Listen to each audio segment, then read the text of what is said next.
He seemed to be the calmest and most laid-back student in his class. He never drew anyone's attention and always tried to keep a low profile. Many of his classmates didn't like him, simply because he seemed to ignore everyone who tried to talk to him. Angry, the bully tries to slap him while he's sleeping. But with his eyes still closed and half asleep, he grabs the guy's arm, which shocks the trash, and instantly asks if there's something he wants. The guy pulls his arm back and says he's a real weirdo. Others in the class tell him not to worry about a loser like that. But what no one knows is that the protagonist lives two lives. In the morning, he's a student, and at night, he works. He is the most lethal assassin in the city. His name is Arajikai, and he's just a 17-year-old student. On a sleepy day like any other, suddenly, a magic circle appears under the entire classroom. Everyone panics, trying to understand what's happening, and before they can react, they all appear somewhere else. While some students look terrified, and others try to organize themselves, Arajikai is already Sungjin wooing his aura for absolutely no reason while leaning against a wall. But all this is quickly interrupted when a woman dressed in white and an old man appear. She introduces herself as the saint who summoned them to that place. Arajikai quietly changes position, farming aura on another pillar. The usual cliché unfolds, and the model student steps forward, trying to understand what's going on. The saint, Eleonora, the one I wish would heal me, explains that they were invited as the heroes of this world, but suddenly, the hot-headed guy tries to punch the old man, thinking he has a chance. But with a simple move, the guy's forehead gets flicked. The saint warns them it's best to stay quiet and behave. Mommy and behaving? But why are you only exposing your belly button? Then she starts explaining about the Demon King, and the protagonist thinks this is way too cliché. The hot-headed one still doesn't give up, but the saint uses a little healing spell on him, instantly healing his wounds. Some students are shocked and impressed, and she reveals that this is the magic granted by the system. Then she goes from student to student, awakening their powers. Some summon swords, others summon pens. The hot-headed guy gets an explosion spell, and the whole class celebrates. Just as the saint, Eleonora, is about to leave, our sleepy Araji calls out from the back saying she forgot him. When she activates his power, the skill he receives is the most useless thing ever. He can simply see other people's stats and abilities. And that's when he discovers that Eleonora de Garas, the saint, is 18 years old. Woo, it's all good, guys. No one's gonna jail. At least he's relieved because it's easy to understand. Then he feels something on his side. It's Arashi punching him into the ground. Apparently, he tried to hit the protagonist and asks, "Hey, idiot, what did you think of my explosion, huh? What did that little red eye of yours see?" The others laugh at him just because he has a red eye. They treat him like the class loser. "You guys want to pick a fight with our aura farmer?" Naga says that's what he gets for thinking he's special and being last to receive a talent. Araji, though, doesn't understand why they're acting like that. He doesn't even have enough info to know what will be useful. Besides, the divine protection feels like a borrowed power.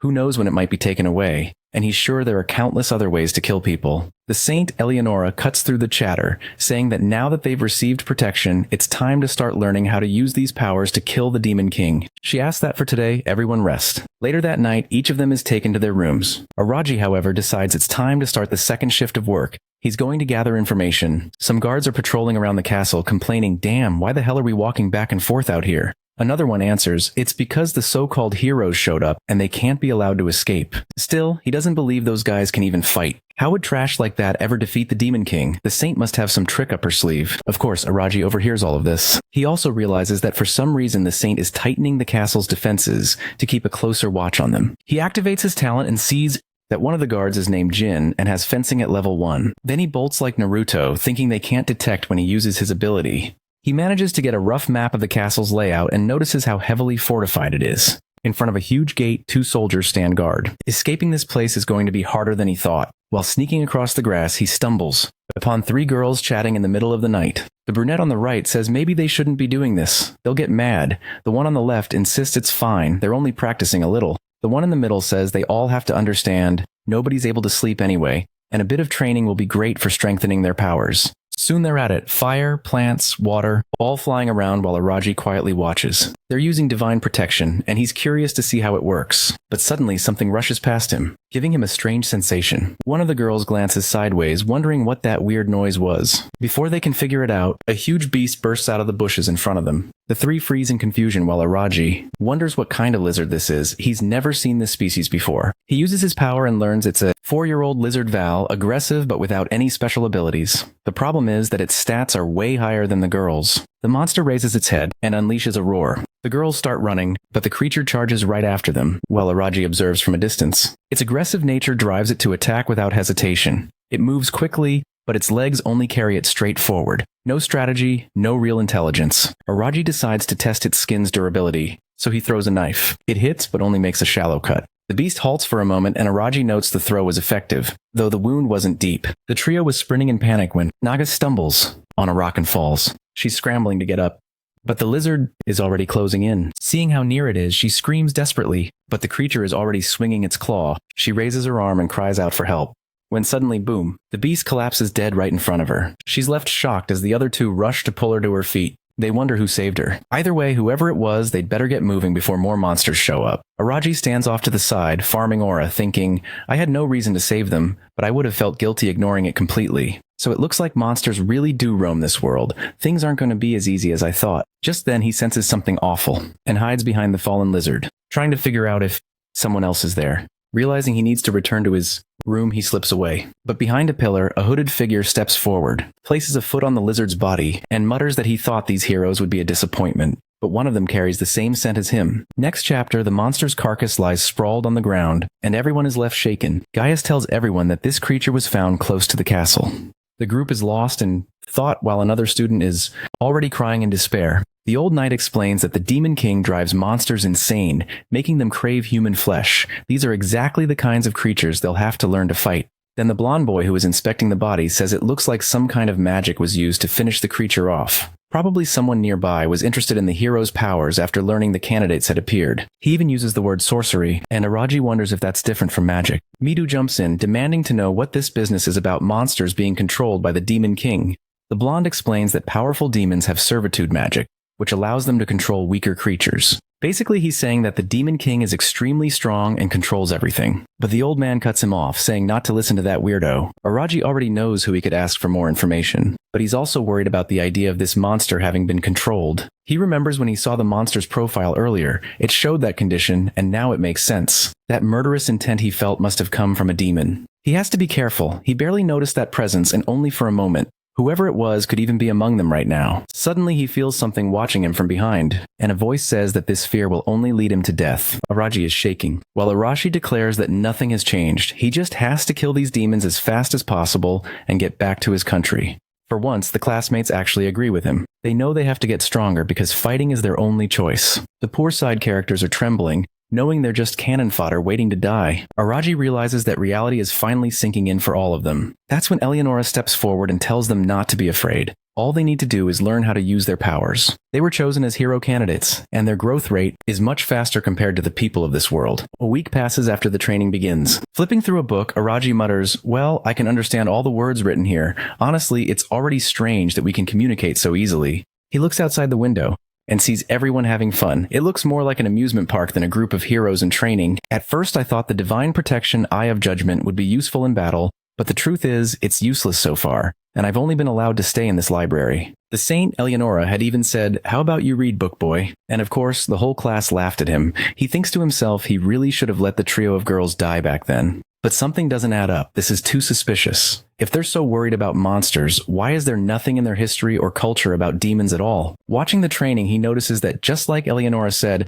everyone is improving at an incredible pace. The strongest are Narumi, Arashi, Kenzaki Hashimaki, Odo, and Nagas. But even more than them, there's one person growing at a truly insane rate. Someone attacks, a sword spins out of his hand and sticks into the ground, and the soldier immediately surrenders. Of course, it's Midu. He thanks everyone for their advice and says it's thanks to them he's growing so fast. Araji checks his stats. Midu is already ranked A in attack, and his divine protection is level 8. Araji thinks unbelievable. Just a week ago, this guy's stats were low. Even among us who are all growing quickly, this guy stands out as a real genius. But could it be that divine protection affects more than just power? The classmates walk up to the protagonist and sneer. Hey look, there's the loser. Get out of here. Go read your little books. Araji just thinks to himself, everyone's the same as always, looking at me like they're trying to humiliate me somehow. And now, after getting these powers, they're only getting more reckless. One guy stretches out his hand asking why he's being ignored. But then something brushes his foot, and suddenly that fool sees himself flip upside down.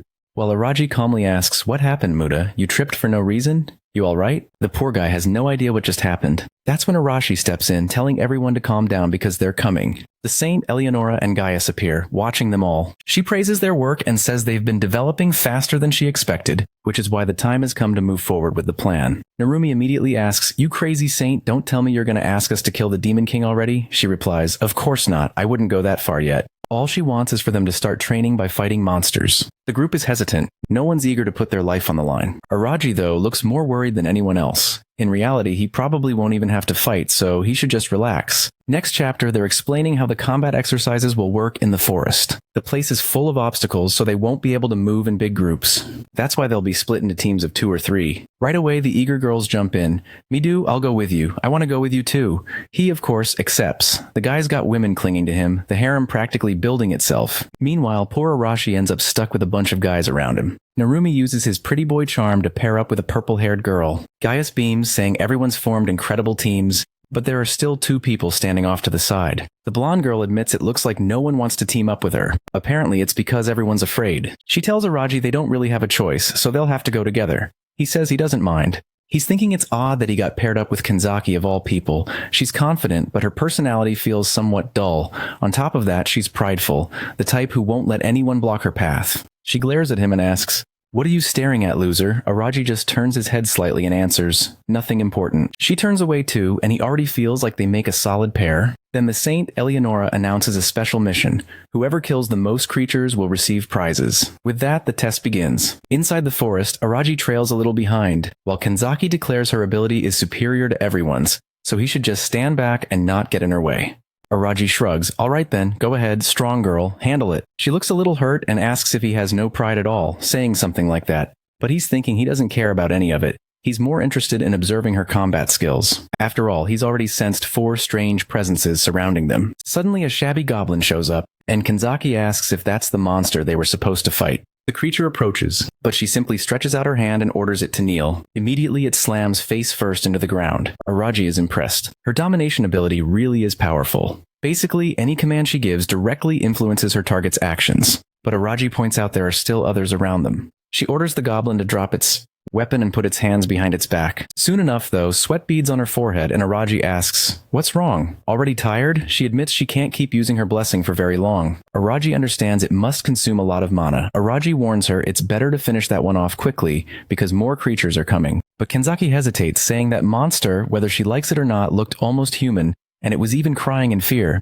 The protagonist tells her it's strange for her to say that since the thing literally just attacked them. Clearly it's an enemy, and there's no reason to let it live. She admits she already knows that. Araji thinks that even though she has good power, she's still too weak. She's used to peace. In dangerous moments like this, hesitation will only get her killed. And sure enough, right in front of them, 3 more appear. Kanzaki holding a stone. Araji tells her they're here, girl. She answers that she knows. Uses her word magic again, and the 3 drop to the ground. Araji doesn't move. He just asks, "So, what are you going to do now? Tell me." She snaps at him to stop standing around and do something to help her, but he replies, "Wait, were you the one who told me not to do anything at all?" Realizing she's contradicting herself, she says fine then. She'll do whatever it takes. She orders the monsters to snap their own necks, and incredibly it works. Araji thought they'd hesitate and she'd have to improvise somehow, but no, it actually worked. Even he's impressed. You can force a command like that. She admits she can, but unfortunately it's harder and the success rate is low. Now that she's felt how it works, she realizes it will be easy. Araji reminds her that these monsters are enemies who attack them. Whether they are creatures or even humans, they have to kill anyone who tries to kill them, unless she's not interested in staying alive. Kanzaki frowns, asking why he's so calm when he doesn't even have a power.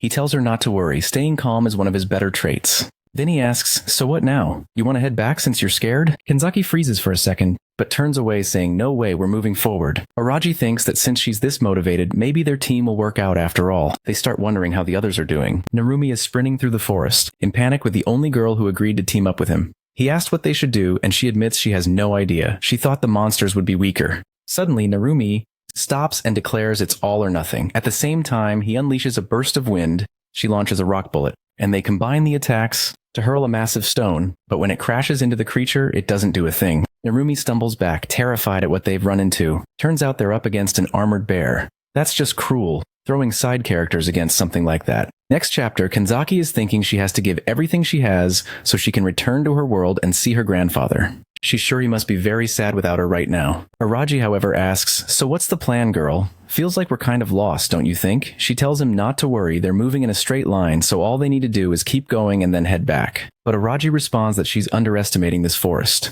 She snaps at him to shut up, and he realizes her biggest flaw is that she's overly confident and full of herself. He tells her to stop staring at him, when suddenly they both hear a scream. Kanzaki instantly recognizes it as Hashimoto's voice. Araji asks what they should do. She says they're going to help. He finds it odd. Why is she suddenly acting so kind? She tells him to quit nagging and hurry up. Elsewhere in the forest, Hashimoto is being slammed to the ground, completely battered. Narumi shouts, asking if she's okay, and she answers yes but begs him to just run. He grabs her, saying there's no way he's leaving her behind alone. Nice words. When he looks back and sees that armored bear's paw coming down, he nearly soils himself, and suddenly some power freezes the monster in place. It's Kanzaki using her command ability. Narumi asks what they're doing there, and she warns it won't last long. Raji glances over and realizes, of course her power is weaker against stronger creatures. He asks if Hashimoto can move. Narumi says she's in a lot of pain, but at least still breathing. Raji tells him to throw her over his back and get out of there. Narumi insists he wants to help, but the protagonist snaps that he's risking her life by staying. That's all it takes. Narumi slings her over his shoulder and says, "Thanks, man, I'm out. Later, bear." Now the problem is Araji's to handle. He activates the eye judgment,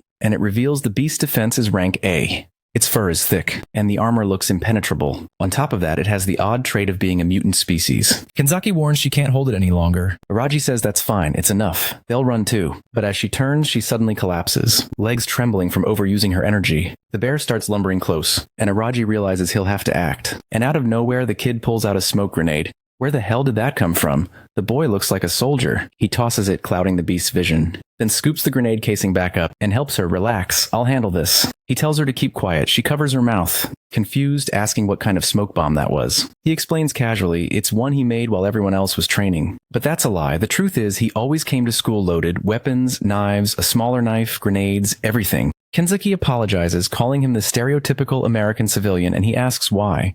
She admits that she was the one talking big about saving everyone, but in the end, she was the one saved. He tells her not to worry about it, but she's blushing, saying she wants to thank him properly. He waves it off, telling her she's too soft-hearted. That's probably why so many people like her. She's about to say something else, but he tells her again to shut it before the bear comes back. She asks if they should run, but he says, no way, that bear is still nearby and will just get spotted again. Sure enough, the armored bear crashes into the path of the fake protagonists of this story. And that sly guy really did gather a harem already. First mission, and it's starting like this. He activates the evil-slaying sword and charges forward, or at least he activates it, freezes up for a second, then rushes in. The bear lunges to bite, he dodges, grips the sword tight, and hacks at its arm, managing to land a blow outside the armor, but the skin underneath is tougher than expected. Then Nagu hurls a blazing fireball, screaming for the monster to die. The attack hits hard, actually tearing into it. That girl came in hot. Midu appraises her, but the bear lets out a roar that snuffs out her flames. It fixes her with a glare, and she stammers in disbelief, asking how that's possible. He tells her to calm down, reminding her that her attack worked.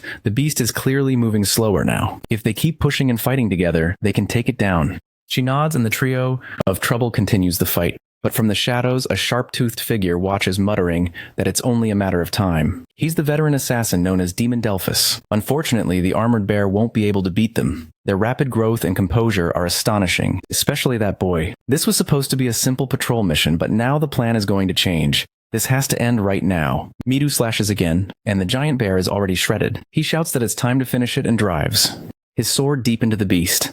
Meanwhile, the demon watching mutters that the boy will take this lesson to the next world. The most dangerous moment in a fight is when you think you've already won. He's about to strike when suddenly, there's a knife right at his face. He freezes, trembling with an overwhelming sense of death creeping over him. Araji steps out, aura flaring, and says his parents taught him the biggest mistake an assassin can make is believing their enemy is dead. The demon drops his dagger awkwardly, thanking Araji for the lesson, saying he'll remember it. But inside he's shaken. How did this kid get so close? And worse, that wasn't even supposed to be the focus here. He needs to find a way to escape. But that chance vanishes when a blade slices into his calf, dropping him instantly. Araji approaches calmly, warning him not to scream if he does. He'll die much faster than Araji wants. He says he'll ask some questions, and the demon had better answer truthfully. Any lie means instant death. First question, who is he? But instead, the demon snarls, who the hell are you, kid? Araji drops a cringe-worthy line. I am one who lives in the shadows, someone from another world. The vampire-like demon is rattled. What kind of ominous presence is this? Araji presses, asking if the man he killed earlier that day was him lurking nearby. He admits he knew he was being watched, but he didn't expect his stalker to reveal himself so easily.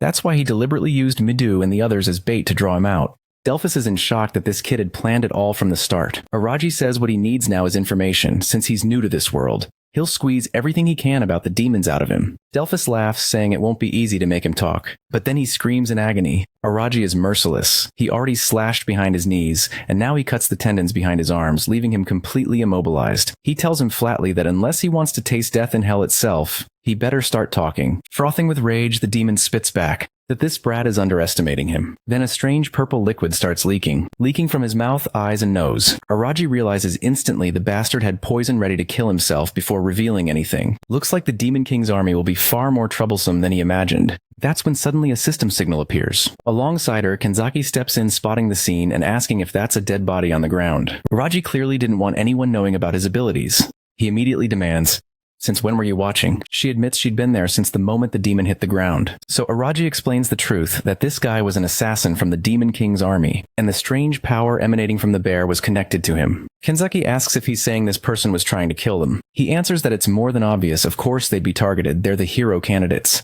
Did she really think they'd just live an easy life? She admits she was being naive, but asks how he noticed the assassin without being noticed himself. Strangely, Araji decides there's no reason to hide it, and reveals his family were assassins. That's why he can easily detect people in the same line of work. The claim is so outrageous that Kenzaki is stunned, blurting out that he must be insane. Araji simply replies that whether she believes it or not doesn't matter. What does matter is the corpse lying at their feet that he's certain of. Besides that, he warns her not to tell anyone what she just saw. The class will already be shaken enough because of Hashimoto's condition. Kenzaki agrees, saying it's fine since he actually seems like a good person. She never imagined he cared that much about his classmates. He pulls his hood back, saying he understands that not everyone there is like him, used to fighting. Now it makes sense he's revealing part of his abilities to Kenzaki because he knows she could be useful later on. The whole group gathers again in another part of the forest. Shiori, who awakened healing abilities, starts using her power. She asks her friend to hold on while the golden light spreads across her body. Everyone watches, and Narumi quickly asks if she thinks Hashimoto will be okay. Shiori says yes, but it'll take at least an hour to fully heal her. He thanks her, then says Midu is truly amazing. Midu brushes it off, saying it's nothing, he just has strong people on his side.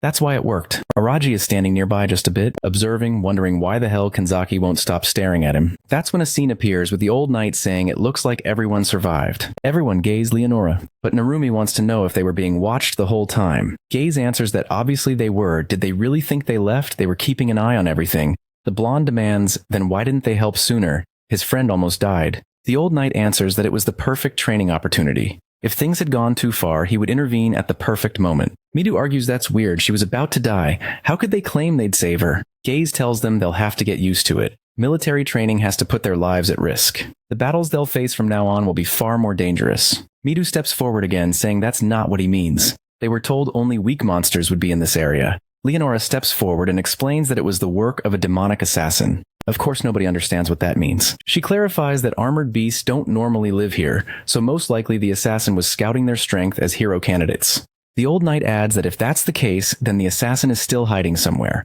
Leonora agrees, saying they truly need to strengthen their defenses. She urges them to understand that this is actually a good sign they need to get stronger, or soon, every one of them will die. The students look uncertain. How could they possibly get stronger than this?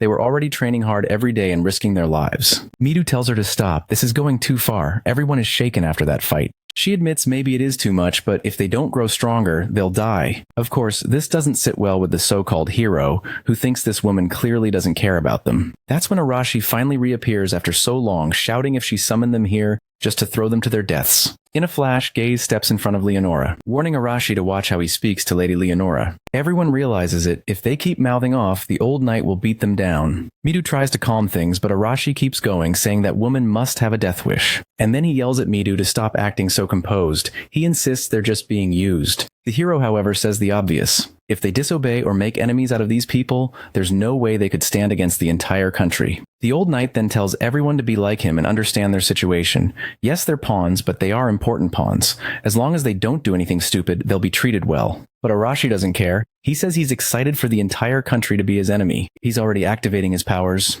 seemingly ready to unleash an explosion. Aiming a blast strike at the old knight, smoke fills the air. Arashi laughs, calling the old man pathetic. But of course, from the middle of the smoke, the knight suddenly appears, and in less than a second his hand, and smacks Arashi across the face. One clean hit to the mouth sends him flying on his back. The old knight tells them their power right now is just disgraceful and warns that tomorrow things will be much harder.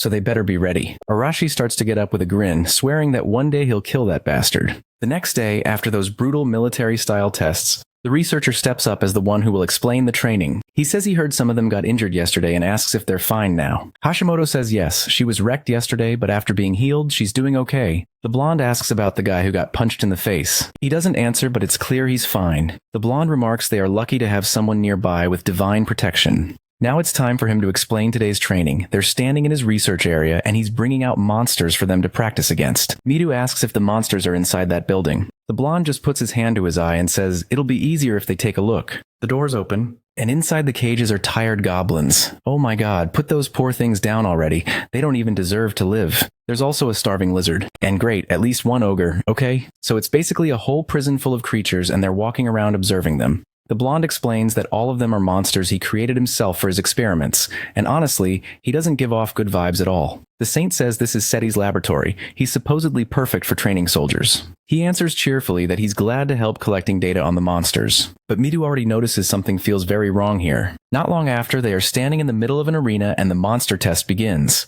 From above, Araji watches, noticing that everyone's surprisingly calm. They're being forced to fight, but it seems the experience in the forest yesterday toughened them a bit. Still, when he sees Nogus fall to the ground, he realizes they're still afraid deep down. She gets up exhausted, while the ogre in front of her looks more like a puppet, huge, deadly, yet barely moving. Midu complains to Steady that this monster is way too strong for her. Steady just smiles and says he doesn't think that's the case. Besides, Leonora told him to keep training strict. And Midu is wrong. Since they have divine protection, they shouldn't be losing to a monster of this level. That's when Nogus snaps, shouting she's sick of this, while declaring that the most important thing in battle is willpower. Well, that's actually Steady's line saying that's exactly why they can't hesitate, because hesitation could mean death. Moon asks if they really stand a chance. The blonde says of course they do. Thanks to divine protection, they can unlock new derivatives, new skills. At that moment, Arid passes by. At this, Midu asks if something's wrong with him. Araji tells him that with the Eye of Judgment, he can see the boy gained a new skill. Something called Divine Attack of the Kamikaze Monster, Protection Level 1. What a terrible name, he thinks. Midu, however, is eager to test it. Steady says he'll prepare something for him. Soon enough, Midu is in the arena, face to face with an orc. He activates both his sword's ability and this new skill, and damn, the kid hasn't even started yet, and already he's forming swords the size of buildings. Even the poor little orc who's been trapped in a cage his entire life is trembling in fear at having to face this. But Midu steps forward without hesitation, saying he can't afford to show mercy. Damn, I actually felt bad for the orc. The poor creature tries to get up, but Midu just slashes its arm. The monster roars in agony, only for him to deliver another blow, sending its head rolling to the ground. From a distance, Araji notes that with power like that, the armored bear they faced before would have been wiped out easily. Now he's eager to see if his judgment eye will eventually grant him new abilities too. Looking around, he realizes Midu isn't the only one who got something new. Arashi has awakened the protection of the land and mine. Not that Araji is thrilled to help him, but at least he now knows divine protection powers can evolve. That means everyone is only going to keep getting stronger, and he can't always rely on what he remembers from his own world. Night falls, and everyone gathers in Arashi's room. The roommate asks if he's serious, and Arashi confirms. The plan is to kill Gaius. After that, they'll tie up Leonora and force her to reveal how they can return to their world. To be honest, their chances are slim to none, but it's not the worst plan since clearly this world isn't treating them well. The idiots are fired up, shouting things like, "Yeah, it'll work. Let's kill them all." Arashi asks Narumi for help too, saying he must be sick of those people's attitudes. Narumi asks if he really thinks they stand a chance. Arashi admits he's not sure, but insists that if everyone works together, their chances improve. Narumi is afraid of dying, but he also realizes the missions they're being sent on are far from safe. After some thought, he agrees to join the plan. Next chapter, training continues. Midu shows off his massive sword while everyone else practices honestly. Araji can't stop watching. Thinking about how hard the guy works, trains tirelessly, Midu responds that he's still weak, so he has to keep getting stronger. But Araji points out that he could probably already beat half the knights in the country. Midu, however, says that's not enough. To defeat Gaius, he needs overwhelming destructive power, the kind of strength to protect everyone no matter what. Araji asks what he thinks of Leonora and Gaius. Midu says obviously they're using them as pawns in this war. Still, he believes they weren't lying when they promised not to harm them as long as they obey. Araji then asks, "So you're going to risk your life to kill the Demon King for them?" Midu doesn't flinch. He says yes, he's decided. But his plan is to be the only one who fights, to become the nation's main hero and slay the Demon King alone. Then he'll negotiate so that everyone else can live in peace. Araji says it's an impressive, even noble idea, but doubts Leonora would ever agree. Midu answers, "Then I'll swing my sword until she does." Right in the middle of this conversation, Leonora herself shows up beside Gaius. Steady greets her immediately, and she asks him to take care of everyone while they are away. One guy blurts out, "Wait, where are you going?" She answers that they're heading somewhere interesting. They'll be gone for a few days. In the meantime, Steady will handle things. Without further explanation, she excuses herself and begins to leave. But someone is smiling and the atmosphere is tense. It feels like trouble is coming. In the carriage, Gaius asks if this is really a good idea. Leonora calmly sips her tea and asks what he means. He says it's obvious. He's certain that boy Arashi is plotting something. She takes another sip, unbothered, and admits that yes, they do intend to rebel. Gaius presses for the plan, and she simply says she doesn't have one. She's just curious to see how they'll try to pull it off. Besides that, Leonora says it's perfect to let them keep training and plotting while she's away. Gaius mentions that he knows they're still developing. It's unlikely, but maybe... She cuts him off, saying nothing will happen. There's no way they can ever face her directly. Some kind of contract must be protecting her, Sleaze Saint. Gaius agrees, and she says that he should see this as an opportunity. Just like an artist drawing, only needing to add a little detail. She's eager to watch the hierarchy form among them. If they start a rebellion, even better. She'll crush them completely and erase their will. Besides, she's noticed other suspicious things, so for now, she prefers to let them act freely. Back in the forest, Raji is already sprinting, dodging monsters. He pulls out a knife and hurls it into the beast's head, dropping it instantly. He activates the Eye of Judgment and checks his talent list. His skills have evolved. Killing that demon before, the poor bastard who didn't see it coming clearly pushed his growth. Just then he senses something charging. An ogre swings at him. Araji sidesteps, saliva dripping from the monster's mouth as it lunges. He draws 3 blades and throws them, but the brute's armor is too thick. Keeping calm, he activates his eye, spots the weak point, leaps behind it, and drives the blade into its neck. The beast collapses. That's when the message hits. He gained a new skill. He can now see the weak point at the nape. That's why the stab hurt so much. Not bad, though, still nothing compared to Midu's powers. He knows he needs more ways to survive in this world, and has to grow much stronger. But more goblins swarm him, and his eye reveals the weak points, the heart and head. Obvious, yes, but still powerful. He throws his knives, landing every strike, and they drop instantly. He thinks to himself, of course, those are the weak spots for humanoid creatures. For some monsters, though, this ability won't matter much. He needs something different. Creatures where this power truly makes a difference. That's when he senses movement. A lantern's light cuts through the dark. Oh great, you again, Kanzaki. You want something but don't know how to ask, huh? Hunting for me in the middle of the night in the forest? He asks what the hell she's doing here. I came to find you. You weren't in the dorms, so I figured you'd be out here hunting. Good guess. Now go. The forest's dangerous. No, that's exactly what I should be telling you. Araji reminds her he's used to the night and orders her to head back. She snaps, telling him to shut up and answer what he's really doing out here. He explains he's testing the new divine protection he just received. She looks surprised, but recalls Steady mentioning such things. Curious now, she asks what protection he got. For a moment, he reveals half a secret, which is worse than saying nothing. He refuses to tell her. She protests that he can't act like this, especially since she came out here because she was worried about him. He asks if she's really that interested in him. Blushing, she stammers that she only said it like that. He turns away, telling her to head back. He's fine and will keep testing things. She insists she'll stay with him, but then her expression suddenly changes. She sees flames rising in the forest. Through the trees, a house is burning. Goblins attack. I see townsfolk, or maybe other students. Could this be the first death? Someone about to be crushed. Not this time. Midu charges in, swinging his massive sword. The girl sighs in relief. Thank you. But goblins close in on him immediately, only to be incinerated in a blaze. Noga's irritated after being woken up, mutters that she was having such a nice night's sleep. So, what's going on here? Arashi says it doesn't matter. They don't have time to complain, only time to deal with it. While the fire rages, our protagonist and his partner rush forward, trying to figure out why the dorms are in flames. Monsters are everywhere and no room to breathe.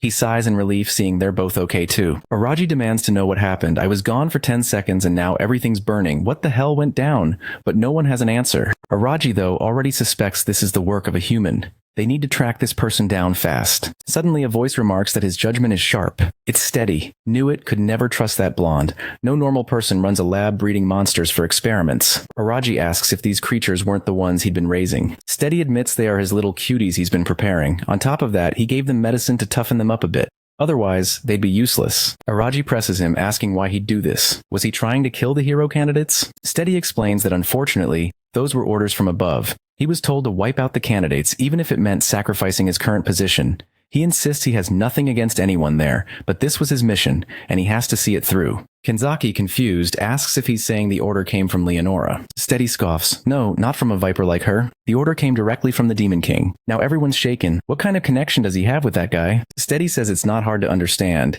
He's been given a role as a researcher for the Demon King, which is a far better deal for him. Araji calls him out for giving himself over to darkness, betraying everyone just to run twisted experiments. But Steady spreads his arms wide, proclaiming that humanity will never understand the beauty of these creatures. He lives only to study the magnificent nature of monsters. Meanwhile, flames roar, chaos spreads, and he's standing there with arms wide open. Then he orders his creatures to attack. Goblins charge forward. Araji calls for Kenzaki, who immediately activates her power, freezing the monsters in place. She commands them to see Steady as their enemy, but Steady just laughs, saying it's useless. With a single command, her influence vanishes. Of course he's a scientist, as if he wouldn't know how to handle rebellious monsters. The more goblins rush them. Raji draws his blade, telling her to get back. One slash, then the next. Another, 3 down. Steady claps, praising the scene, saying there are plenty more where those came from.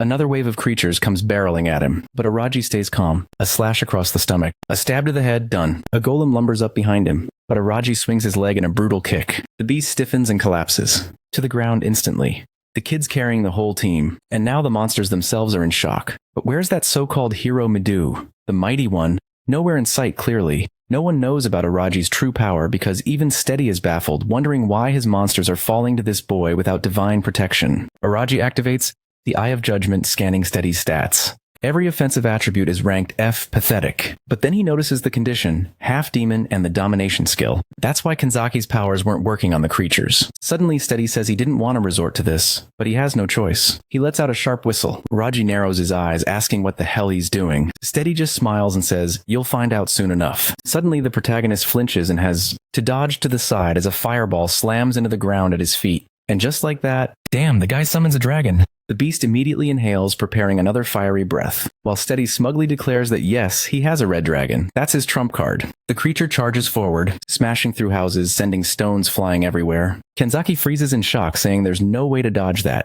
But Araji reacts fast, so fast it's almost ridiculous. Just a single step back and he's clear. He asks if she's alright, orders Narumi to take care of her while he handles this. But seriously, where is the so-called hero? Did he die? Where the hell is he? The dragon bears down on him, ready to finish him off, and that's when Araji spots it, the weak point beneath its neck. Finally, his ability has found a real purpose. As the beast swoops past, he ducks under and slashes at the spot, but his cheap dagger snaps on the first strike. The dragon barrels past, crashing down, and Araji realizes that with his current power, there's no way he can end this fight alone. Just as he wonders what to do, Arashi makes his flashy entrance. He leaps from a rooftop, smashes the dragon across the face, and lands near its knee, grinning, asking what the lizard thinks of that. The dragon answers with a fire blast to his face. Surprisingly, instead of being roasted, he just ends up singed. A little smoky, but standing strong. Seeing this, Araji thinks to himself, this bastard really did get solid powers. Strong and tough. Arashi smirks, saying it hurt. But before he gets carried away, Araji steps up and tells him to listen. They'll have to work together to bring this beast down. Of course, Arashi scoffs, asking why he'd ever need help from trash like him. Araji stays calm and admits it's because he can see the weak points,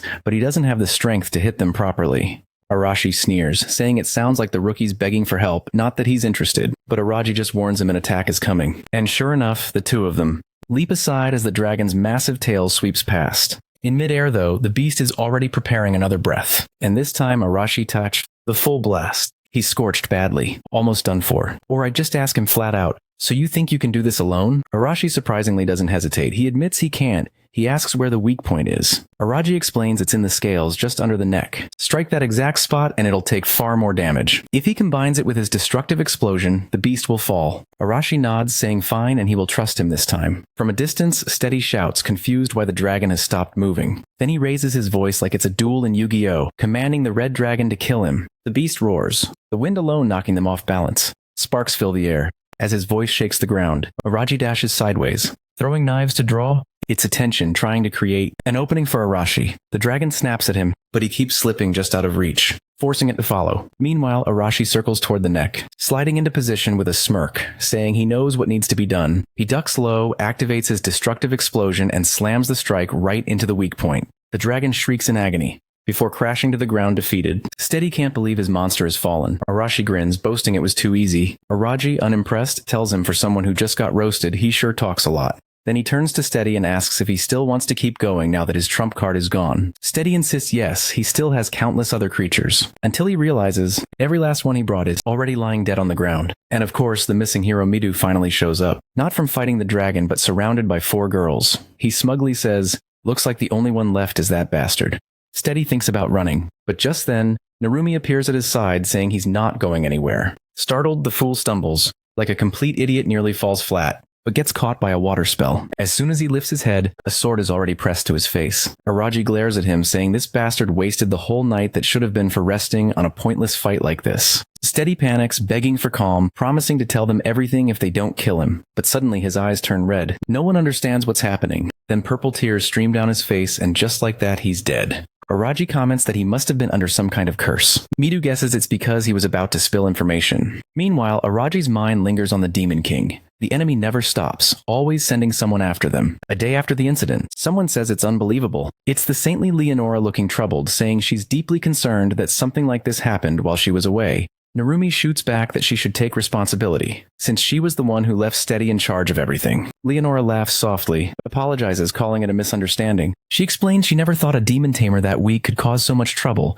That's all she meant. The meaning is obvious enough. Nagase asks if she already knew he was a spy and still allowed him to act. Leonora only repeats that she warned them training would grow harsher, and this was part of it. One of the students snaps back, calling her a witch, asking if she realizes most of them nearly died in their sleep. Gaius cuts him off, telling the child to control himself and blaming him for being careless while sleeping. Araji knows it's insane, but in a way, they're not wrong. He reacted too late to the monsters and only stepped in when things were already dire. The saint then says it's time to talk about something more important. They'll be traveling to the royal capital. Midu asks what for, and she explains. There will be a parade to celebrate the arrival of the hero candidates. And of course, they'll be leading it. Night falls, and Gaius tells the soldiers to get some rest. They're clearly already on the journey, setting up camp. Someone counts a total of 30 men. It's Arashi, noting the number of soldiers. But what he observes is that most of them are unimpressive. One of his followers points out that he could drop one with a single punch. So what should they do? Arashi says it's obvious. The perfect chance to put their plan into action has arrived. His friend agrees. Only 30 soldiers in the camp is set up in an open field. They're being underestimated. No one suspects tonight will be the night of their rebellion. All they need to do is alert Narumi's group and prepare. But Araji, watching from the corner of his eye, already knows the truth. They're more than ready for this. Leonora and Gaius carry themselves with total confidence, certain they can handle any problem. At that moment, Araji pulls Midu aside for a private talk. Meanwhile, in the shadows beyond the trees, Arashi's group prepares to strike. He knows that anyone not paying attention must already be asleep, making this the perfect opportunity. Narumi agrees, giving the order to begin. But just as they move, Midu's group steps into view. He takes a step forward, declaring that he heard of their plan to kill Leonora and Gaius. Naturally, Arashi demands to know who the bastard was that revealed it. Midu just says he overheard while passing by. Nagase asks if they're really plotting something this insane. Sure, Leonora and Gaius are a pain, but this crosses the line. Arashi snaps back that the insane ones are them, for seriously thinking they'll keep obeying and serving as lapdogs for those two. Midu admits the situation isn't exactly good for them, but insists that they need to find another solution. Arashi snaps back, telling him to come up with a better plan then. Midu says his plan is to become strong enough to defeat the Demon King alone. In exchange, he'll demand safety for everyone else. Arashi laughs, telling him to wake up like Leonora would ever listen to something that ridiculous. But Midu insists that once he has the strength to make it happen, he'll also have the strength to negotiate. Even so, Arashi responds that it's out of the question. He doesn't want some so-called hero protecting him, so Midu better step aside because he's not taking back what he said. And just like that, it's fight time. Midu warns him that if he wants to go through with this, he'll have to get past his group first. But Arashi's people don't look shaken at all. Arashi charges in, saying Midu will regret it, and slams a knee into his stomach. Midu is sent flying back, shocked at Arashi's raw speed and power. At the same time, Arashi is stunned too because Midu actually managed to block part of the strike. Right then, a few soldiers rush over asking what's going on. Midu quickly answers that they're just having a disagreement and doing some sparring. The soldiers tell him to calm down. It's too late at night for this nonsense. Realizing the situation will only get worse if he keeps pushing, Arashi spits that he's done with this. He walks off, saying it's pointless dealing with such a bunch of weaklings. It's not worth talking to anyone there. Next chapter, we're finally arriving at the capital of Digorist. Everyone's celebrating, selling their stuff. And Narumi, that fool, is all impressed. Hashimoto complains, saying there are too many people around, while Nagase shrugs and says that compared to her concerts, this is way less crowded, so it's fine. Meanwhile, the citizens are staring, whispering, wondering if it's really who they think it is. Gaius shouts for everyone to clear the way, announcing that the candidates for heroes have arrived. The crowd raises their arms, yelling, "These are God's chosen ones. They're incredible." The heroes of Team 1 stand there, confused, while everyone cheers wildly. Except for Midu, of course, acting like a tough guy again. Honestly, he's getting tiring, really looking like he deserves a good beating at this point, strutting around with his arm raised like he owns the place. Naturally, Arashi isn't thrilled, while the protagonist realizes that people actually put a lot of faith in these so-called heroes. Kanzaki feels uncomfortable with the thought of so many lives depending on them like this. Araji, meanwhile, notices the castle towering over the city. At the very top, King Rains welcomes everyone, telling them to rest after their long journey, and that's exactly what they do. Some collapse straight into bed, others go off to heat things up. But later that night is a grand feast, and by the next morning, Midu is already out training again. The protagonist, as always, is off farming aura and gathering information about the region. He notices a heavy, guarded gate, realizing it's riskier than he thought to move around inside the castle. By the way, when I said Rains was the king of the kingdom, I misspoke. He's actually a holy knight, and Araji quickly sees that this man has serious influence in the city. He observes him talking to soldiers asking, "Where are the hero candidates?" Rains calmly replies that the kids are resting in their rooms. The soldiers want to know if they're truly the ones chosen by the Creator and God. Rains answers that he's already noticed they're far more powerful than children have any right to be. The knight admits he knows this, but he's worried about the Demon King's followers. Allowing the heroes to enter the capital so openly will definitely stir those people into action. Some mustache fellow agrees, saying there's been too much suspicious activity lately, they need to be more cautious. Hearing all this, Araji grows more and more suspicious, but Rains insists there's no need to worry. Surely the candidates will protect the capital. They'll end this matter soon enough so the meeting ends and the group disperses. Still curious, Araji decides it's time to dig for information among the citizens. Later that night, and in a pub, the atmosphere is loud with laughter and drinking. Someone approaches the old guy at the counter and orders a bucket and the best food available. The man sees the boy and just nods, no problem. Meanwhile, drunken voices at the bar shout, "Hey, did you see those idiots pretending to be heroes? Just a bunch of stupid kids." A blonde guy snaps back, "Don't trash them like that, man. We have to trust the saint. Unless you want to hear the church nagging you nonstop, right?" That clears things up. The church holds real power here. It seems people fear the church even more than the king or nobles. The old man slams a mug on the counter and serves him. The boy takes the chance to say he wants to discuss a few things, like he's new to this country and doesn't know much yet. He's been hearing talk about the Demon King's followers, so who exactly are these people? The old man scratches his ear and says, "Well, you already know the country's at war with the Demon King's army, right? And from what they say, that guy is terrible. He's got powers that easily tempt greedy humans, so a lot of people end up corrupted. From the looks of it, some of those working for the Demon King are even among the nobles." Araji says that's truly awful while thinking to himself that this place feels like it has some kind of terrorist organization. Walking through the city, he realizes that everyone genuinely believes the heroes will defeat the Demon King.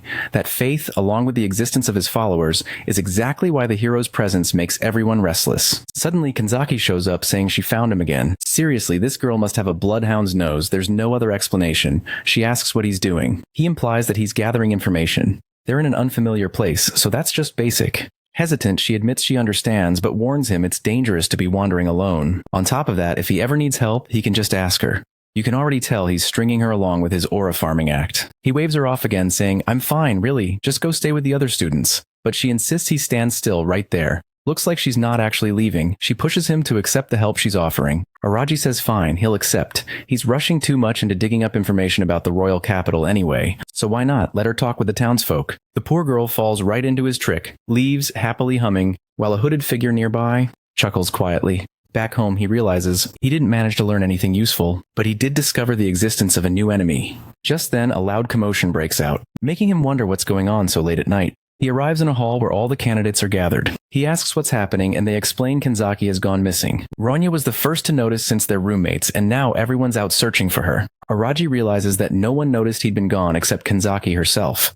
Really, no one cares about the boy, but whatever. That's when Midu wants to know if he has any idea what happened. He says no. Unfortunately, he doesn't know anything. He was sleeping in his room. Midu looks downcast, then tells everyone it's obvious she isn't in the castle. With dawn about to break, they'll have to start searching for her. Honestly, they should be searching at night. The girl could be suffering all kinds of cruelty right now, and they're going to wait for the sunrise. Nivisa agrees, while the protagonist thinks it will be too late. Still, he understands that most people must be asleep at this hour, though deep down he knows delaying is the worst thing they can do.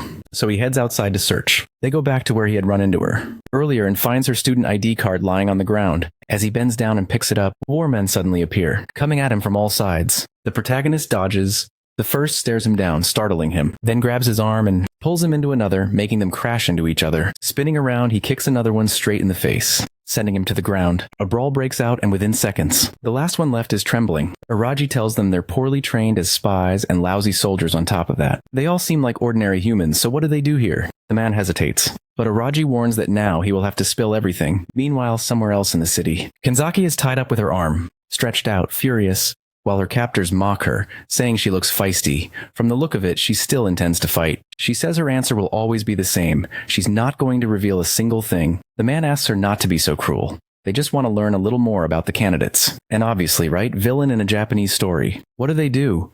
They immediately go for the cut, asking how long she can keep her mouth shut. But while they're plotting, they're already being watched by the King of the Pillar, who once again notes that these guys were just ordinary humans. Hard to believe Kanzaki was even captured. The strike comes sharp, 2 knives fly and pierce both their skulls. Their bodies drop lifeless to the floor while she's left stunned. Then the tough guy appears saying, "Hey, are you okay?" She's still in shock, apologizing, but he just tells her to keep quiet, not make too much noise. They need to get out without drawing attention. She thanks him again.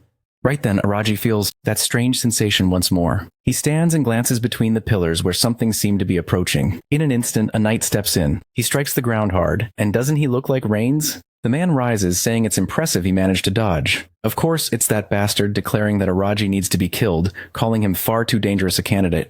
The protagonist remembers, so this bastard really is from the Night Order. What's he doing here? Reigns admits it, yes, he is, or maybe it's better to call him a general of the Demon King's army. The protagonist prepares himself, thinking this cursed capital is crawling with enemies. Truly, this country was on the verge of collapse. Reigns tells him to give up. The end is inevitable because all the candidates will be killed. As Reigns gets ready, Araji activates his eye. Reigns Walter, 28 years old, and as always, something feels off. He didn't have any abilities suggesting demonic possession. Plus, all his stats were ranked B. Definitely not someone to underestimate. Reigns glares again and charges, swinging his blade. Araji dodges, but in danger, the man locks eyes with him, activates a magic circle, and fires all 3 fireballs. The protagonist hadn't expected this bastard to use magic too. As he leaps away from the fireballs, trapped midair, Reigns rushes in, declaring that his end has come. Araji tries to throw another knife, but the man sneers that it's useless. He activates the eternal flute on his sword and says it's over for the candidate. He raises his weapon for the final cut, when suddenly bang, the silver-haired one pulls out a Glock and shoots him right in the forehead. Reigns tries to form a magic circle, but the protagonist just formed an American circle instead. Poor guy drops dead instantly. He had almost forgotten that bastard still had that Glock in his pocket. He mutters that Reigns actually managed to surprise him. He hadn't wanted to waste his bullets, but in midair, there was no way to dodge. Honestly, he's going to need to learn new ways to fight if he wants to survive in this world. Still in disbelief after 20 chapters, the kid finally invoked the Second Amendment. Kanzaki is completely shaken, asking if he really just shot the man. He says, yes, it's standard equipment for an assassin. She admits it's terrifying to realize a classmate had a gun all along, but now her face is bright red. You came to save me, didn't you? The protagonist replies, coincidence, you idiot. Besides, what happened to your domination power? She explains that strangely the attack started when they slapped those shackles on her. From that moment, she couldn't use her ability anymore. It was weird. It's more than obvious. He already understands that those shackles have some kind of special property. He throws his coat over her shoulders and says, come on, girl, but she's not having it. Hey, Araji, those guys, they're going to go after everyone in the class, aren't they? He nods, saying, yeah, most likely. We're the target of a good part of the city, especially since that guy was the captain of the Knights. Then we see a bit earlier when he tortured the ones who had tried to attack him. The man was begging to live, but Araji told him it would depend on what he revealed. The man dropped to his knees, saying, I'm just following orders. Everyone said the candidates are enemies of the Demon King, and we had to kill them. Araji pressed him, asking if they had killed Kanzaki. The man replied, no, of course, she was still alive. They were planning to keep her captive for a while to lure the other heroes and get information. That made it clear to the protagonist that these people were everywhere in large numbers. The sun is rising, right? And that's exactly when the others would have started searching for her. Luckily, Araji went out during the night and saved her. The protagonist also notes that this man who gave information didn't die from a curse, unlike the one before. Kanzaki realizes that these people were Demon King worshippers, even without any demonic powers. She had thought that people of this world were all allies, but Araji just tells her that from now on she has to be careful not to be tricked again. The only reason they managed to slap those shackles on her was because she clearly let her guard down. Embarrassed, she admits they were answering all the questions she was asking. She wanted to learn more and ended up distracted. Then she snaps at him, telling him to stop nagging her. All she did was lose focus for a second. and right then someone called their names. It's Midu showing up late as ever, but at least he's relieved to see they're safe. He gets all cheerful and asks if it was Araji who found her. The protagonist says they need to talk, and Midu immediately realizes something happened. Araji explains about the Demon King's cult. This group of humans who look like worshippers of the very enemy they're supposed to kill. And obviously, that makes them the targets. Midu admits that now things are complicated. Since these are humans without any magic involved, it'll be much harder to identify who they really are, unlike with monsters. Araji agrees. That's why things are about to get much more difficult. Midu says he'll have to report this to Leonora so she can strengthen their defenses. But Kenzaki cuts in saying she's certain that woman will just tell them to deal with it on their own, like always. Midu pauses, thinks, and admits she's probably right. She might not want to help, so it'll be better if they join forces and decide for themselves how to act. Meanwhile, the entire class is still out looking for Kenzaki. But then their talk is cut short by the sound of an explosion echoing through the whole city. In the distance, smoke rises, and they immediately dash toward it. At the same time, they find themselves surrounded, hooded figures all around snickering. Midu realizes it's exactly the bastards they've been hunting. Araji says it looks like they don't have a choice and tells everyone to get ready. Those guys don't stand a chance anyway, not with the three strongest right here. At the same time, Arashi's group, Nagaki's group are also surrounded. Poor totally spies, huh? They'll probably all get wiped out. Arashi must be thrilled since he loves a fight. Meanwhile, the protagonist scans their stats as usual. Hostile, but nothing showing demonic traits. Most of them ranked around D and F. Strangely, Araji mutters that these guys are a real problem. They were trained fighters, maybe not a big deal, but we'll see. Then the order is given and the whole group charges. At that moment, the protagonist calls out to Kenzaki, who activates her power, freezing 5 of them in place for a second. He throws 5 knives, with deadly accuracy, and it's over. Truly tough fighters. Midu is shouting, "You guys are amazing, but then, what the hell, people? They're humans. You can't just go around attacking them like that." Araji, though, says he doesn't care. Enemies need to die. Midu's trying to play that knightly hero act. No, you've got to save people from evil. Suddenly, another attacker comes from behind, and Araji has to defend himself. Still insisting on being the good guy, Midu shouts, "Why are you doing this? We're all human. Why are you helping the Demon King?" The attacker just answers that they do everything for their master. Kenzaki reaches out, but the protagonist tells her not to. He wants Midu to be handling it. Midu attacks, breaking the man's sword. "Damn, you broke my blade." Midu says, "Buddy, drop that little sword and surrender, or you're going to get your ass handed to you." The guy just laughs and screams that he'll never surrender to a filthy hero like him. He lunges for another strike. The cut sprays blood. And my god, Midu chose to get torn up rather than kill that idiot. The attacker is enjoying it, laughing like a psychopath. Then Midu moves in. "You son of a bitch," and hits him straight in the middle. Done. Tired of it? Is that what you wanted, you bastard? There he is, ripped open on the ground. But the weirdo on the side begs for more, saying that's not enough. Raji tells Midu to finish him. But he replies that he can just leave the guy to die on the ground, right? But our protagonist says that's not how the world works. You have to make sure threats are eliminated. The attacker is terrified. How can a classmate speak so calmly about this? He's just human too. The protagonist says it's a matter of choice. At that moment, their classmates are probably under attack across the city. Is he going to leave this guy and put everyone's lives at risk? He asks Midu to decide what's more important. The life of this guy on the ground or the lives of their classmates. This kid really convinced the hero on the psychological level, huh? Midu says he understands and plunges his blade in. He swears he'll save everyone and won't let anyone die at the hands of those people. Elsewhere in the city, it's a bloodbath. They couldn't pick a fight with Arashi, who's thrilled. He's beating everyone up, collecting information with a grin. He gets everything he needs thanks to the informant. Helps him to die, punching a blast straight into his chest. The man is scorched as his body falls, charred while the heroes celebrate. At the Totally Spies scene, Nagaki swings around for it, firing fireballs and roasting everybody. This is way too easy. Surely some enemies are coming that they can't handle. She can't figure out why there are so many of them. She tells her friends to do something instead of standing there watching. But they're all like, ugh, they're humans. I can't kill them. They're human. Nagaki snaps, asking if they want to die and suddenly one of them gets kicked in. The back, another sliced. She can't understand why these two girls can't do anything. And of course, behind all this, the Saint's wondering whether everyone will actually pass the test. Yikes. And the little group of 5 girls are completely surrounded. Then the Saint appears and says maybe everyone has passed. I thought those guys were part of her plan, but they're actually angry at her, shouting that the damn Saint showed up. She says it's cruel to attack the people she wants to protect. She clearly has to step in and save everyone. The attacker says it's the perfect chance to kill that idiot. She came without her escort. The Saint just laughs, saying it's funny to see a bunch of fools seduced by the power of a demon king think they stand a chance against her. They shout at her to shut up and rush in from all sides. Everyone's about to stab her when the Saint stays calm and suddenly smiles. She activates the prostratus power, basically a stance, and instantly everyone's on the ground. She walks through them, saying it's funny if her ability would be stopped so easily. Her aura spreads everywhere. She warns that her domination is superior in every way. The totally spies are confused, asking why they were rescued. The saint replies she already said everyone had passed the test. Sure, it would have been better if they'd handled it themselves, but it wasn't a bad save. Nagaki thanks her and says fine then. The saint says there's no need to thank her. It's her job to watch over her subordinates. Then one of the men on the ground grabs her clothes, begging her not to. Ignore them and asking what she thinks she's doing. The saint glances over and says it's a shame she didn't realize he was still alive.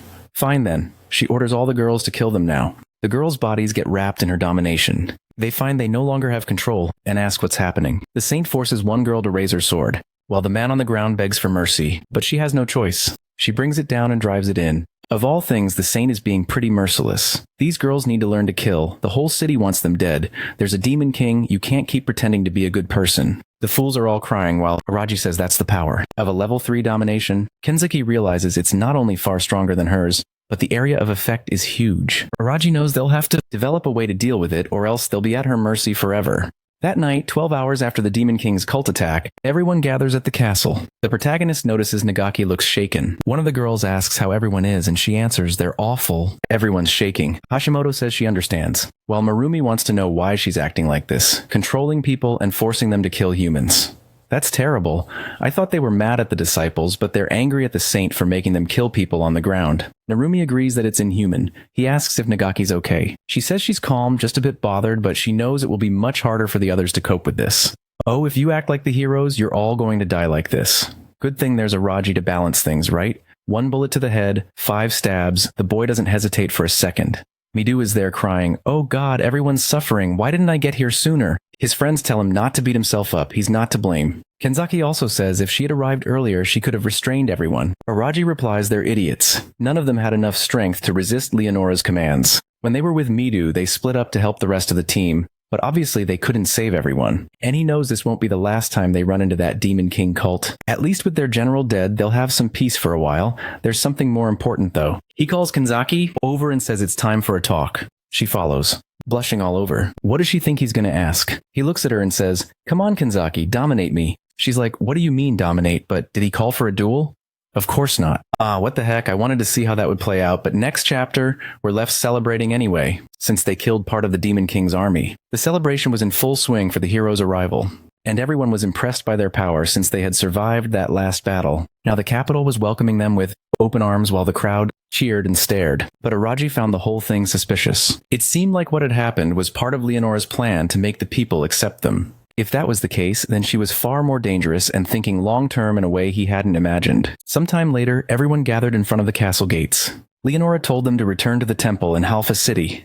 Kenzaki didn't understand, but Araji explained that was the city where they had been summoned. Midu wanted to know if Leonora would come with them. She said unfortunately she had matters to resolve from the day before, so for now they would be under Gaius's care. Nagaki reminded them they were being foolish. Had they forgotten that all the dormitories there had been burned down? She also noticed the other girls were still trembling. She asked Naomi if she was okay, but the girl looked completely shaken, one eye blackened, expressionless. The saint asked if there was a problem. Naomi flinched and collapsed to the ground like an idiot and had to be caught by her friend. Naomi's friend tries to calm her while the saint turned away, saying the matter was settled and she was leaving. But the shaken girl demanded she stay put. Her friend quickly told her to be quiet instead. Really, all the saint had done was split the skull with her sword.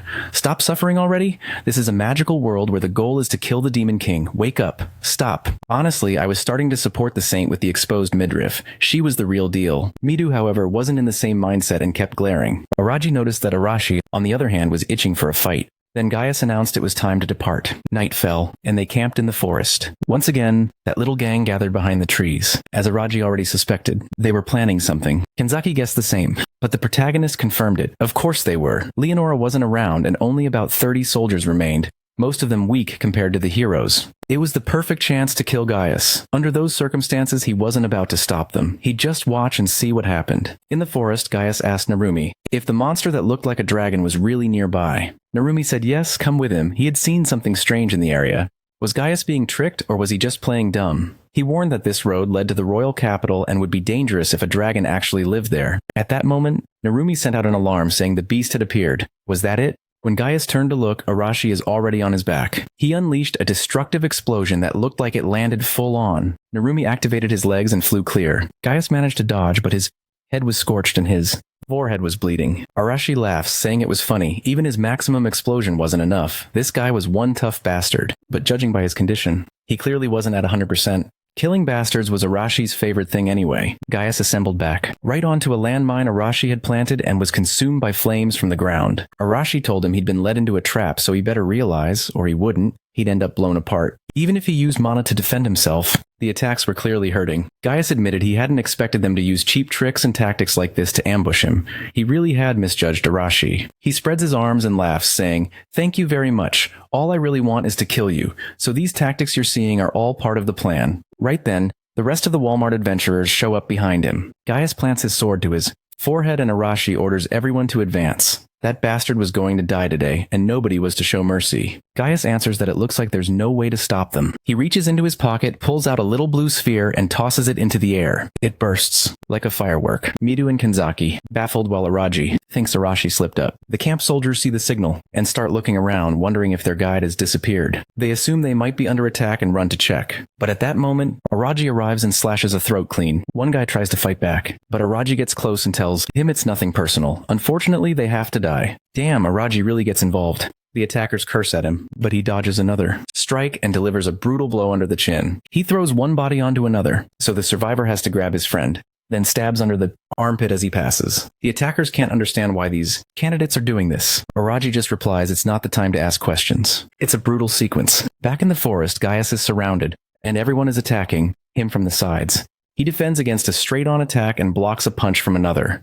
Narumi Creates a wind spirit and throws it, striking a man dead. Meanwhile, another kid channels magic into his allies to make them stronger. Gaius realizes it's too dangerous and has to back off to dodge. But another kid comes in to hammer him from the side. Gaius tries to block. The attacker laughs and says that's useless. The kid's sword hits Gaius in the chest and nearly breaks. The knight can't believe these divine protections are really this strong. Gaius senses something coming from his left. Arashi lands another explosion of punches. Gaius falls back, while he defended himself but wears his arm out. Arashi asks if the old bastard is persistent. Narumi says he's sure that signal was a call for help, trying to buy time. But Gaius says there's no need for that anymore. Look who showed up. The fierce one herself appears. The saint with the exposed midriff, saying Gaius looks cornered. Oh boy, you're screwed. Back at the camp, everyone else is tied up. Midu asks what they're doing. It was Kanzaki helping our guide, who says she's simply following orders. Midu was confused and Naga said, it's unexpected. Normally Kanzaki ignores people. Then Arashi shows up and says, sadly for Midu, that Kanzaki is following his orders. Midu is stunned. Kanzaki says she captured 7, although some escaped.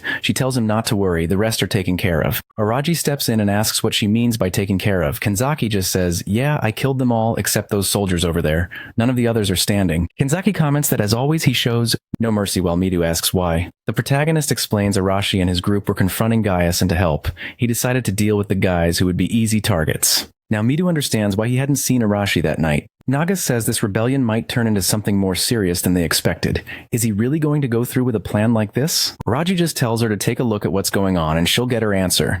Midu doesn't get it. Why is he teaming up with Arashi? He thought they were allies. The protagonist just says there are things he needs to do. Besides, if Midu wants to complain to someone, he can complain to Arashi. Don't bother him. The hero admits Midu's right. He doesn't have time to talk and orders him to move. They need to stop this Linux group. The saint with the exposed midriff says it's impressive the guy is lost. He answers that it's shameful. No escape. His time is up. From above, Narumi asks what they're going to do. Arashi replies they have no choice. There's no way he'll tuck his tail and run after coming this far. The others hesitate and know she can control people. The saint herself explains there are limits to her ability. If someone has too much mana, even she has trouble controlling them. But these folks always rely on divine protection and barely know how to handle their own mana, so they're failures. That's why she can easily control everyone here. Arashi calls her a coward and says if she tried to face him head-on, she'd have no chance. The saint laughs and says, their taunts are cheap. Since that's the case, she'll deal with him and break those claws of his. Even Gaius looks frightened and begs her not to use that enslavement magic. This would be over the top. The queen of the belly button tells Isesa Sarer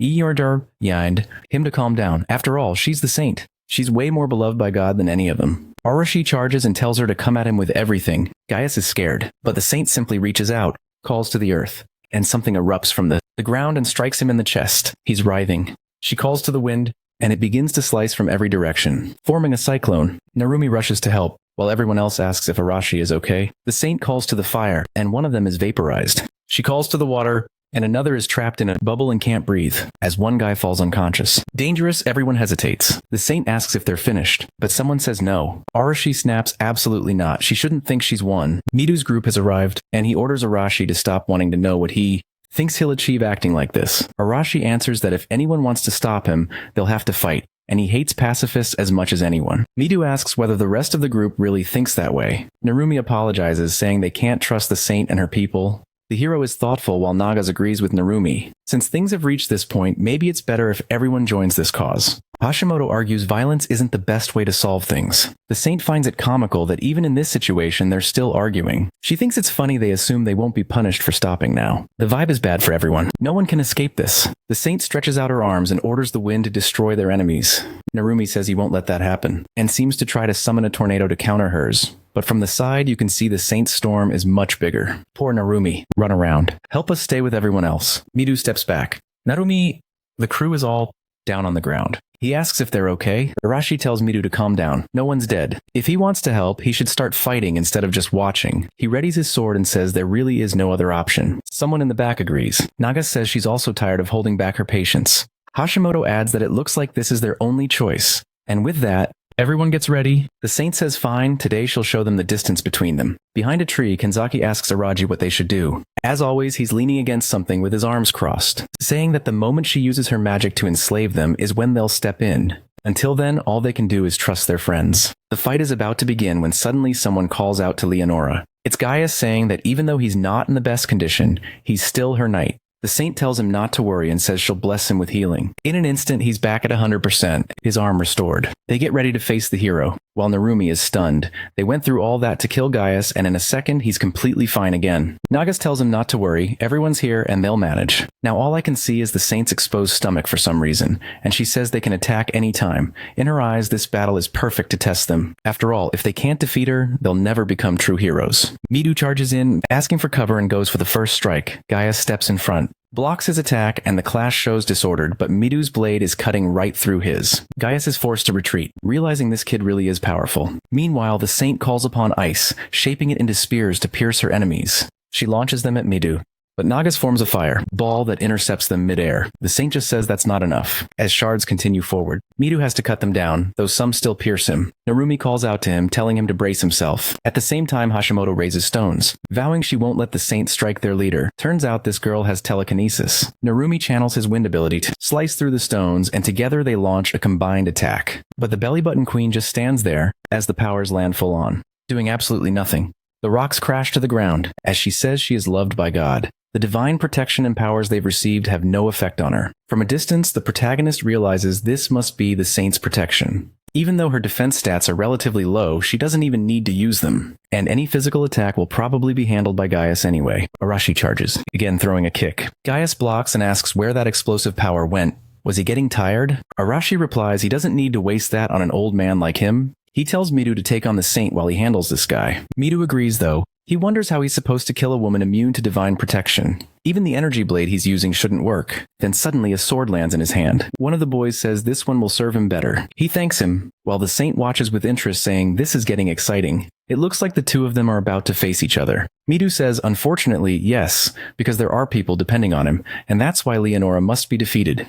He charges while she keeps smiling, slashing arcs like Street Fighter half-moons. He dodges them like a knight. Gaius from a distance wonders how they're supposed to help. All they can do is use their blessing powers, but they don't work. Hashimoto agrees, saying it's frustrating, but all they can do is stand and watch. No, you idiots. The saint is immune, throw a rock at Gaius to free up Arashi so he can fight. Without meaning to, I'm pointing out plot holes here. Arashi dodges, slips past another strike and swings a punch at the old man's face, sending him back. But the kid stays flexible, follows up with a kick that forces the old man to retreat, then drives a solid blow into his gut. The blast of force hurls him away. Arashi mocks him, asking why he's moving so slow. He fought, his wounds had been healed, but clearly he hasn't regained all his strength. The old knight retorts that Arashi is at his limit too, and he can't rely on the divine protection he once had.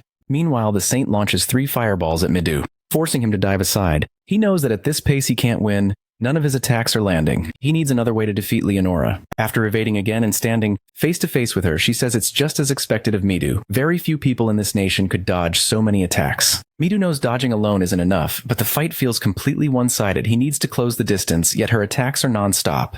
His friends are useless here since they can only attack from afar. He has no choice but to push harder, risk everything, and close in. Leonora looks surprised as Midu suddenly dashes forward. He summons inspiration. Behind him, as his body shoots like lightning, she slams her hand into the ground, turning it into quicksand beneath his feet before he can react. She ignites flames in her palm and scorches the boy's head. That guy screams his name while Leonora realizes he had been storing energy the whole time, waiting for the perfect moment to release it all at once. His talent is terrifying, but even then she's still above him. The poor kid collapses. Arashi is still locked with Gaius, wondering how he'll win without using his explosion. Gaius doesn't give him a moment's rest and presses forward, saying he's hesitating far too much. The blade slashes, blood sprays, and Arashi stumbles back, asking himself how he ended up in this mess. He's beaten this old man before, so why is he losing now? Gaius rests his sword on his shoulder and says that in the end, the boy is still an amateur. This is what happens when trash like him can't use divine protection anymore. But Arashi thinks differently. He was never that kind of person. He doesn't need explosions or divine power to show his strength. He forces himself upright, even with the sword embedded in his shoulder. Gaius is stunned. The blade is lodged in his collarbone, yet he's still standing. Shocked, he barely reacts before Arashi throws another punch. This one smashing square into his face. The old man is launched back, spitting blood. Did he just get knocked out cold from that punch? Looks like it was strong enough. Arashi grins, declaring he's finally beaten the bastard. Meanwhile, Midu thinks it shouldn't be this way. He has to be the one to protect everyone. His friends are suffering, and he refuses to watch anyone else go through that again. The boy rises once more, lightning aura crackling around him, and the thing is stunned by his resilience. He says, "Enough, it's time to go all out." She responds that he doesn't even stand a chance of reaching her, but in a blink he's already at her side. As she turns to look, his blade strikes and sends her flying back. Blood pours from a cut on her arm, and she wonders if she really let her guard down. In another instant, Midu is already at her back. She spins, summoning an ice barrier, but his strike not only shatters it, but it drives her back yet again. At that moment, she realizes it isn't about letting her guard down. He was actually managing to close the distance in an instant. She knew that was the earth-shrinking ability, a power only given to those favored by the gods. Midu said all he ever asked for was something that would help him protect people. In the same second, he drove his sword into her neck. The saint said that still wouldn't be enough to beat her. She activated Prostratus again, and Midu went face first into the dirt. She smiled, saying he'd made his choice. Now that the trump card had been used, Araji said it was their turn to move. Poor Midu was kissing the ground while the saint bled, and admitted she hadn't expected to need that technique yet. She was impressed with Midu. The dorm crew started to advance, but the saint told everyone to freeze. In a heartbeat, nobody could move a muscle. She told them they had done a fine job and everyone had passed the test. She hadn't expected Gaius to fall so quickly. Apparently, as a knight, it could be replaced easily, and everything could remain under control so long as those candidates were under her power. Now Narumi realized from the start this was a fight they couldn't win. Midu understood that if they couldn't stop that ability, they'd never have a chance. The saint admitted she was the one to perform the summoning, and therefore she could control them whenever she wanted. Otherwise, they'd be too large a threat to the world. Suddenly 3 daggers flew in, and she raised an earthen barrier to defend herself. The knives clattered to the ground, and the saint said she'd been wondering where the boy had been hiding. She knew her dear subordinate had been killed by him. Araji appeared, saying he was impressed. A simple person like him had caught her attention. The saint replied that he'd been strange from the day he arrived. He'd received a worthless divine blessing like that, and yet had been unnaturally calm. He didn't seem like someone without information, and she was disappointed she hadn't expected him to throw himself into a battle he could only lose. Araji said that if this was about winning or losing, he'd decide. The saint told him to prove it, and immediately froze his body. Araji registered it calmly, and said this must be the subordinate type of ability she used. The saint asked if now he understood how her technique worked. Boom, he takes a shot. Shot to the arm and then another. The soldier takes him down and the saint is left baffled. Araji, meanwhile, was impressed she protected her vital areas. She wanted to know how he was still moving. She'd used the subordinate technique, but the protagonist was going all out, landing another hit,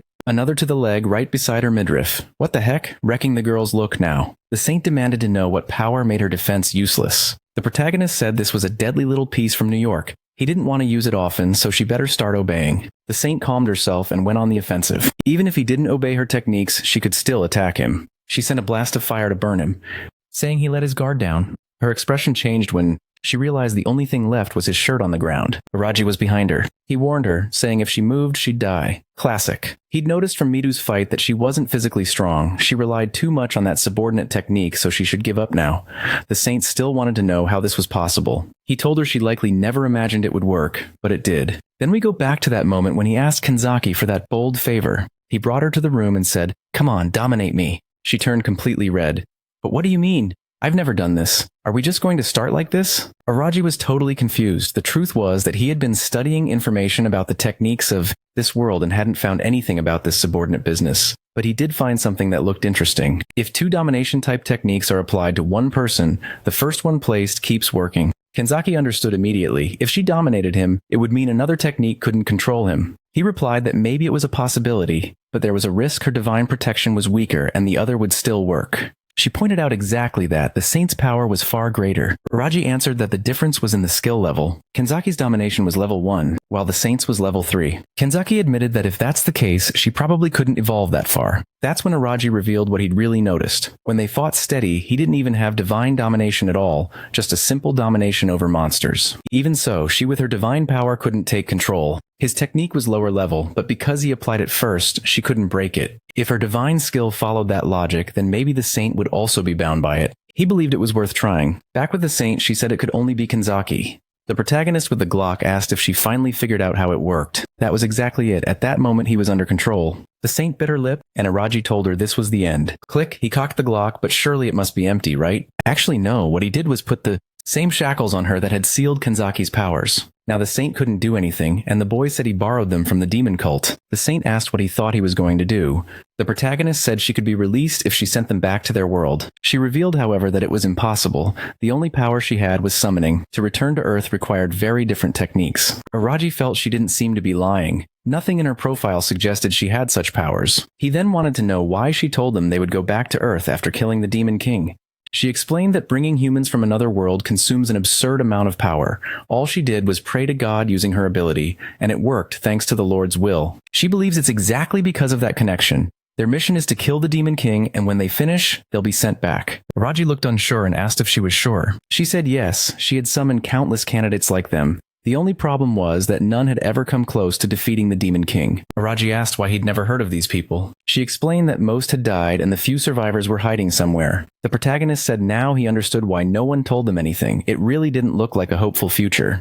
The saint then asked if they planned to stay there forever. Sooner or later, the Demon King would attack and they'd have to fight him. This proved they had no choice in the end. She said if they wanted to survive, the only way was to help this country. She was willing to pretend nothing had happened if they would simply release her. Araji said unfortunately she would have to die and he raised the knife. But of course, Midu grabbed his arm and told him to stop. Araji wanted to know why he's acting like this. As far as he knew, Midu had already abandoned those foolish ideals. Midu replies that he agreed because he thought the saint had a way to send them back home, but now he knows they can't kill her because doing so might risk them losing their hero candidate attribute. The protagonist says they've already started a rebellion. At that moment, the saint says, she let herself go too far, but they still need her to maintain their powers. Araji admits it makes sense, but there's no way he's letting such a dangerous woman escape. The plan wouldn't work twice, and all she has to do is kill Kenzaki and then she's untouchable again. Midu, however, insists that all they need to do is force the saint to make an oath that she'll take better care of them, and then they can release her. Predictably, the rest of his group agrees, saying none of them are fighters. Plus, if they become criminals, how could they ever hope to defeat the Demon King? Even Nagas agrees, saying it's better to have her on their side than against them. Just force the oath. On the other hand, Narumi says absolutely not. He doesn't agree with trusting this woman. She's far too dangerous and should be eliminated. Midu says he knows she's dangerous, but if they kill her here, it's the end for all of them. The protagonist can only think that Midu is acting like this because he's worried about the whole class. He himself, on the other hand, is confident he can survive alone, though at the same time he knows it's reckless not to think about the future. Suddenly his thoughts about being a loner turn into action. Bang, bang! He shoots the saint. Just like that, the belly button queen is down, her head hitting the floor. As everyone panics, Shida demands to know what Araji just did. The protagonist went full crazy. He threw down a smoke grenade and told them they'd see him later. Wild, he really is insane. What a clean hit. That's American through and through. Of course, Midu was furious. Hashimoto said that bastard killed her when they had already decided. McGee's grieved, saying he only ever thought of himself. Narumi wanted to know why his friend did this, calling him a bastard too. Kenzaki, meanwhile, was in shock, unable to believe he really killed her. In the end, everything went exactly as he'd said. We see a little earlier when he explained how the plan would work. The main plan was to capture Leonora and figure out how to return to their world. If they discovered she had no way of doing it, then they would kill her. She agreed, and he said, the moment they found out there was no way back, Midu would try to protect her. At that point, he'd kill her anyway and escape. Kenzaki asked if he intended to carry the burden of killing her alone. He said that was why he let the soldiers escape, so they would spread the word about who was really behind it. While he would be branded a criminal, Everyone else would remain safe. Soft-hearted protagonist, he came up with a fifth dimension plan just so everyone else could stay clear of trouble. Everyone except the belly button queen, of course, who took a bullet to the forehead. Kanzeki doesn't think things will work out so neatly. He says if they run into problems, they can use their status as hero candidates to negotiate with the rest of the country. It seems that whole misunderstanding about losing their powers if the saint died was just a translation slip, since he didn't hesitate even for a second, and now Kanzaki is standing frozen in place, wondering if Shinju will be able to handle all this. The scene shifts to a castle under a red moon. Someone asks about the candidates from another world and the blessings of the gods. The blonde man at the front says yes, they've arrived and they're trying to eliminate them, but unfortunately, they've been failing. Sitting on the throne, the man says not to worry. When they inevitably come here, they'll deal with it. And finally, things would start to get interesting. This is the Demon King's Supreme General known as Winberg, which means it's not even the Demon King himself yet. Now we're back in the forest. And our boy is wandering a little bit, alone, drinking water from the river. He lost the belly button queen, lost the only waifu who was really into him. All he can do now is keep moving. Oh look, he spots a little town ahead. At night, as he gets closer, he figures since it's so late, sneaking into a place like this shouldn't be a problem. He reaches the wall, throws a grappling hook, climbs up, and starts wondering how he's going to make money. What he got from the soldiers is enough to survive for a bit, but nowhere near enough. He notices a tavern nearby. Maybe a good place to find some way of earning. Everyone's smiling, having fun, when suddenly the room goes quiet and someone asks what he's doing there. The protagonist walks up to the counter and asks for a mug to fill his belly. A guy beside him wants to know who he is. A traveler? He's never seen someone like him around here. Araji says yes, he was forced to leave his city and is looking for work. The guy assumed he must have been driven out by the Demon King's army and says it's truly a sad situation. Perfect misunderstanding for Araji, he just agrees, saying yes, that's the case, and asks if there's any kind of job without needing identification that he could take. Of course, it's the classic answer. The bartender tells him, you should try becoming an adventurer. Araji asks what adventurers actually do, and the man explains they receive missions from the guilds to subjugate magical beasts. A drunk nearby warns him to be careful. You take on dangerous work and you're dead in an instant. That's how it goes. But the bartender replies that he's sure this kid doesn't seem like an amateur. The drunk agrees, saying it's no wonder he's traveling alone. The protagonist replies that if it's only magical beasts, he can handle it. He asked how to become an adventurer. The man says it's simple, just head to the guild in the middle of town and register. They're in need of plenty of adventurers, so they won't even ask for identification or anything like that. Araji notes that he knows a lot, and the man admits he used to be an adventurer himself, but after injuring his knee, he had to retire since he couldn't fight properly anymore. He serves the boy his meal, and with that, Araji gets dinner. And then the next day wakes up in his room. Wait, what's this? Showing off that belly, trying to seduce someone? Come on, man. Even the belly button saint never saw his stomach, and now he's flashing it like that.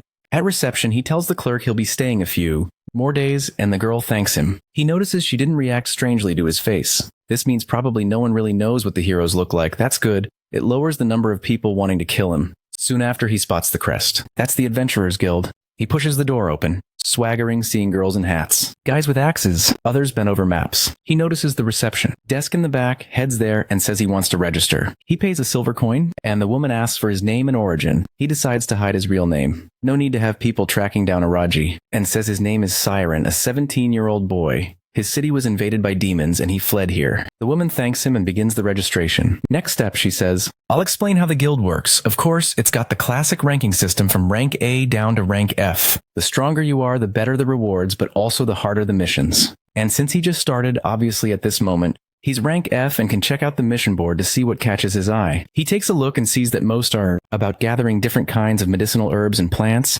and only one is about subjugating kobolds. That was a type of beast he had never even heard of, but he decides to accept it. Right then, though, someone calls out to him. The Walmart gang pipes up, Hey old man, never seen your face around here. You're thinking of taking on kobolds? Forget it, trash like you can't do it. Araji is already pissed at these clowns, wondering who the hell they even are. He glances back, thanks them for the warning, but says he's not in the mood to chat. The guys get mad at being ignored, while the rest of the guild knows those bastards are always looking for trouble. One of them yells at the protagonist, saying he needs to be taught how things work around here. He swings a big fist, but Araji just raises an arm and blocks it easily. The guy shouts for him to let go, but then suddenly feels something strain, and starts desperately calling for his buddies. Another one charges with a bear-like strike as the first stumbles aside. A punch comes from Araji, left, but just a few seconds later, all of them are lying unconscious on the ground. He walks away calmly, mission paper in hand, realizing that apparently this is the level of adventurers here. Compared to hero candidates, they're really weak. Either way, it was time to finish the mission and start leveling up. Out in the forest, first he knows that in theory,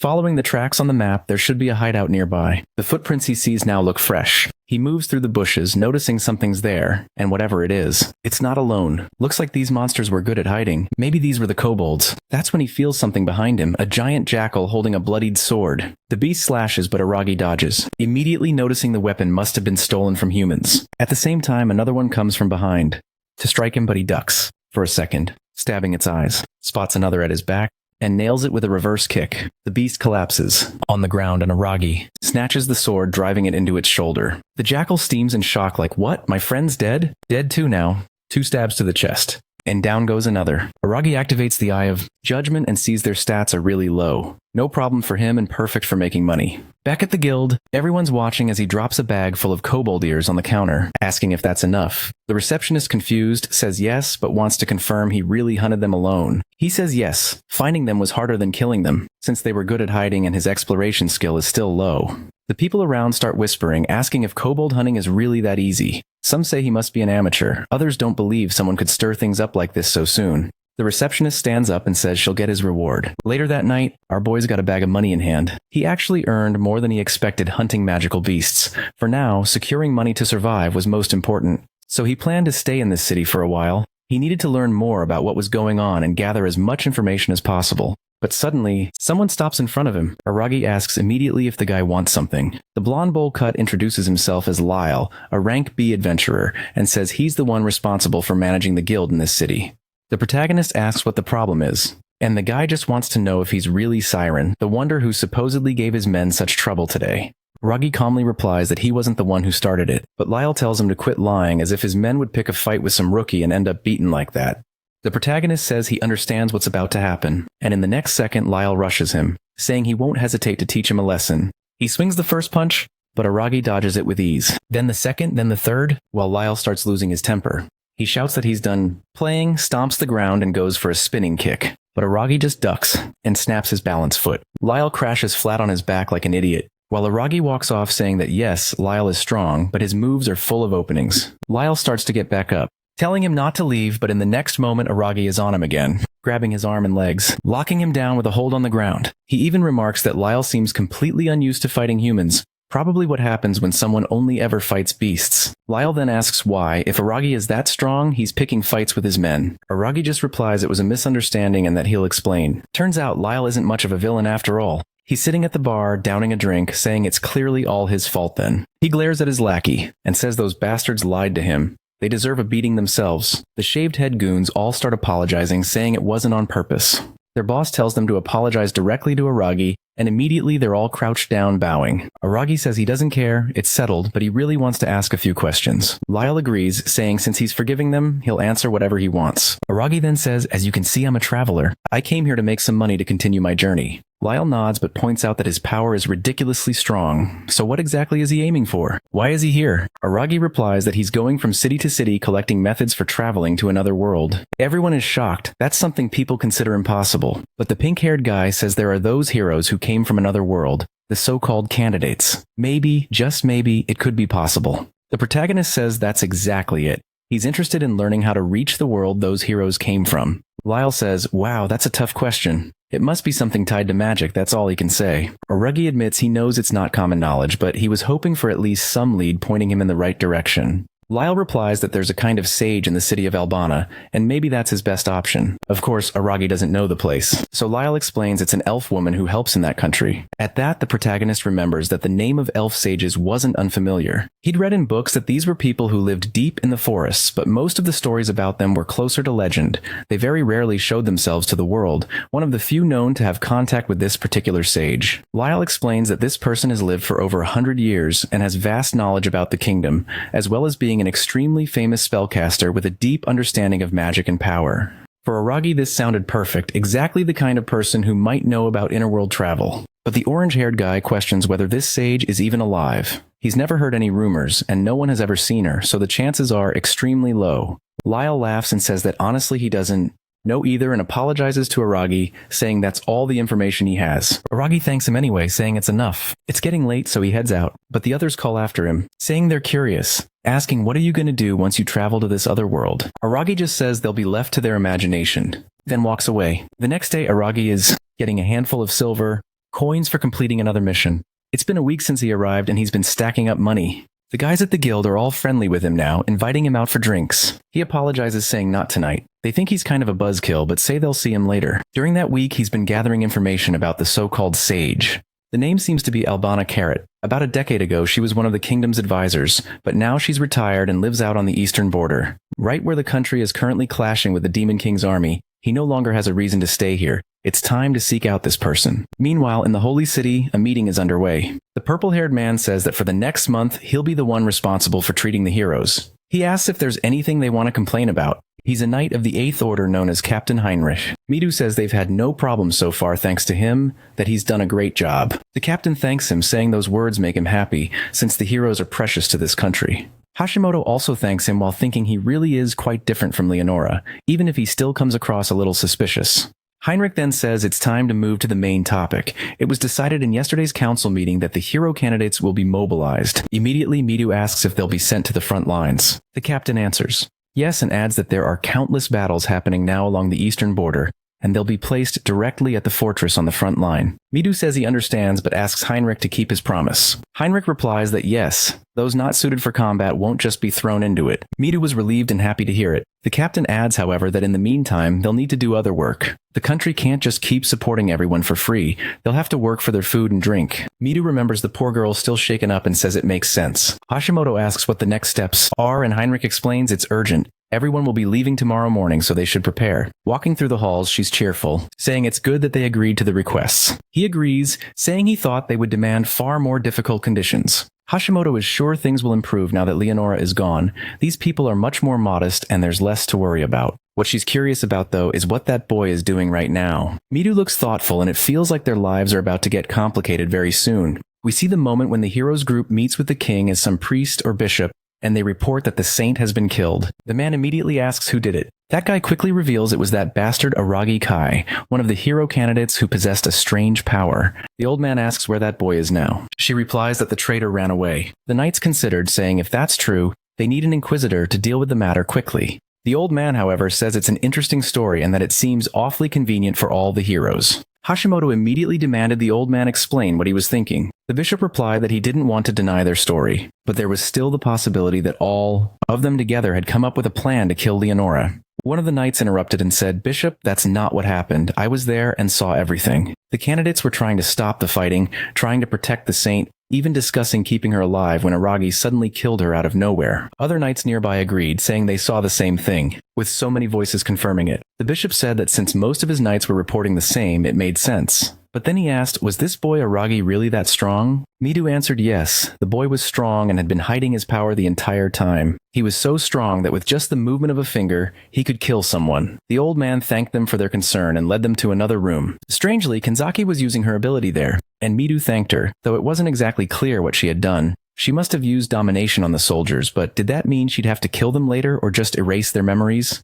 It wasn't clear. Still, Midu felt relieved while Hashimoto said it was good to know they no longer had to worry about anyone. Besides, Aragi would do whatever he wanted with his life. They didn't need to keep thinking about him. Midu laughed and agreed, but deep down he knew the truth. Aragi had taken all the blame onto himself and Midu, who had promised to save people. In the end, he hadn't been good for anything. Not even... Now the class president is gathered with everyone else. He immediately informs them that they'll be mobilized to the front lines and that those fit for combat must depart the next day.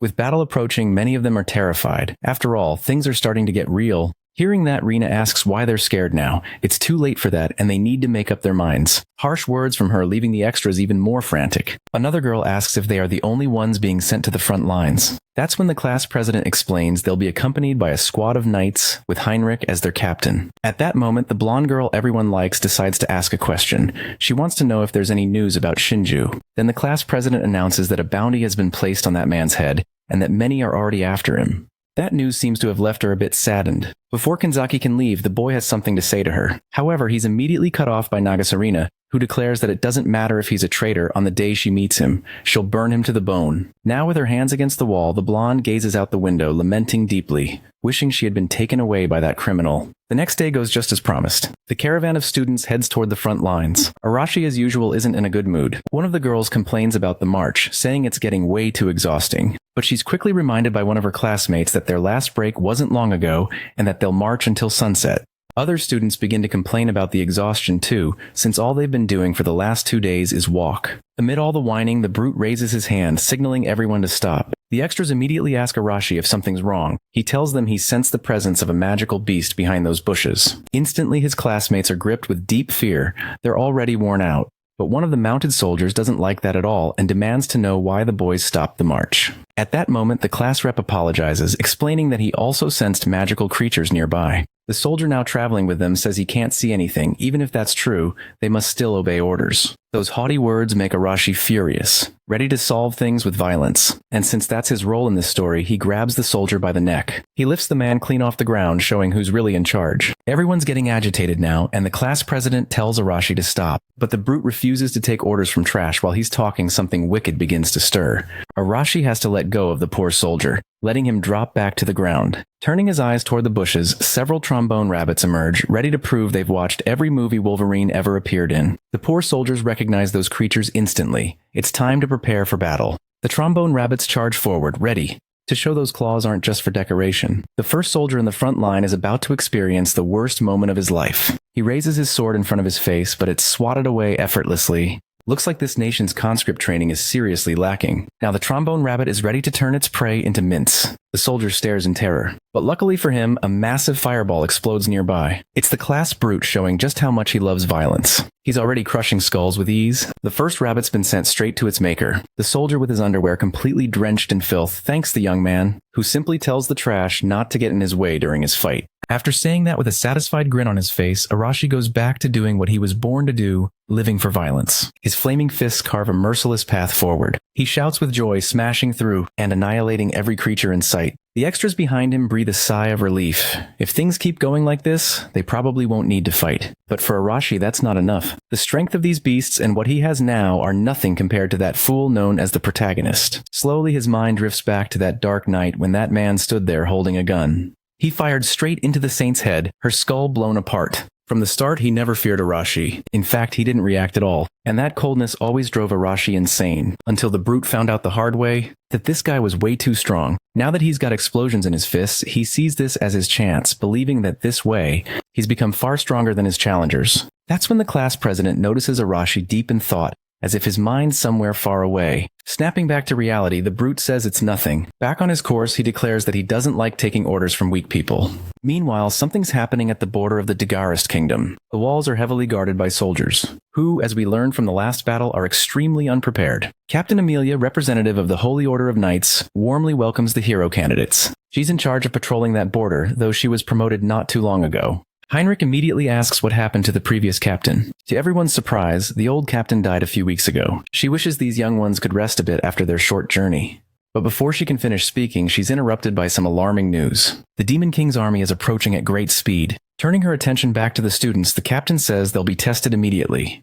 The class president is eager for it. Looking at his classmates, he tells everyone to get ready for battle right now. But Arashi, of course, loves that news. He's dying to burn creatures with his flaming fists. The fortress alarm blares through the air. The Demon King's army is closing in. Looking out to the horizon, they can see the great march of demonic creatures approaching. The class president and his friends stare in fear. Heinrich quickly orders everyone to open fire. They must annihilate the creatures while they're still at a distance. The archers are already in position, and mages begin casting your spells. Within seconds, flaming arrows fly through the air, striking monsters that haven't reached the fortress. Even so, they keep advancing. Those wounds mean nothing to them. The class president is shocked by their resilience. Captain Amelia warns that they don't die easily and must never be underestimated. Now, the young man wants to know how they're supposed to defeat enemies that strong. The captain orders everyone to follow Heinrich's commands. She's heading to the battlefield herself to stir up some chaos. In the middle of the chaos, Heinrich is struck by nostalgia, wondering what the old captain would have done in this situation. And just like me, the class president's baffled by how calm he is. Near the wall, Nagasarina says there must already be people down there. Before the class president can process her words, a massive explosion erupts. Now the demons are confused, they don't understand what's happening. That's when the brute reveals himself standing atop a pile of corpses. A few other students are with him. The demons are enraged by such audacity, but before they can react, next another explosion goes off. Arash couldn't care less about what the demons think. He's simply going to wipe them out no matter what. While the battle rages outside, some creatures manage to breach the wall, They're cutting down soldiers with ease. One of them is about to turn a soldier into sashimi, but before that can happen, the demon is taken down. It's the class president who saved that extra. Thanks to his heroic actions, he ends up attracting even more enemies. But the blade he wields is special. It slices through anyone who tries to kill him, leaving nothing but a trail of corpses behind. A bit more confident now, he believes he can win. His power keeps growing stronger.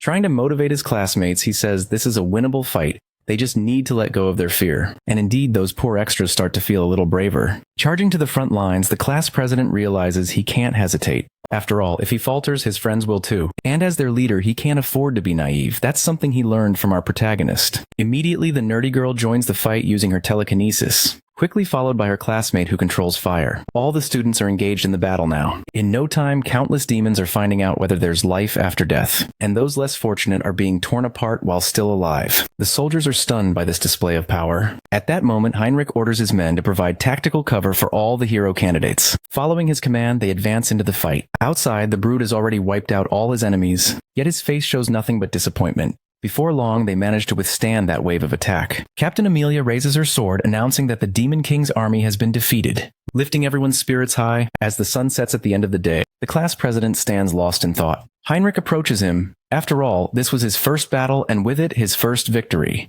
For the class rep, though, lessons like this are hard to digest. A battle of that scale carries immense risk. Even so, the captain tells him he led his classmates well. But still, he must never lower his guard because their enemies are cunning. Though the demons' numbers have dwindled, those of higher rank pose an entirely different level of threat. The young man promises to keep that in mind. Far away in the demons' refuge, they gather once again. The survivors return to report to their leader the crushing defeat they've suffered. The gray demon Stone Gaia is furious, vowing to crush his enemies' bones as vengeance. Meanwhile, our protagonist continues walking through the forest. Soon his journey to find the sage will come to an end. On the way, he's suddenly ambushed. Several tentacles lash out toward him, but the boy's reflexes are incredible. He dodges every strike. Watching closely, he realizes those tentacles look a lot like some kind of creature's tongue. He's getting through the forest. He spots several monkeys that resemble baboons. Immediately, he activates the power of his eyes, something like an AliExpress version of the Sharingan. By analyzing the baboons, he can see all their abilities. The creatures are mediocre, so he grips his dagger, ready to handle this fast. Once again, the monkey tries to strike him with its tongue. Again, the monkey whips its tongue at him. But this time, after dodging, the boy's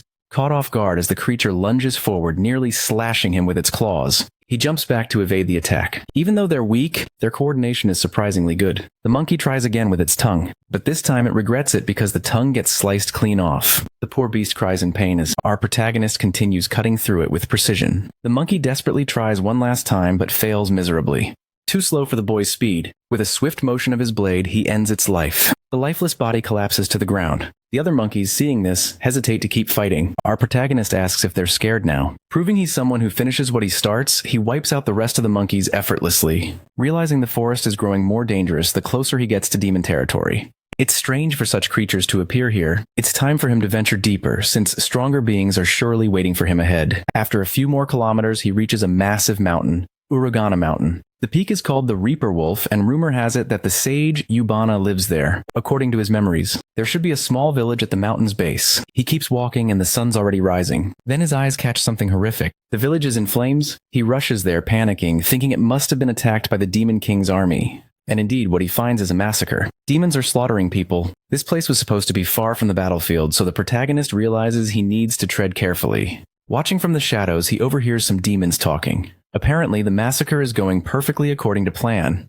Their leader says they can stop here and enslave the surviving humans. However, he wants to know if his subordinates have found any information about Yubana. One of them reports that the sage resides at the mountain's summit, right at the peak of the Reaper Wolf. To the demon commander, that's terribly inconvenient. Their top priority is to capture the sage no matter what it takes. After resting tonight, they'll begin climbing. But the demons are clearly uneasy because they know that Peak is home to countless deadly wolves. Even in battles against highly intelligent magical beasts, their technique is somewhat lacking. It's said that the 4 divine kings once managed to tame a dragon, but for ordinary demons that's impossible. The commander himself isn't skilled in magic either. That's why he tells them not to think too much. There's only one option: make it work. With that, his entire army becomes far more motivated. Our protagonist realizes that the demon's military organization is truly impressive, but he focuses his attention on that demon named Hector, since he's a high-ranking one. If there were very few like him in the entire army, it would be difficult to face him in battle. Hector suddenly senses that someone was watching him. He turns his gaze toward the rooftop where our protagonist is hiding but finds nothing. Even so, he remains suspicious and orders his soldiers to search the whole area.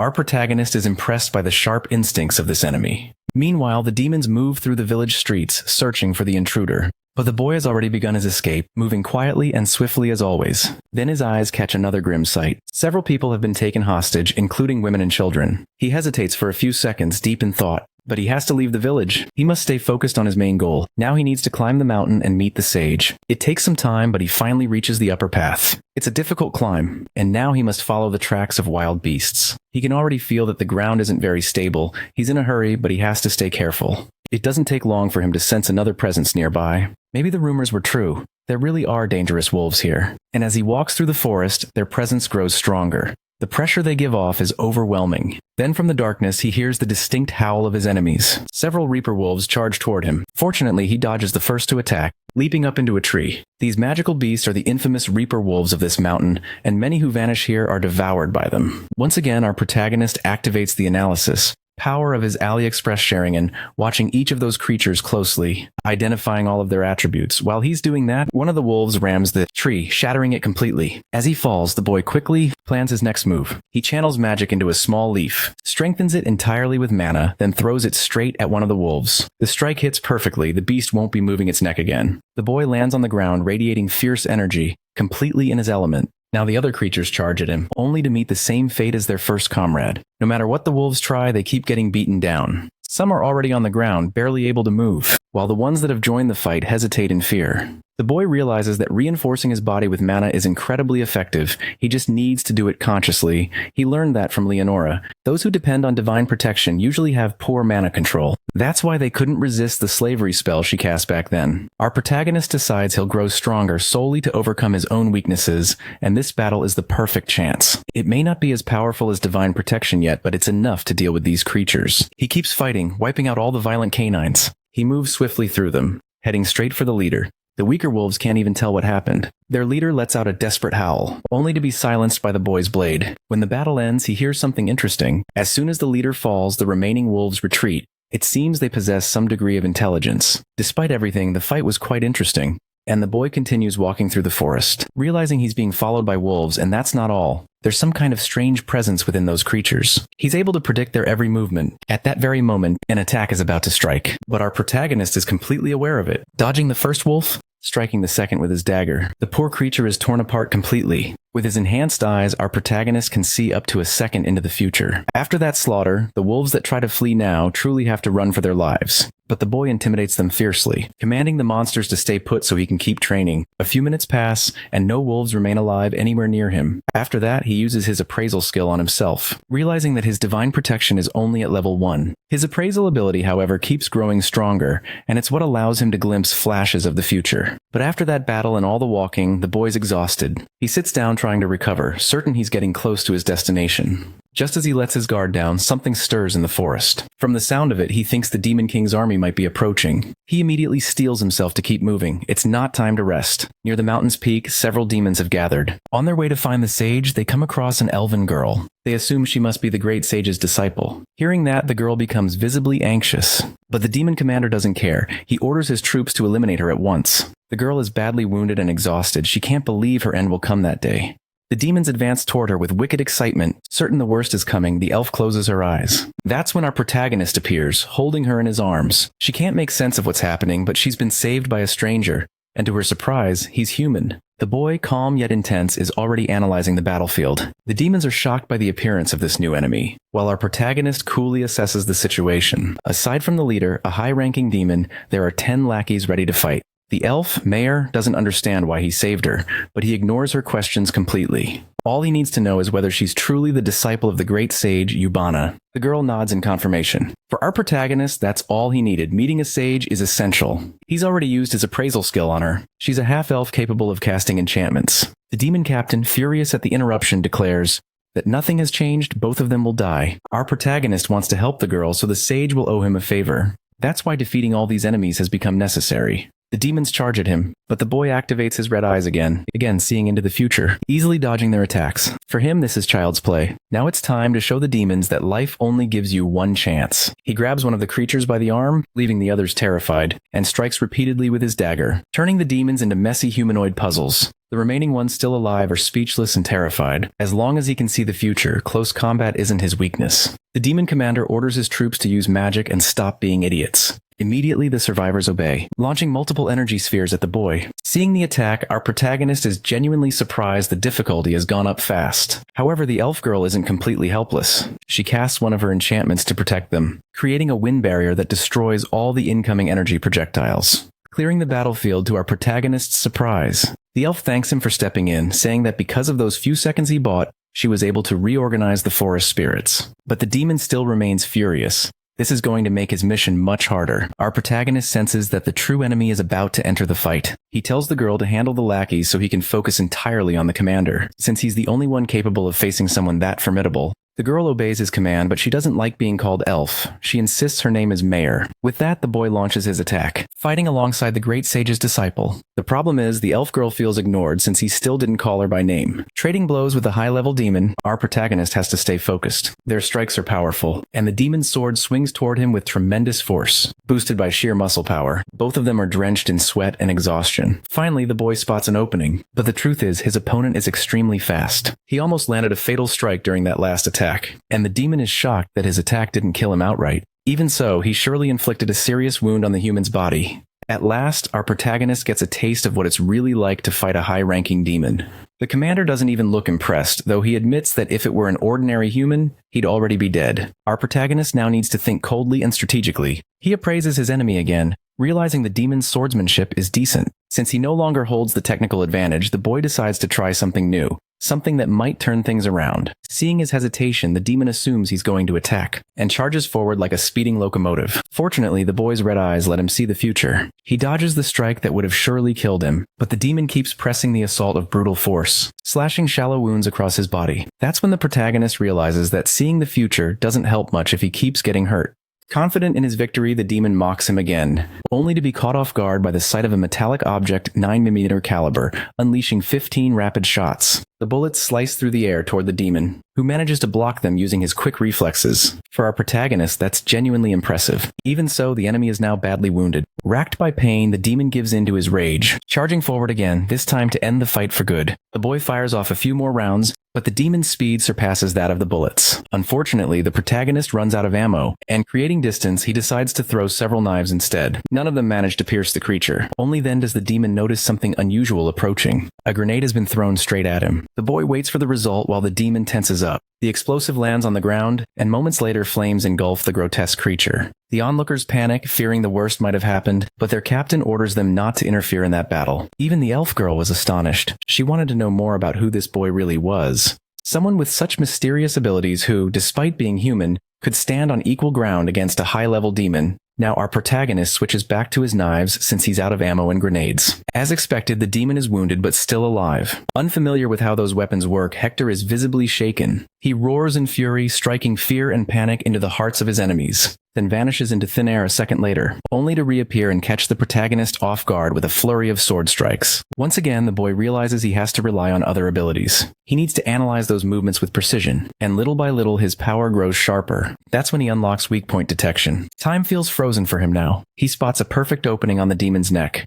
and positions himself to strike it cleanly. In the blink of an eye, this time he's not the one being cut. Hector stands there confused, having just been promoted from demon to decorative fountain. With the battle over, our protagonist realizes that combining future sight with weak point detection is incredibly effective, but it comes at a heavy cost. His body collapses from the strain. The lesser demons are trying to figure out if their captain has really been defeated. One of them suggests finishing off the human now that he's drained of energy. The elf girl wants to help, but the spirits are disoriented again after her earlier interference. The demons charge forward in rage, but before they can reach the boy, they're engulfed in flames, completely incinerated by a mysterious power. Our protagonist, witnessing the magnitude of that attack, realizes it's far stronger than Naga's. At that moment, a woman appears on the battlefield, apologizing to the elf girl for arriving late, with a bright smile, her master. At last, our protagonist has found what he's been searching for. The beautiful woman standing before him is none other than the sage Ubana. She thanks him for saving her disciple's life. The sage seems genuinely grateful for what he's done. The boy replies that it was just a coincidence, but he still wants to confirm if she truly is the sage Ubana. She immediately affirms it, saying that compared to her younger days, she's just an old lady now. Unfortunately, our protagonist doesn't have enough mana left to use his appraisal skill, but one thing he knows for sure: this woman is powerful. There's no way he could defeat her in battle, not in his current condition. The woman clearly senses that he came to the mountain for a reason, and indeed that's true, he tells her as much. The sage had already suspected it. After all, no one comes to a place this dangerous without a purpose. She thanks him once more for saving her disciple. The elf girl suggests they return home since the corpses attract wolves. The sage agrees and invites the boy to come with them, saying he could use a place to rest. Clearly worn out, he accepts. Now that he's in the sage's company, he realizes the situation turned out favorably. It was worth the risk of that battle. Before long, they arrive at the woman's home. There's nothing remarkable about it, it's a simple dwelling. Inside, the elf excuses herself to take a bath. Our protagonist asks why the sage lives in such a remote place. She says there are many reasons, but mainly because she enjoys being close to nature, and too many humans have tried to take advantage of her. Now the boy understands why she lives in isolation.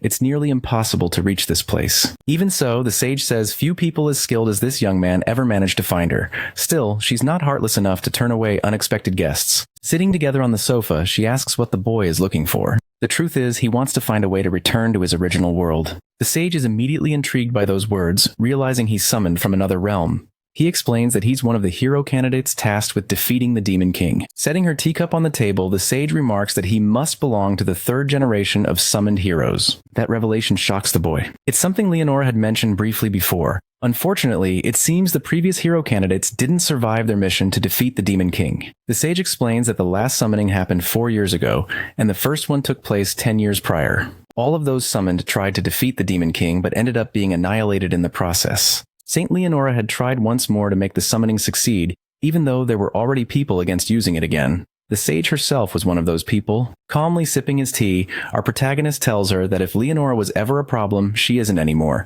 since she no longer exists in the world of the living, and soon, even if they wanted to, such a summoning ritual wouldn't be possible again. What really shocks the sage is the realization that it was he who ended that woman's life. He explains that there are many ways to end a person's life, even when there's a huge gap in strength between them. The sage seems oddly pleased by this story, finding it poetic that Leonora was finished off by one of her own pawns. At last, she understands his true motivation for wanting to return home. Getting straight to the point, she tells him it's impossible. After the initial shock, the boy tries to come to terms with that truth. Curious and unwilling to give up, he asks if the sage knows of any clue he could investigate, but she tells him that the knowledge needed for something like that has long been lost to time. It's information he'd already heard from Leonora. Now all that's left for him is to defeat the Demon King. Standing up and walking to her bookshelf, the sage agrees perhaps demonic arts could help him in some way.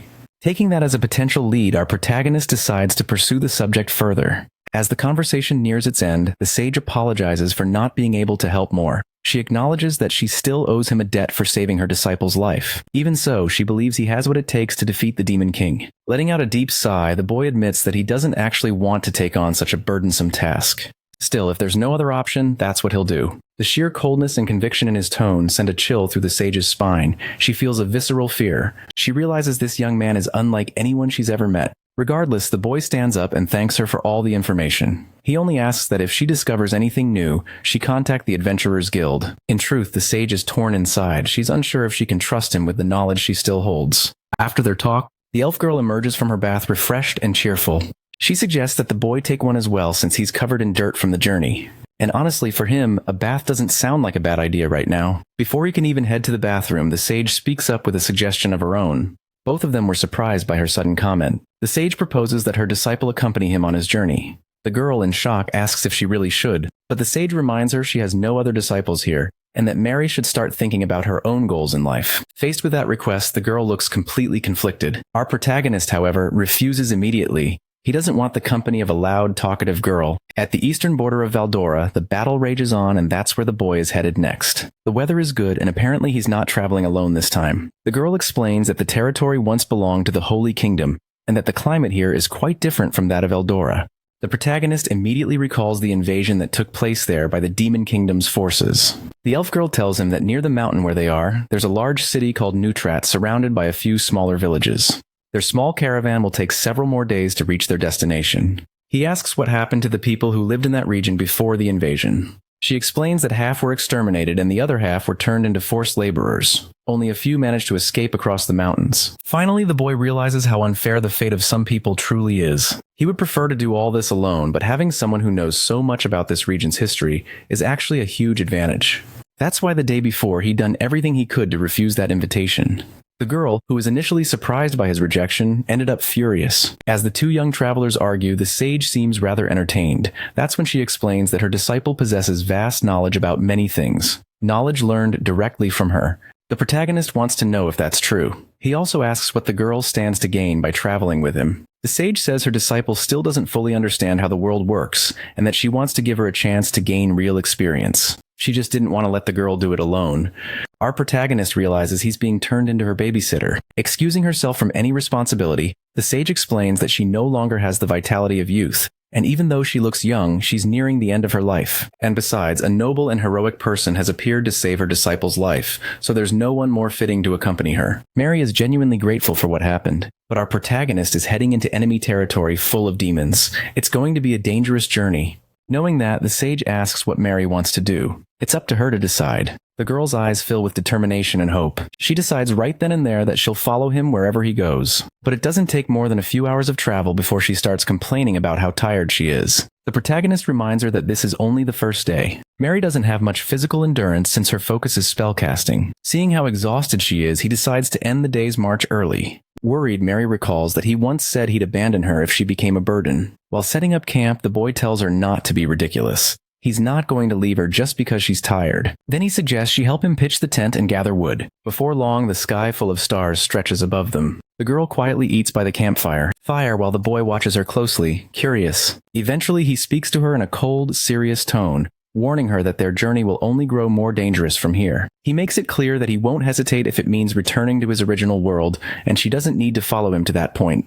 To him, what Yubana said was true, but he understands that the girl must have her own reasons for agreeing to come. Choosing her words carefully, Mary admits she's been through a lot. She reveals to him that the village she grew up in was destroyed by the Demon King's army. Even though the war is technically between humans and demons, the collateral damage means nothing to either side. The demons destroy anyone in their path, and that's how she lost her entire family. She only survived because her father sacrificed himself as bait. Back then, she couldn't do anything, and after the attack, she was left to starve. That's when her master found her and took her in. Our protagonist isn't particularly interested in her past. What he truly wants to know is her goal. So Mary explains why she became a spellcaster and a disciple of that noble woman. Her greatest wish is to wipe out the demons. For years, she's been preparing for that purpose, seeking revenge, determined to personally take the lives of those responsible for destroying her family. Curious, the protagonist asks if she knows the name of the one responsible. Marinades. It was one of the 4 divine kings, Windberg the ruler of the wind, and one of the most powerful leaders in the demon army. Now our protagonist realizes that she's traveling mainly to get close to that man. However, the boy himself has no interest in engaging directly with such enemies. Mary explains that Yubana had never allowed her to go on a journey alone. This is the first permission she's ever been given in her entire life, and she still doesn't understand why her master was so lenient this time. Because of that, she decided to place her full trust in the guidance of our protagonist. Receiving that kind of trust from her leaves him genuinely puzzled. He immediately recalls the conversation he had with Yubana, how that girl's obsession with revenge was so consuming that, if left alone, she would have rushed straight toward her own death. Noticing that the boy has gone quiet, Mary apologizes for bringing up such a sensitive subject. She tells him there's no need to worry. She has no intention of dragging him into her personal revenge. That was the confirmation he needed. She plans to handle this on her own. With that settled, he decides to end the conversation since they need to sleep. The girl stands up, bids him goodnight, and says she'll have the forest spirits watch over their camp. Once the fire burns out, the boy sits there thinking. He knows the 4 divine kings are incredibly powerful, but his thoughts are soon interrupted by the sound of the girl snoring beside him. Stepping outside, he looks up at the stars. The last battle against a high-level demon hadn't been easy, and the ones ahead will be even tougher. He needs to grow stronger no matter what, but that's not his only concern right now. On the western border of the kingdom of Diagoras stands a fortress. Several officers have gathered, there along with the heroes and the captain. Now that all the hero candidates are assembled, the bald man wants to launch a major offensive. The older officer across from him understands the idea but doesn't know where the attack should begin. At that moment, the captain points to a location on the map, Fort Arl. It used to belong to the humans, making it a good starting point to reclaim. Captain Heinrich finds the plan reckless, saying it would completely change their defensive strategy just because of the last victory. The bald man, Eber Aragon, asks if Heinrich's platoon is afraid. That comment alone is enough to irritate Heinrich deeply. The truth is, the captain agrees with him. The enemy is underestimating human strength and won't be expecting a surprise attack. After that, she asks if Midu is fully recovered from his injuries. The class representative confirms that he has and assures her his sword will be in the fight. After the meeting, they walk down the corridors together. According to Heinrich, the plan will be carried out the next morning. It's rare to see Amelia acting so boldly. The nerdy girl with her hair tied up asks if everything will go well since everyone in that meeting seemed confident. The class rep agrees with the offensive strategy. It's the best chance to strike while the enemy is still reorganizing. The captain reminds them that the entire operation depends on their execution. They're placing complete trust in the hero candidates. At that moment, the girl realizes there's no choice but to fight. The captain says he'll provide support however they need, but those young fighters are essential to the mission's success. Right then, the class representative gets a bad feeling about what's coming. The next morning, just as planned, the army marches forward, concealed by the early mist. Seeing that, Magus asks why they're advancing at this hour since the sunlight might expose their surprise attack. That's when the captain explains that demons can see perfectly in the dark. The shadows only hinder humans. Midu then says he wants to confirm something once more. Their small squad's mission is to eliminate the enemy commander, while the main force draws the attention of the demon army. On the brink of battle, he assures everyone that he will lead the platoon, but they will need to buy enough time for the rest of the group. His classmates immediately understand that they need to cooperate. A soldier approaches, delivering a message for the captain. He comes from the main force. The operation has already begun. Filling himself with courage, Heinrich announces that they will advance right away. He and the hero candidates begin marching at full speed. The assault on the fortress has finally started. Human forces storm the gates. The demons inside are furious, but that doesn't change their fate, to be annihilated by Amelia's sword. The fierce battle quickly draws everyone's attention, but inside one of those towers waits a high-ranking demon. The hero squad, led by the class representative, moves in quietly. Along the way, they run into a few demons who are swiftly dealt with. The human soldiers are in awe of Midu's combat prowess. Even so, Heinrich warns him not to let his guard down. There is a strong chance that the enemy leader is waiting at the end of that corridor. Just as he finishes speaking, several demons appear, and to make things worse, they are completely surrounded. The students begin to panic. At that moment, Heinrich declares that his soldiers will protect the heroes, allowing the class leader to advance safely. He calls for Rhea's help to clear a path. The girl unleashes flames burning through the demons, while the class president slices the rest apart with his sword. With that, the small squad keeps pressing forward until they reach a massive metal door. The students walk through it, tense and uneasy. That's when Midu comes face to face with his enemy. A large demon stands in the middle of a grand hall, calmly waiting for his visitors. The students immediately feel something off about the situation. At that moment, Arashi asks if the old man before them is the leader of all demons. The demon Stonagaya replies that he is one of the 4 divine kings. The very mention of that title fills the students with terror. Midu, leading the operation, can feel that this opponent's presence is unlike anything he has ever encountered. Simon slammed his massive shield into the ground, but the demon showed no sign of intimidation. Instead, he looked eager to test each of their strengths. Midu raised his sword and ordered his team to prepare. He knew he couldn't afford to show fear. If they failed here, everything they'd accomplished would be for nothing. While some trembled with dread, Arashi was genuinely thrilled by the challenge. With all the heroes gathered, the demon crouched down and placed his hand on the floor, tracing a massive magic circle. Instantly, the humans' brutality, the ground beneath them began to shift. Earth rose from below, taking on a humanoid form. The sight had left the students horrified. They were golems. Dozens of them emerged, an army of living stone ready to crush everything in their path. Stonagaya grinned wickedly, commanding his summons to wipe out the arrogant young heroes. Sword in hand, Midu urged his teammates to hold their positions and secure the perimeter. One student skilled in wind magic managed to slice through a golem. Its stone body shattered easily. Arashi joined the fray, fists blazing with fury. His flaming strikes exploded against the golems, reducing them to rubble. He didn't feel challenged at all, and even taunted the demon to summon more. Stonagaya, on the other hand, looked at his arrogance with disdain. Then before their eyes, the shattered golems began to reform. To the students' shock, every single one of the destroyed monsters regenerated completely. Arashi hadn't expected that, and for the first time, he started to look surprised. Besides that, the golems were extremely dangerous and had now started attacking for real. The other hero candidates charged into battle. They knew they had to figure out a way to defeat these enemies, and to do that, they needed to fight. Cutting the golems into pieces wasn't that difficult, but the problem was they kept attacking even after being damaged. The poor, short-haired side character was on the verge of being sent to the next isekai. Just then, the girl with the power to create barriers protected him, completely immobilizing that golem and giving the lancer a chance to strike. He thrust his weapon at the creature. thinking that would finish it off, only to be brutally struck by a counterattack. Seeing that, the nerdy girl used her ability, too, hurling several stones toward the golems. This time she managed to destroy one, but she hesitated, waiting to see what happens next, only to witness the creature regenerate completely. Arashi was growing frustrated with how repetitive the fight was. Then he and the class representative heard a voice, one of the boys who remembered reading about this kind of situation in manga. The best tactic for all of them, he said, is to defeat the summoner who controls the golems. Manipulating the wind, he told them to leave the creatures to the side characters. Midu and Arashi got the message and rushed forward to strike the real leader. With his exceptional agility, Midu darted past the golems with ease. Stonagaya, noticing their approach, felt insulted by how much they were underestimating him. He slammed his hand against the ground again, forming several more magic circles. More stones rose across the hall, and now they were flying toward Midu. The boy used his agility to dodge the attack, but to his shock, the stones curved through the air, following him. He was hit directly by the impact, leaving him badly shaken.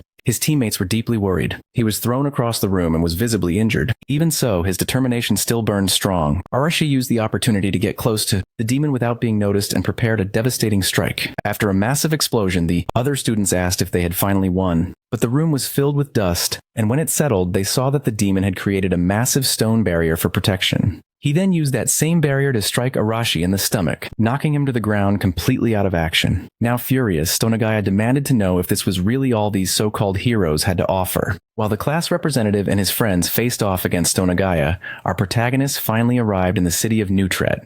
He and the girl were sneaking through the city's underground sewers. The girl clearly hated the idea, it reeked down there. But the boy asked her to be patient, assuring her they'll soon reach the city center. Given the city's heavy security, entering through the underground passage turned out to be a smart decision. After walking for quite some time, they found a staircase. Climbing it, they finally emerged into the city, above which looked strangely deserted. At that moment, the boy grew alert. He sensed someone approaching. They quickly hid inside a large chest. A group of demons walked by, patrolling the area. One of them seemed quite pleased with the job, while his partner complained that working for the witch depended too much on personal achievements and he wasn't exactly motivated.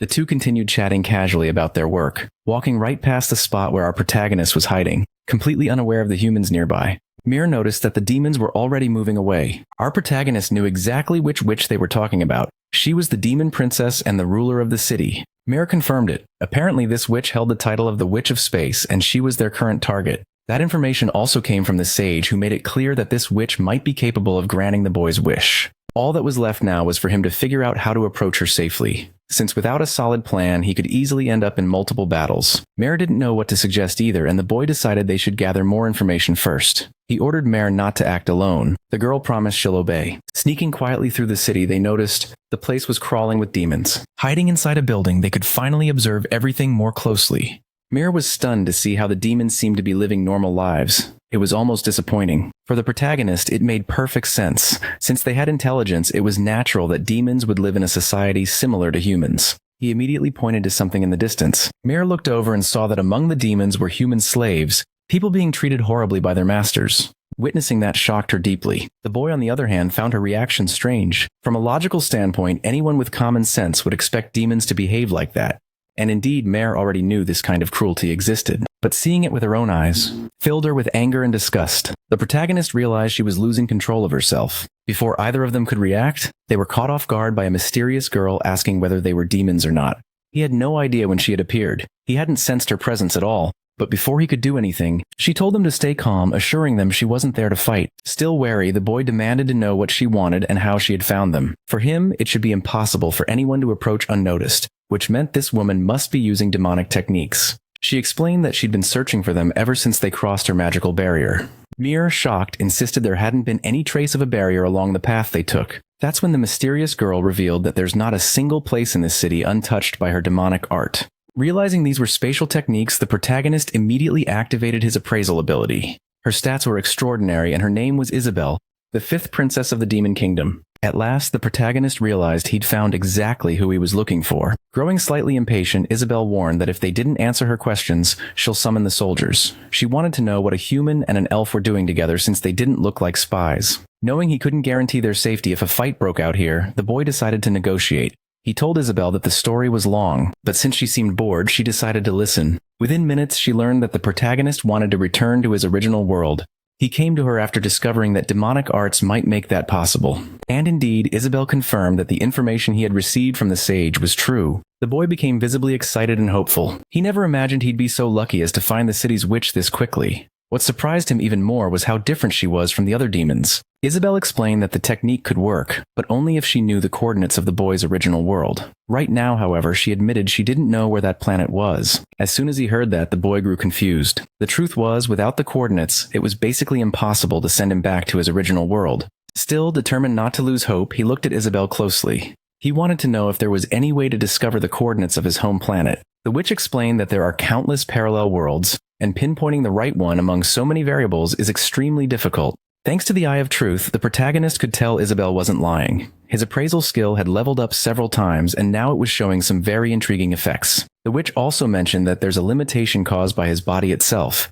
Since he came here with divine protection, it would be impossible. Her demonic magic couldn't pierce through that barrier. The boy realized that maybe this was the will of that god, that he wouldn't be allowed to return home until the Demon King was defeated. Isabel agreed that it sounded like a reasonable theory, though she didn't have the knowledge to say whether it was truly possible. The protagonist now understood that he had no other choice. He really would have to fulfill his purpose in this world. Isabel could see the determination in his eyes. The boy understood that returning home wouldn't be easy even with help from demonic arts. Finally, Mare decided to join the conversation, asking why the witch was being so cooperative if she was a princess of the Demon Kingdom. Isabel answered that the kingdom was divided into several factions, and that there was something she herself desired. Right after saying that, a wave of dark energy spread through the room, making both the boy and Mare tremble. Isabel opened 2 portals to leave, warning them to be cautious, because escaping this city would be very, very dangerous. Then she vanished, leaving the 2 alone again. Letting out a deep sigh, Mare admitted that she was terrified. She truly thought that might have been her last day alive. The boy realized that the Demon King's bloodline was indeed powerful, and in his current state he had no chance against them. Mare thanked God that the witch hadn't been hostile. For the protagonist, having such unexpected luck could only mean that something worse was bound to happen next, which immediately made Mare uneasy. Moments later, they heard noises coming from outside and rushed to the window. The city was in chaos. The demons were panicking. They already knew that humans were inside their territory spying. Frightened, Mare thought they had been discovered. And the boy knew this happened right after the witch left, meaning she must have alerted her subordinates. Mare couldn't understand why the witch would do that, but for him, it didn't matter. Trying to figure out her motives was irrelevant. The priority was getting out of there alive. A few minutes later, they were sprinting across rooftops at high speed. The demons below couldn't spot them, but the protagonist noticed that everyone was now on high alert, and the individual power of those demons was remarkably strong. Suddenly he stopped, startling Mare. They both crouched low. He told her not to move no matter what happened. His eyes were fixed on something fascinating. The mana signature he sensed was the same as the witch's, maybe even stronger. The boy spotted a peculiar figure among several demons, someone who clearly held authority. Mare recognized him immediately. That was Wimberg. The boy was taken aback by the name, but the girl was completely focused on that figure. She hadn't expected to find him here, and it confirmed that following the boy had been the right choice. The protagonist asked if that was the target of her revenge. Furious, Mare confirmed it. He was one of the 4 divine kings. Upon hearing that, the boy used his appraisal skill, confirming that Wimberg was indeed an incredibly strong and formidable enemy. Right after that, he tried to calm his companion down. If they fought here, they wouldn't stand a chance. Mare understood that perfectly well. That was the divine king of wind, and his element made him an expert at scouting and detecting enemies, so they needed to be extremely careful. Quietly, the 2 began climbing down from the rooftop. Leading the demons, Wimberg was searching for the intruders. Believing them to be weak, he didn't take the task too seriously. But one thing he was sure of, once he found them, he would crush them with his own hands. He also knew that the human hero candidates were fighting on the front lines, and that during moments like this, they'd be trying to stabilize their nation. One of the demons asked if it was really all right for a divine king to be there with them, saying it would be better if Wimberg were on the front lines as well. The king replied that his position here benefited him greatly, and that manual labor could be left to the other units. Using his ability, he felt something carried by the wind. Wimberg had confirmed the presence of intruders. The demon accompanying him was shocked, and the divine king explained that he'd learned their position through the wind itself. They were moving carefully, but they wouldn't be able to escape his detection. The demon was amazed that Wimberg could sense anything just from shifts in the air. It was truly incredible. Annoyed by all the praise, Wimberg ordered his troops to prepare for pursuit, though he was quite entertained by the thought that these intruders had entered the city under the witch's permission. Trying to escape the city, the boy and Mare ran at full speed, until he suddenly ordered her to stop. Nearby, demons were searching the area with determination. The protagonists realized they had already been located, even if the enemies couldn't pinpoint their exact position. He could feel the wind moving unnaturally for a while now. Mare mentioned that the spirits were restless. For the boy, that could only mean an elemental tracking ability was at play. The situation was turning dangerous. Mira could disrupt that technique with her magic, but doing so would reveal their exact location. He realized they shouldn't do that. Instead, they needed to keep moving. Demons were roaming through the city streets, while the boy dashed desperately through the alleys. Unfortunately, they were found. Mira apologized, saying it was her fault, but the protagonist told her they could still use the terrain to their advantage. For that, though, he needed her to act as bait. The girl didn't like that idea at all. While she hesitated, the boy leapt between the walls, climbing back onto the rooftops. Mira panicked. She didn't have the agility to move like that. The boy asked if she truly wanted her revenge because crying like a child wouldn't help in the situation. After that, he slipped back into hiding. The demons soon realized the intruders had split up. Some began searching for Mare while others went after the boy. With her staff in hand, Mare understood she only needed to act once. She unleashed a massive fire spell. The demons, seeing that, went into a frenzy. Those who had split up quickly realized their comrades had been burned alive. In the chaos that followed, the boy appeared suddenly among them. With swift, precise movements, he began cutting down his enemies. The demons didn't understand what was happening. All they could hear were the sounds of blades slicing through the air. One of the creatures turned around, wondering what the noise was, only to see all his allies already defeated, before his own neck met the edge of the boy's blade. Desperate, the demon called him a coward, but that didn't change his fate. Mira kept fighting, but this time she changed her spell, summoning a massive surge of water to block the advancing demons. She tried to push them back as best as she could. All she managed to do was slow them down a little, and at that rate, they would soon catch up to her. That's when she noticed something strange. The number of demons was decreasing rapidly. One of them turned around in panic, only to be struck in the face by the knife of the boy, who had been working from the shadows to silently eliminate their pursuers. Retrieving his weapon, the protagonist thanked Mare for her effort. She had been an excellent distraction. The girl, however, was still upset about the situation, realizing how dangerously close she had come to death. Elsewhere, the Divine King was furious. The intruders had still not been captured. One of the demons tried to apologize, saying he would send more troops immediately. But to the Divine King, that was pointless. It would only lead to more casualties. He decided to hunt the intruders down himself. Meanwhile, the boy and Mare continued trying to escape. They began to notice the wind growing stronger around them, and to make things worse, they could feel mana gathering in their direction. Mare immediately summoned the Spirit of Wind. At that moment, the boy realized their enemy had arrived. Hovering above the city, the Divine King was watching them intently. To him, these intruders were nothing more than lost rats. Mare looked up at Wimberg with hatred burning in her eyes. Her long-awaited chance for revenge had finally appeared before her. The boy asked if she was ready, and she answered that she had been prepared for this ever since her life had changed forever. The two of them braced themselves for the battle that was about to begin. He whispered to her that they couldn't win a long-range fight. They would have to use everything they had right from the start and finish it quickly. Mare agreed with the plan. She immediately called upon the Spirit of Wind again, sending several fierce gusts at their enemy. The demon watched carefully as the attacks approached. Thinking his opponents were foolish to use wind against him, he was completely surrounded by that energy, and every one of Mare's attacks failed to hit. Each blast was deflected with ease. The boy noticed that the demon had partially blocked his own vision with his defense. Just as he realized this, he had to dodge an incoming strike. He couldn't understand how it had been possible for the enemy to attack while hidden within that barrier. The demon had already predicted that his enemies would try to close the distance, thinking they could find an opening in his elemental control, but with his sensitivity to the wind, he would never lose. The boy understood now how dire the situation was. Even if he managed to find his opponent's blind spot, that demon's arts would stop him. But Mare was still there, and she promised she'd fix this. She used wind again, but this time with greater force. At first, the demon was unalarmed, until he sensed something unusual coming from her spell. Mare knew that demonic arts relied on precise manipulation of wind.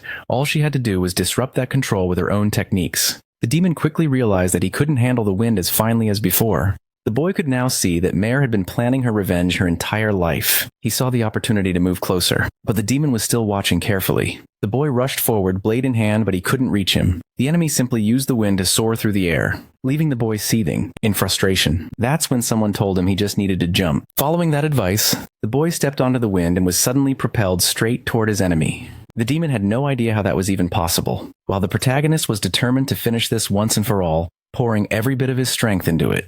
Now close enough to strike, he used his ability to predict exactly where the demon would move next. But to his surprise, the enemy's weak point started to fade away. He didn't expect something like that, and before he could strike, a massive sword materialized in the demon's hands. The creature had never imagined he'd be forced to draw his weapon against such intruders. The boy realized that he was no longer on the offensive. He now had to focus entirely on defending himself. His agility wasn't good enough to keep his guard up against all those attacks. At that moment, the demon decided to reveal that he was the one who personally taught Hector how to wield a sword. Right after saying that, the creature had to pay attention to his surroundings as a huge boulder was suddenly hurled in his direction. That interruption forced both the demon and the protagonist to stop fighting. Reuniting with Mare, it was time to rethink their strategy. Up above, the demon stared down at the boulder and the two young fighters, trying to make sense of what just happened. Moving something that size shouldn't be easy. And now he realized that the elf girl could use more than one element. He remembered that the nearby elven village should have been wiped out long ago, and it suddenly clicked. These two must have been the ones who killed Hector.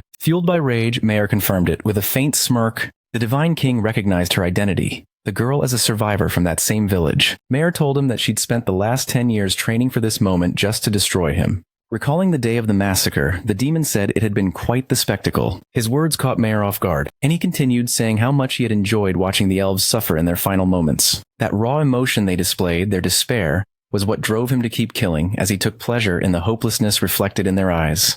Hearing that, Mare completely lost control. The protagonist had to remind her not to give in to the demon's provocations, since her abilities were crucial for their victory. Regaining her composure, Mare decided to listen to him. Now it was up to the boy to analyze every variable. He was the kind of person who would do whatever it took to win. The demon, on the other hand, understood that his opponents were far more troublesome than he'd expected, and that the human he fought was still standing, something that shouldn't even be possible. There was only one explanation. That boy must be one of the summoned candidates. With his eyes glowing, the protagonist said they were being underestimated in this fight. The Divine King replied that he always kept the strongest warriors of enemy nations in mind, and that red-eyed boy wasn't among them. That could only mean one thing: he wasn't from this world. Floating above them, the demon realized he still had the strategic advantage. There was no need for him to rush. The protagonist, however, knew he only had about 3 minutes left before the power of his eyes would fade, and once it did, victory would become impossible. Mare then told him she had an idea for how they could turn the tide of the battle. Knowing that she might actually be useful, the boy told her not to slow things down. Offended, Mare snapped back that she should have been the one saying that. The demon, meanwhile, grew irritated at how casually his enemies were talking in the middle of a fight. With fury burning in his eyes, the protagonist declared that they were going to launch their attack, while the demon, filled with anticipation, was eager to see what they could do. Using her wind abilities, the girl hurled the boy straight toward their enemy. At the same time, she used her earth manipulation to summon additional spirits, launching several massive boulders in the demon's direction. Seeing the incoming assault, Wimberg didn't feel threatened. He used his own wind techniques to defend himself, controlling the air to neutralize every rock that came his way. But that was just a diversion. In the very next moment, he was forced to defend himself against a precise strike from the protagonist, who had closed in while he was distracted. Still on the ground, Mare hadn't stopped her offensive. She altered the course of the boulders midair, catching Wimberg from behind. He hadn't expected that possibility at all. His only option was to dodge. But even then, Mare didn't let up. Wimberg's expression shifted to one of shock as his magical force. Formation was shattered by the barrage of rocks. The protagonist finally saw an opening. He was about to drive his blade into the demon's chest. The demon had to act instantly, if he wanted to survive. Blood splattered into the air as Wimberg realized the strike hadn't been aimed at his heart, but at the hilt of his sword. The boy seized the moment, disarming him, and claiming the weapon for himself before quickly retreating. Wimberg glared at the boy in rage, only to be struck by more of Mare's boulders. The demon was surprised that their strategy had worked at all, though he made it clear that someone of his level wouldn't be defeated so easily. Mare was terrified. Their coordinated attack had been perfect, yet the enemy remained unscathed. But to the protagonist, everything was still going according to plan. Mare had mentioned that Wimberg's wind technique, while powerful, had a weakness. It couldn't handle heavy attacks from the earth element. If she couldn't break through his defense, she could still use her wind magic to disrupt his control over it.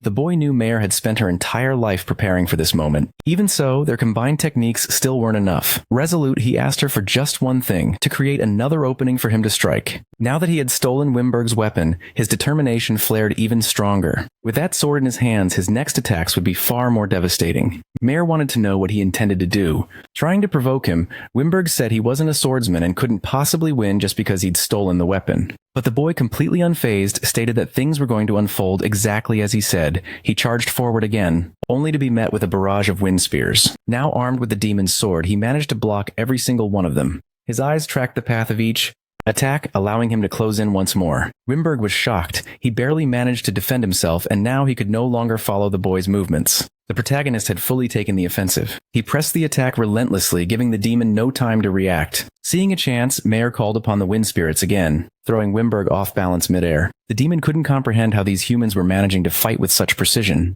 And then the boy appeared right in front of him to finish the battle once and for all. Wimberg felt deeply insulted by those words. Channeling all of his remaining energy, he formed a massive wind spear to pierce his enemy. But that final act of desperation amounted to nothing. The protagonist swung his blade and severed the demon's head, ending the fight instantly. Drained of all his stamina, the boy could barely stand. Wimberg never imagined that he would fall that day. My God. The guy's head is gone and he's still talking. Yeah, he's definitely a demon. Only then did the protagonist reveal that his eyes allowed him to copy his opponent's abilities. He'd been replicating Wimberg's sword techniques all along. At first, he wasn't familiar with those moves, which made him hesitant to use them. But once Wimberg understood that, he realized the hero candidates were humanity's true trump card. The protagonist explained that he gained this power after defeating Hector.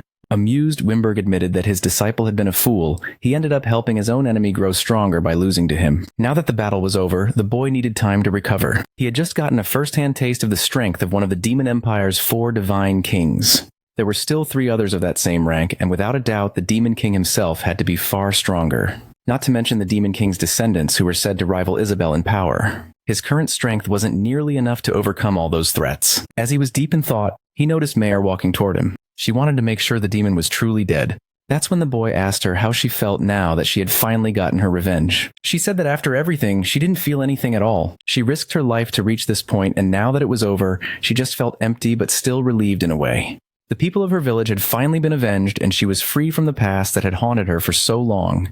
The protagonist admitted that having her by his side was invaluable. Without Mare's help, he never could have defeated Wimberg. That feeling was mutual. She knew her revenge was only possible because of him. Because of that, she thanked him. He'd helped her fulfill one of her lifelong dreams. The boy brushed it off, saying it was just coincidence, nothing worth so much gratitude. But Mare didn't agree. She was content with the choice she made to follow him. If not for this journey, she admitted she probably would have lost control and rushed to her death without meaning. The protagonist asked what she planned to do now. She hadn't thought about it and confessed she felt lost. He told her that she should create new goals for her life after all. Elves lived for a very long time. Still, since she was half human, she wouldn't live as long as her master. For now, she decided to continue traveling with him. He asked if she was sure about that since his goal was to defeat the Demon King. But to her, that was exactly why she should stay. If the Demon King fell, there would be fewer people like her, fewer tragic stories born from his reign. That made her journey worth following. Even if he told her not to, she'd still stay by his side. As they set off again, the protagonist said they needed to find more clues soon. Reinforcements would arrive in the city before long, and that would become a serious problem. Mare understood what he meant. She'd been accepted by him, and now they were walking the same path. As the two made their way toward the outskirts, someone was watching them from above. It was the witch Isabel, surprised by how well this unlikely pair had done. Their victory over Wimberg had made her next moves much easier. After that grueling battle, their journey continued. The protagonist eventually returned to Yubana. The wise woman was relieved that both of them had come back safely, admitting she hadn't expected it to happen so soon. Mare had something to say to her, but Yubana already knew what it was. She could tell her disciple wanted to travel alongside the boy. Because of that, the sage wished them both an excellent journey. Yubana's enthusiasm was so genuine that Mare actually felt embarrassed as they sat together drinking tea. The sage asked the protagonist if he had heard the latest news from the front lines. Hearing that, the boy immediately asked what had happened. From what it seemed, the hero candidates had been defeated, Midu included. Now the protagonist wanted to know who the enemy was. Yubana explained that the one responsible for that crushing loss was one of the Demon King's highest-ranking executives, Stonagaya. Mare guessed he must be just as strong as Wimberg, which made him an extremely dangerous opponent. The boy, however, wanted to know whether his former companions were still alive. Yubana told him that somehow they had managed to survive, but their defeat had completely shattered their morale. Because of that, the protagonist wanted to understand what would happen from here on. His goal was still to defeat the Demon King, and to do that, he needed to gradually weaken the enemy's forces. Mare asked if the other hero candidates were as powerful as he was. The boy said he couldn't say for sure, but even if they possessed great strength, it wouldn't matter much if they couldn't use it properly. Back at the human fortress, several soldiers were being treated, including the hero candidates. Midu tried to reject the excessive attention, saying his companion shouldn't use her healing technique for too long. She knew that, but insisted on helping everyone as much as she could. After saying that, she went back to focusing her energy on healing Midu's wounds. During that battle, thanks to Heinrich's forces, they had managed to retreat safely. Still, the injuries suffered by his team were severe, and the worst of all wasn't physical, but psychological. After their defeat, the hero candidates were in shambles. This was deeply frustrating, blaming himself entirely for what had happened. High above the Arl's fortress, Stonagaya was surveying the perimeter. Far away, someone had already located him. It was the protagonist using his far-seeing eyes. Mare asked how he could see things from such a distance. The boy explained that ever since his appraisal skill leveled up, it had been providing him with extra benefits. Mayer was amazed. It was an incredibly convenient ability at times. Even from that far, the boy could tell that the demon's stats were formidable. Deciding to push further, he used the advanced version of it, his appraisal skill, to analyze Stonagaya in more detail. He discovered that the demon's defense could multiply based on his base attributes. Since the boy's appraisal had reached level 4, he could now use the enhanced version of the ability, granting him access to deeper insights about his opponents. He took the opportunity to search for a weak point, yet Stonagaya remained motionless, and the boy couldn't identify a single one. It was a clear sign that he was still too weak to perceive the demon's vulnerabilities. If he could only access that information, the fight would be far easier. From what he'd learned so far, Stonagaya was skilled with a sword, capable of using earth elemental magic, and possessed a special ability that greatly enhanced his defense. Mayer already expected such an impressive description, considering he was one of the 4 divine kings. She also mentioned that the earth element was weak against water. That made the boy ask whether there was any compatibility system between the elements. Mayer explained that it depended entirely on the abilities being used. Even if Stonagaya had mastered many forms of demonic arts, there was no way he had perfected every single one. If she could identify which technique he planned to use, she'd be able to determine its weakness. The protagonist then decided to visit the fortress personally to gather more information. Meanwhile, not far from there, Midu stood staring at the horizon. He wondered what would happen if the protagonist was there, but quickly pushed the thought away. He had already taken it upon himself to bear the responsibilities of the heroes. His companions had gathered around him that day, wanting to know what was on his mind. Reina pointed out that he kept trying to shoulder the burden of everyone all by himself, which only made the class representative even more uneasy. The blonde boy told him not to make that kind of face. Then the short-haired nerd reminded him that he wasn't alone in that fight. Midu was surprised that his companions still trusted him after everything. At that moment, Reina stepped closer, asking if they shouldn't act together like before. As she passed by Midu, she told him he was really an idiot sometimes. Right after that, the blonde boy wrapped an arm around his shoulder, saying he needed to trust his friends more. Midu was still confused by everything happening around him. The truth was, he had never thought about depending on those people before. The blonde boy said that everyone had been getting stronger, which was exactly why the news shouldn't carry the weight alone. After hearing those words, Arashi decided to join them as well, and several other students came along with him. Arashi wanted to know why Midu had such a pathetic look on his face, since they needed to recover and crush their enemies. The class representative was stunned by Arashi's sudden appearance, which only made the guy more irritated. After all, he hated realizing during the battle that their strength hadn't been enough. That's why he was now waiting for Midu's command so they could go back and destroy that enemy. The blonde boy and Midu were both shocked to see the tough guy cooperating like that. Feeling his spirits lift, Midu asked everyone to work together to defeat that enemy. That renewed determination was exactly what Arashi had come to find. While everyone was talking, a girl watched them from afar. Rin, relieved to see her classmates finally cooperating again after such a long time.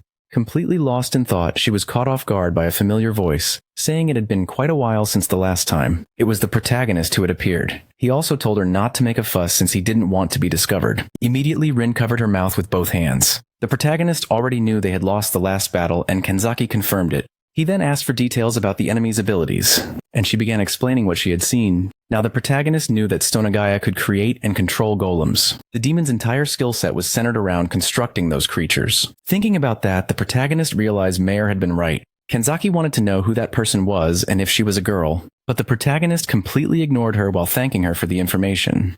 Kenzaki then asked if he was finally going to join the war effort and help the others. He had considered it for a moment, but after seeing that his former companions had regained their morale, he decided to keep operating in the shadows, just like always. At Fort Arles, several all-demons were guarding the perimeter, and not far away, the hero candidates were taking their positions. The short-haired girl mentioned that they now had an army of hundreds of soldiers with them, which made the pink-haired girl visibly happy. Among them was Yomi, who promised to give her all this time. She was joining the combat unit. Rita asked what made her decide that, and Yomi said she'd heard her friends were in trouble, and since she was a hero too, she couldn't just stand by. Still, she wasn't entirely sure it would work out. 5 days earlier, she had been busy with household chores which had left her completely exhausted. It had been a while since she or Ken last saw the protagonist. She actually agreed with what he said, but once she realized who she was talking to, she was completely shocked and asked how he had managed to get into that building. And if he was really the same, Shinjushi knew. The protagonist Monas, she had come back to her senses, but she was furious that he had infiltrated straight into her room. Going straight to the point, he told her that the other heroes were struggling on the front lines and needed her divine protection ability to win. Kinoshita was stunned by that since she wasn't part of the combat unit, but he told her not to worry. She had everything it takes. Still hesitant, she asked how he could be so sure, and he reminded her of the time she wanted to fight too. He told her that Lu Norad, the one who had haunted her heart with fear, was no longer among the living. No one could sabotage her anymore, and in time, even her psychological wounds would heal. It was time for her to stop pretending to be a waitress and start taking things seriously, because he knew she had wanted to help others for a long time. Kinoshita fell silent after hearing that. Apparently, the protagonist really did know everything, and that realization left her surprised. Only then did he reveal that he'd come looking for a reliable pawn. Kinoshita reminded him that he was being hunted as a criminal, so it was shocking that he was even planning to take part in the fight. He admitted he couldn't officially join the army, being pursued, so he would keep working from the shadows. He'd only come there to share that information with her. That's why Kinoshita was now on the front lines. She was determined to do her best. Rin watched carefully as her fellow girls talked. Since she had also spoken with the protagonist and already knew the plan, Kinoshita's presence was essential for executing coordinated movements against the enemy's defenses. For the protagonist, all that mattered was that everyone gave their best in each situation that arose. He also wanted to see how much his classmates had grown in his absence. He told her to pass that message along to Midu, and she promised she would. As she was thinking about it, someone called her name. It was the class representative approaching to go over the strategy once again. Since losing this time wasn't an option, Rin understood that. Soon, all the students were gathered discussing the strategy in detail. Watching the group closely, Mayor asked the protagonist if his plan wasn't much more refined than theirs. He replied that people can't grow from always being in uncomfortable situations with someone telling them exactly what to do. He needed to strengthen his allies. Among them, there were powerful people who simply didn't know how to use their abilities properly. That's why he planned to help them as little as possible. Just small, here and there, because the most important part of that was learning to act on instinct. The fortress was still heavily guarded by demons, but the human army could already be seen approaching. Finally, the time for the assault had come. The captain ordered the troops to advance. The demons were preparing to fight and were confident of victory. The captain knew they needed to clear a path so the hero candidates could breach the fortress. But the demons wouldn't make that easy. A fierce battle erupted, and in the middle of that chaos, the heroes began carving their way through. Midu led the charge at the front, spotting the tower where Stonagaya was waiting. The demon smirked at him mockingly, as if he had been expecting those children to arrive all along. Stonagaya called out to them, radiating confidence as he declared he would win once again. The massive gate was still closed, but it was immediately blown apart by Arashi's ability. Alongside him were the other hero candidates, and Stonagaya was already waiting for them with his golems. Midu wasted no time ordering everyone to put the plan into action. Watching everything from the shadows was the protagonist. The hero candidates were determined to win this battle. On the other side stood countless summoned golems. Midu drew his sword and commanded everyone to begin the operation. As they advanced, Rian asked Yomi if she was okay. Still uneasy, Yomi told her not to. Ryan immediately began summoning a massive surge of water. Her control over water was vital for defeating those golems. Stonagaya quickly noticed that someone with such an ability hadn't been part of the last attack. His golems were overwhelmed by Yomi's water. Arashi appeared right after, ready to incinerate them all. His blazing fists were devastatingly lethal. Midu showed no mercy, either striking down anything in his path. Every student fought fiercely. Even the background characters were fully engaged. In just a few seconds, all the golems were reduced to rubble. But just like before, they began to regenerate. However, those struck by water weren't able to recover. Everyone noticed that the strategy was working perfectly this time. Stonagaya was now focused on that water user who hadn't been present last time. Because of her, some of his golems couldn't regenerate.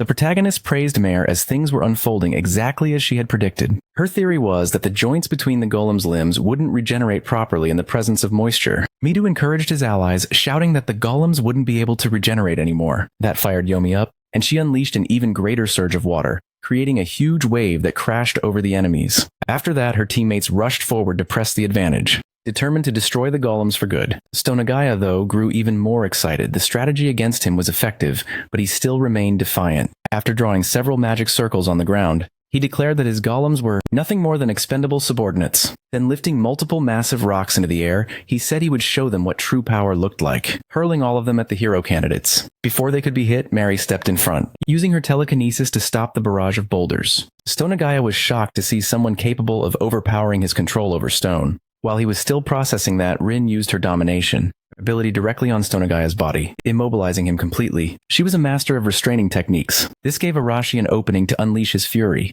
But before his flames could hit, a thick wall of earth rose up, blocking his attack. Even though the strike was powerful, it wasn't enough to break through. The demon was pleasantly surprised that his defense was stronger than the boy's flames. What he didn't realize, however, was that Midu had used instant movement and now stood behind him sword poised. He struck a lethal blow in Stonagaya's back. The demon reacted swiftly, preparing to attack with the blade in his hand. Even so, the hero candidates pressed the assault relentlessly. The nerdy girl launched the boulders back at their summoner, while Narumi used her wind attribute to amplify the force of the counterattack. Stonagaya was completely surrounded. No matter where he looked, attacks were coming in from every direction. Even so, none of their attacks were able to pierce his defense. Seeing that, Yomi acted once again in manipulating water against the creature and striking its barrier with a massive surge of moisture. Stonagaya was now completely cut off from the outside world. Felt something was wrong. Once his defense became damp, it would no longer be as resistant to attacks. Midu was determined to end that battle no matter what, and Arashi was equally resolute to finish the enemy immediately.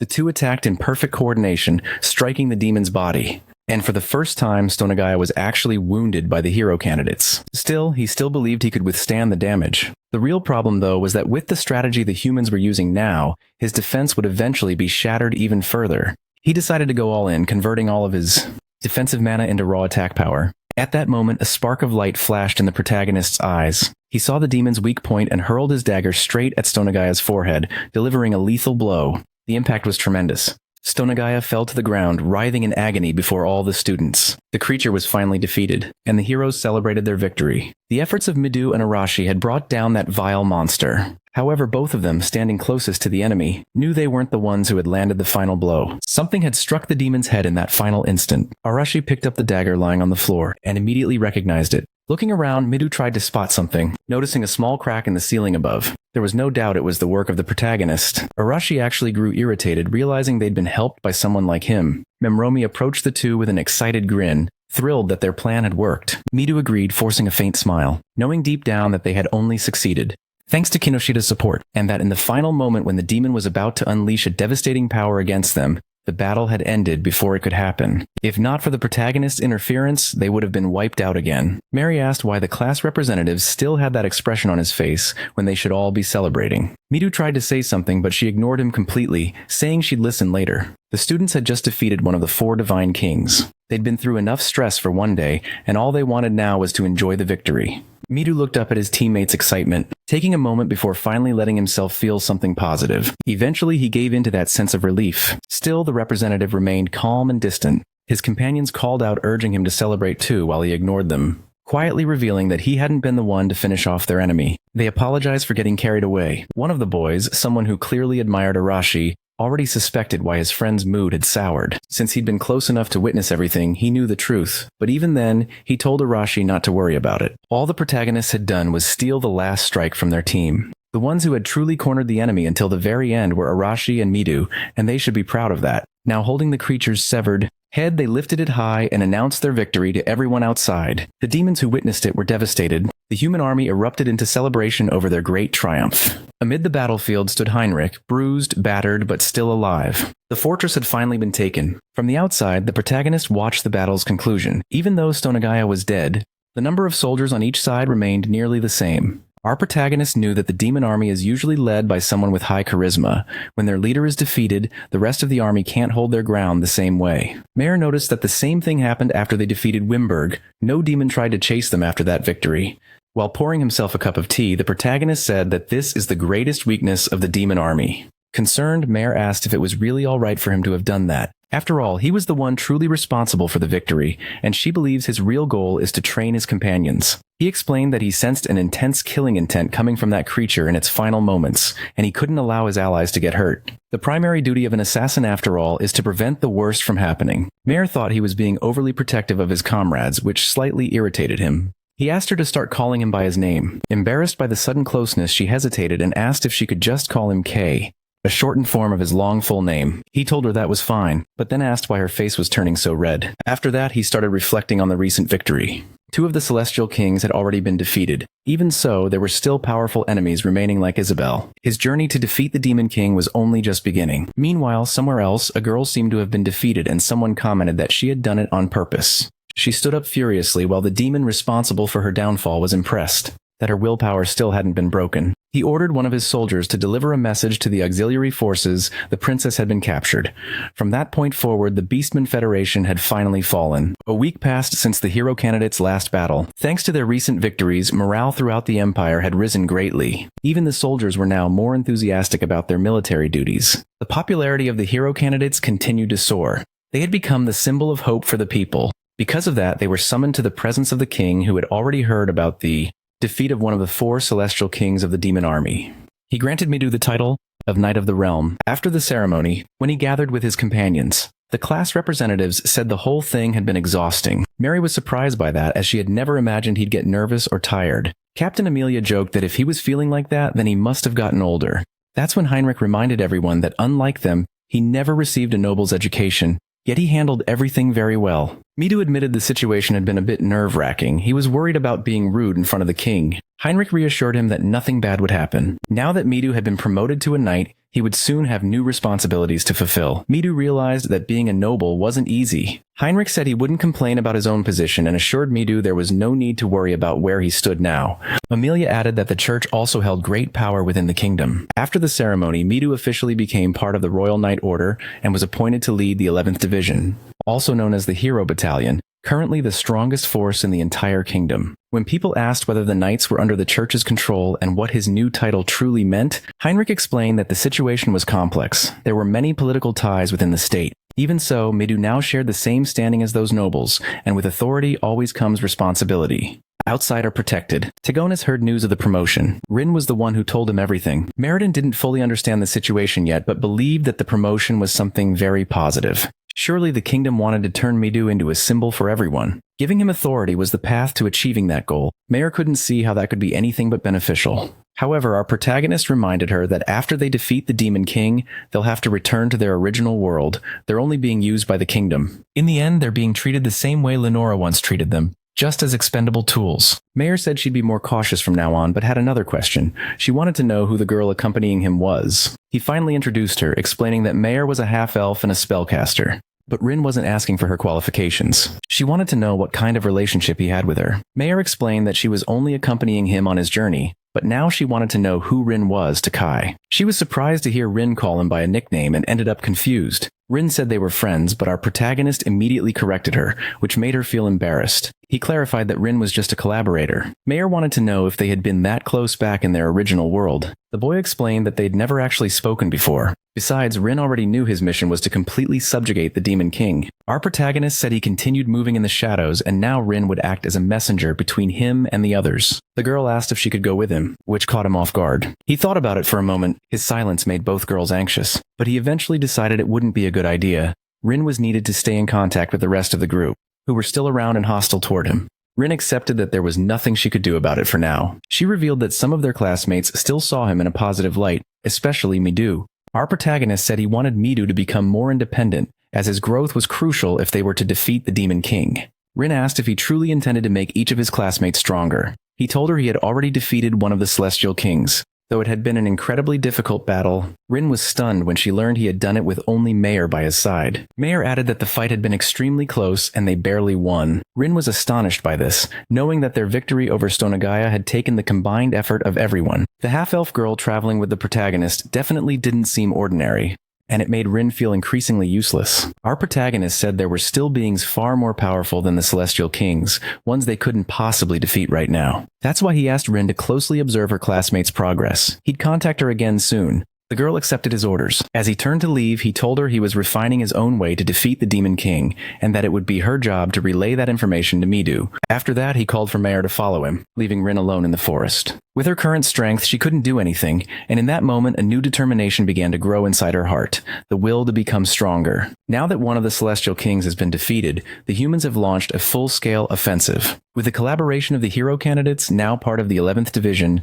the army's morale has risen greatly. As a result of this campaign, several fortresses have been reclaimed and the city of Nutrient has finally been liberated. All of this was made possible not only by the fall of Stonagaya, one of the demon commanders, but also by the defeat of Vimberg, who had been responsible for the Demon King's army logistics. However, this last part remains completely unknown to the army of the Holy Kingdom. Thanks to the string of victories, Celebrate, operations have become routine. The hero candidates are taking full advantage of the chance to drink alcohol in this new world. Since the legal age is 15, it's perfectly acceptable.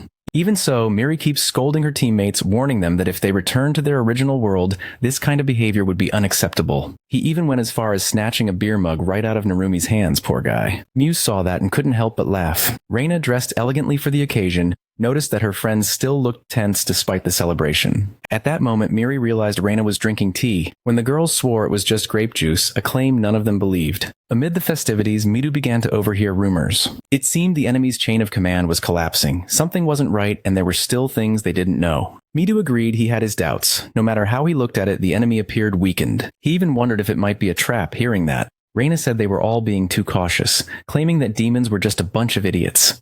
For Midu, the answer was obvious. Our protagonist was moving in the shadows. Reina refused to believe that he could pull off something like that. That's when Rin joined the conversation, confirming exactly what Midu said. While they fought at the front lines, someone else was attacking deep within enemy territory. Everyone was shocked when they heard that. Rin revealed that our protagonist had defeated another celestial king, which explained why the borders were so weak now. The background characters were stunned to hear it. Midu, on the other hand, wasn't surprised at all. He expected something like this from that guy. Narumi, after processing the information, realized just how much of a monster the protagonist really was. Reina, however, refused to believe any of it, calling it slander. She asked Arashi for his opinion. He was too busy enjoying the banquet food. Even so, he remembered the dagger he found during the last battle. With that in mind, he simply said he didn't care how the discussion ended. Miri was also frustrated. Even if it were true, she still couldn't forgive him. Now she joined Reina in bashing the guy, while Midu moved closer to Rin to gather more details. Rin didn't have much more to share. All she knew was that he was using his own methods to infiltrate and cross enemy territory and get closer to the Demon King. Our protagonist has been doing this every single day, fighting deadly creatures that all wanted to tear him apart. He was skilled and ruthless. A monster's hand lunged toward his face, and under such relentless attacks, it seemed like he wouldn't make it. But fortunately, a fire spell erupted, burning his enemies to the bone. He told Mare not to do anything reckless, but she had only intervened because he'd been in danger. He thought he'd already learned to control his mana, but the truth was, he still couldn't properly use even basic magic. Mayer explained that his element was extremely rare. Very few people could master lightning, and it was one of the hardest to perfect. If he had divine protection like his classmates, things would have been much easier. Even so, through relentless training, he managed to wield that power barely. Mayer pointed out that he hadn't been able to unleash it with full intensity because he was distracted by the enemies surrounding them. That's why magic shouldn't be used in close-range combat. It requires far too much focus. But our boy is an assassin, so he has to fight up close. Mayer suggested that he first learn how to use magic properly in the traditional way before trying to perfect his own methods. Our protagonist knows he has to grow stronger because in his current state, he has no chance of defeating the Demon King. Still, he complimented Mayer on her skill as a teacher. She really absorbed a lot of knowledge from Yubana. The girl became embarrassed by the praise, but a moment later our protagonist suddenly went on alert. They were completely surrounded by dangerous creatures all eager to tear off a piece of him, and instead of fear, excitement flashed across his face. Training was about to begin sooner than expected. Since this was a training session, he began gathering lightning in one of his hands. Using his new attack, he unleashed it on the monsters around him. Bolts of electricity struck the beasts, but the result wasn't fatal. It only disoriented them for a few seconds. He realized he still needed to refine his technique. The damage output was too low. As he was thinking that, one of the creatures lunged in, but it struck nothing but air. Taking advantage of the opening, he moved swiftly and threw multiple daggers, each one finding a vital point. The remaining monsters were now terrified. Given the situation, it was more effective for him to channel mana into his daggers and throw them. That approach was deadly. Suddenly, one of the monsters tried to attack from behind. With his incredible agility, he spun around and sliced off its head. Grabbing onto a tree branch, he took a brief moment to collect his thoughts, only to notice more creatures rushing toward him with killing intent. He let mana flow through his entire body, and the moment they reached him, their bodies were turned into a scattered mess of limbs. Still watching carefully, he noticed one monster trying to topple the tree he was on, slamming its trunk repeatedly. Unfortunately, there were too many of them. The tree came crashing down, forcing him to move fast. Before him stood a massive army of monsters, all focused on tearing him apart. But among them, one stood taller than the rest and immediately caught his attention. That one must be the leader with his dark eyes glowing. He decided that this creature would be his next test subject. Mayer exhausted some of her flames, realizing there was no end to the onslaught. The poor monsters were completely obliterated by her fiery spells. Panting, she told him they needed to leave, that it was impossible to stay here any longer. He agreed that was more than enough training for one day. The path ahead of them was littered with bodies and broken pieces. Both he and Mayer pushed forward, trying to escape. The girl complained about her exhaustion while he noted that beyond their overwhelming numbers, those creatures were also at a very high level. Clearly, this was not a place where humans could survive. Mayer explained that the demon folk were capable of controlling monsters with low intelligence, which made this region perfect for them. Finally, our protagonist understood why humans had never settled here. As they moved deeper through the forest, something caught his eye beyond the trees. You could see the true demon territory. The air itself was thick with a dangerous mist and crawling with monsters. Meanwhile, elsewhere, his companions were pressing deeper across the enemy borders. They had finally reached that perilous land, a land filled with monsters. For the first time since the offensive campaign began, the situation had taken a turn. The creatures here were truly dangerous. For the knights and hero candidates, they weren't much of a threat. But for the regular soldiers, it was a massacre. They were being completely wiped out. The captain tried her best to keep everyone's spirits up, while Heinrich already knew it was only a matter of time before they were completely surrounded. They were under attack from both demons and monsters. Midu, on the other hand, realized this had to be the work of a high-ranking demon. His eyes locked onto a girl with horns. She was the one responsible for defending this territory, and she would do it with absolute devotion.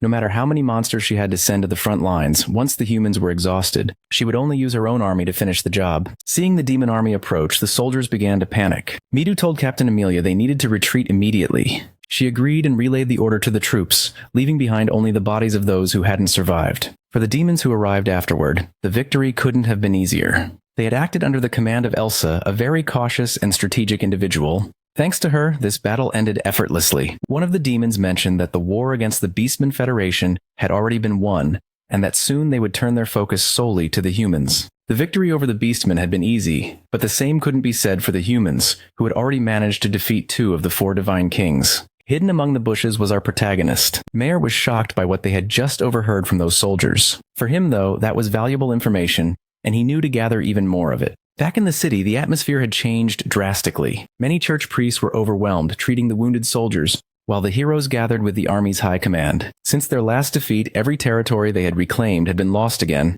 according to Captain Amelia. Now she wanted to know if any of the knights had suggestions. None did. An elderly man pointed out that they needed to deal with the approaching monster hordes. Another officer said he never imagined demons could resort to such deceitful tactics. He suspected this had to be the doing of a powerful, high-ranking demon. Heinrich noted that recently the enemy forces had shown no real strategy in battle until now. Something had changed and they'd started delivering heavy losses. Someone very clever was clearly orchestrating this. Midu was certain it was the work of a demon. One of the knights reported that his men had gathered intel suggesting there was a commander within that forest leading the enemy troops. If they could force them out of the forest, the battle might turn back in their favor. Captain Amelia understood that advancing the entire army through dense forest terrain was nearly impossible. The other knights agreed that reorganizing their forces was the best option for now. Although they'd seen success reclaiming certain territories, the recent defeats had been devastating. Initially, their primary goal to retake lost lands had been achieved, but now that morale was crumbling, maintaining that pace of victory would be difficult. In the middle of that discussion, Miri reminded everyone that their ultimate duty was to defeat the Demon King. But the knights all knew that was far easier said than done, so the captain asked if she had any concrete ideas. A bit embarrassed, Miri suggested expanding the army. However, the captain explained it wasn't that simple. Sending a larger force would only slow their advance. Midu, meanwhile, pointed out the real danger, the growing number of casualties. He didn't want to see any more soldiers lose their lives. Since the issue lies in the army's strength, he suggested focusing on their elite forces. The captain agreed, but pointed out that even if they searched the entire kingdom, they wouldn't find soldiers better than the ones already on the front lines. If the goal was to strengthen the troops, they'd have to focus on training them further. It would take time, but it was the only realistic solution. Everyone seemed to agree on that. Now, Midu finally understood why his mind had been so exhausted lately. The goals of those people and his own were completely different. The people of the kingdom were focused on maintaining the current state of affairs, while the heroes wanted to destroy the Demon King, no matter the cost. Heinrich noticed the hesitation in the boy's eyes and asked what he thought about all of it. Midu realized it could take years before they'd be strong enough to defeat the Demon King, but he wanted to end it as soon as possible. Amelia explained that training elite troops would take a long time, 2 years at least, even in the best-case scenario. For him, that was far too long. One of the knights agreed that defeating the Demon King was indeed the best solution, but they had already suffered several defeats and advancing further into enemy territory was too dangerous. Still, their recent victories were already a great success. They had managed to liberate several regions. Midu was grateful, but he couldn't bring himself to feel happy about it. He and his companions just wanted to go home. Heinrich kept an eye on him, noticing his discontent throughout the meeting. When it finally ended, they left the hall together. The captain understood how the boy felt, but Amelia's judgment was based on the current state of affairs. They needed greater political influence to overcome this situation, something that couldn't be decided overnight. Midu agreed with that reasoning. Seeing his concern, Heinrich told him not to get lost in distant thoughts. That's when Midu realized the captain had understood exactly what was troubling him. Heinrich said he must value the lives of his friends, and that impatience would only lead them all to disaster. That's why they had to use time as their ally. Midu understood his point. It made perfect sense. Even though the hero candidates were already strong, they still had the potential to grow far stronger. Listening carefully to the conversation, Miri agreed that time might not be on their side, but a well-crafted strategy was better than dying recklessly on the battlefield. When they were first defeated by Stonagaya, They were only saved by Heinrich's intervention. He told the hero candidates that there were likely demons even stronger than the divine kings. Apologizing for his bluntness, he explained that he needed their strength to eventually take down the demon king. Midu promised to gather everyone and pass the message along. They couldn't rush things, and he wouldn't allow any of his companions to die. No matter how long it took, he was determined that all of them would make it back home. Later, he gathered his companions and shared the news. Many were shocked to hear it. There was nothing they could do about it for now. One of them, clearly frustrated, asked when they would finally return home. Miri said it might take around 2 years. That was far too long for most of them. But Midu refused to risk anyone's life unnecessarily. It would be better to spend that time preparing properly. Arashi, however, was furious when he heard that. To him, it sounded like a cruel joke. Midu explained that he wanted to defeat the Demon King as soon as possible too, but their goal and the kingdoms were not the same. Then, full of determination, he asked Arashi if what he truly wanted was a reckless assault with just their group alone. And that was exactly what Arashi wanted. To him, the kingdom was no ally. Those nobles only saw them as tools to be used. But to Midu, that reckless strategy would bring everyone to ruin. They couldn't keep fighting without the kingdom's support. Arashi disagreed, saying they could win using guerrilla tactics. Their objective wasn't to destroy the enemy army, only to kill the Demon King. Midu understood the idea but saw it as a huge risk. People would definitely die if they tried that. Arashi, however, argued that they couldn't lose sight of their goal. Even if it was dangerous, they couldn't back down out of fear. Midu said he wouldn't let anyone die, which was exactly why he shared what he believed to be the best course of action. Furious, Arashi called him a coward and swore he'd open his eyes through force. Enraged, Midu raised his sword, and she shield-blocking the clashes below completely. The other students nearby were stunned by the sudden fight. Midu told him they should defeat the Demon King together. They had already struggled immensely to take down just one of the Divine Kings, so they should be training, not fighting each other. Arashi ignored him completely, and before they could continue, both of them were suddenly restrained. Chains coiled tightly around their bodies. Rain was the one who cast them, demanding that they calm down before they ended up destroying the castle. Midu apologized and said Midu had gotten carried away. Arashi shattered the chains with his bare hands, visibly furious, which shocked Rain since she had poured a huge amount of mana into that spell. To Arashi, the best way to grow stronger was real combat, and he was sure Midu understood that too. As the argument continued, Murray spoke up, saying she sided with Midu. Reed agreed, supporting a more cautious approach. The others, who had been unsure, finally admitted that staying in that world wasn't so bad. It was far better than dying in a pointless battle. Corey, however, took Arashi's side, which surprised Rina deeply. The truth was that Corey completely understood what Arashi meant. She, too, wanted to go back home as soon as possible. Yumi said she felt the same way, and with tears in her eyes confessed that she'd left behind only her mother, who was already frail and sick. She worried about her health every single day. The boy, who supposedly loved his trembling, also agreed that returning home was urgent. He'd been abandoned by his parents, and the only person waiting for him was his little sister. Another girl confessed she wanted to go back immediately as well, though not because of any tragic story. She simply came from a normal family and didn't want them to wait too long. After that collective outpouring, Midu realized just how complicated everything really was. Among them stood Inarumi, whose reason for wanting to go back was to reunite with his many girlfriends. Slowly, the discussion turned into a heated argument. The students, once just background characters, were now split between following Midu or siding with Arashi. After hearing everyone out, Arashi made his final stance clear. There was no point in continuing the argument. He would move forward on his own terms. Anyone ready to die should follow him. And indeed, when he set off, several of the students chose to go with him,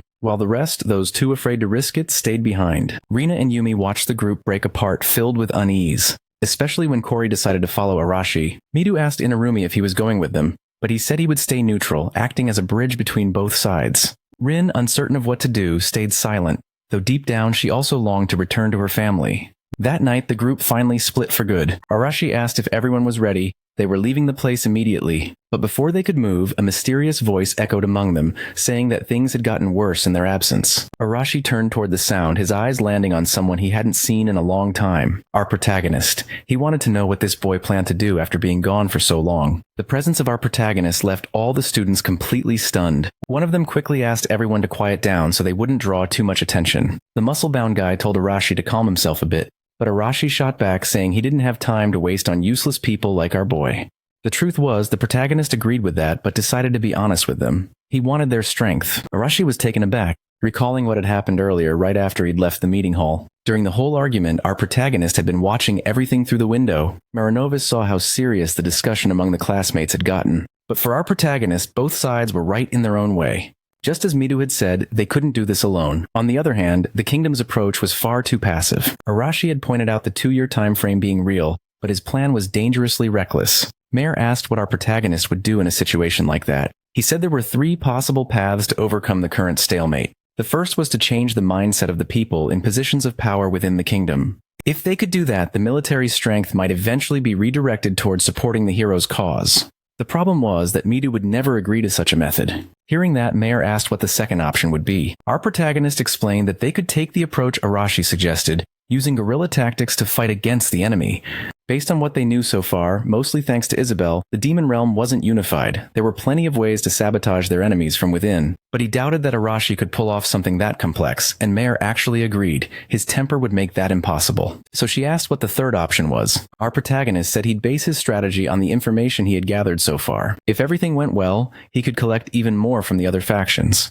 Sitting around a campfire, he shared new intel with the group. The Beastman princess had been captured. Arashi didn't understand what that meant for them. Our protagonist explained that the girl was the daughter of an important leader and had been taken by the demon army. He confirmed the information himself after, as he put it, creatively interrogating several demons. Hearing that, some of the girls looked unsettled, while others were just curious about what he'd actually done. One of the guys even seemed jealous because he was in love with Mayor. Arashi, however, still hadn't connected the dots. He couldn't grasp what the Beastman had to do with the hero's situation. Some of the others, on the contrary, got excited, saying they'd love to see that new race in person, imagining they must be adorable. Our protagonist went on to explain his plan. South of their current territory was the Beastman Nation, a federation well known to everyone. Up to this point, that country had remained completely neutral in the war between humans and demons. Arashi realized that our protagonist intended to form an alliance with them, but scoffed at the idea, saying that beastmen were nothing but cowards, too afraid to stand against the demons. Mayor said those tribes' soldiers were stronger than they imagined. Their physical abilities and senses were extremely enhanced. If that's true, Arashi couldn't understand how they'd stayed neutral during the conflict. Mayor explained that in the current situation,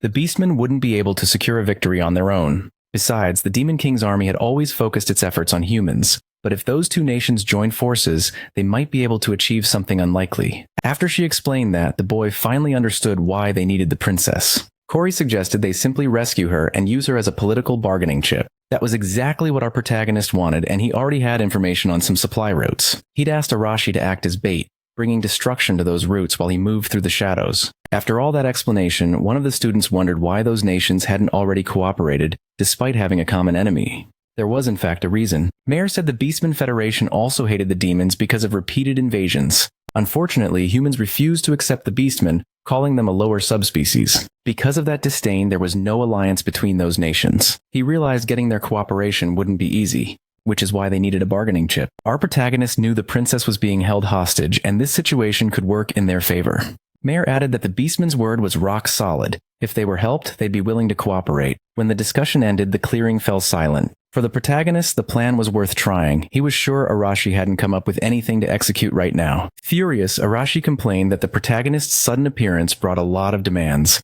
Before he could keep being rude, another student asked him to consider the plan. This decision would affect everyone's lives. The others watched Arashi closely, and he finally sat down, still furious. With no other option, he asked what they should do. The hero candidate's caravan began to move out. One girl asked if it was really okay. They'd been heading south for a while. But the protagonist assured her the Beastman territory lay exactly in that region. Meanwhile, the demons were moving prisoners along the northern route, whose final stretch cut through the heart of the forest. Because none of the countries had real trade treaties, there were only a few roads in that area, which actually made the plan easier to pull off. The boy knew they were infiltrating demon territory and worried they might be found or ambushed, but he also knew exactly what he was capable of, so that possibility didn't concern him too much. Even if the journey would be harsh and full of monsters, their carriage and caravan would pass, and the boy could hardly believe it. It could also rely on Sariro Tomoko's ability, a spatial protection that stores equipment and items. For heaven's sake, now even the background characters were getting names, patience required. Approaching the protagonist, one of the extras said it had been a while since they'd seen each other.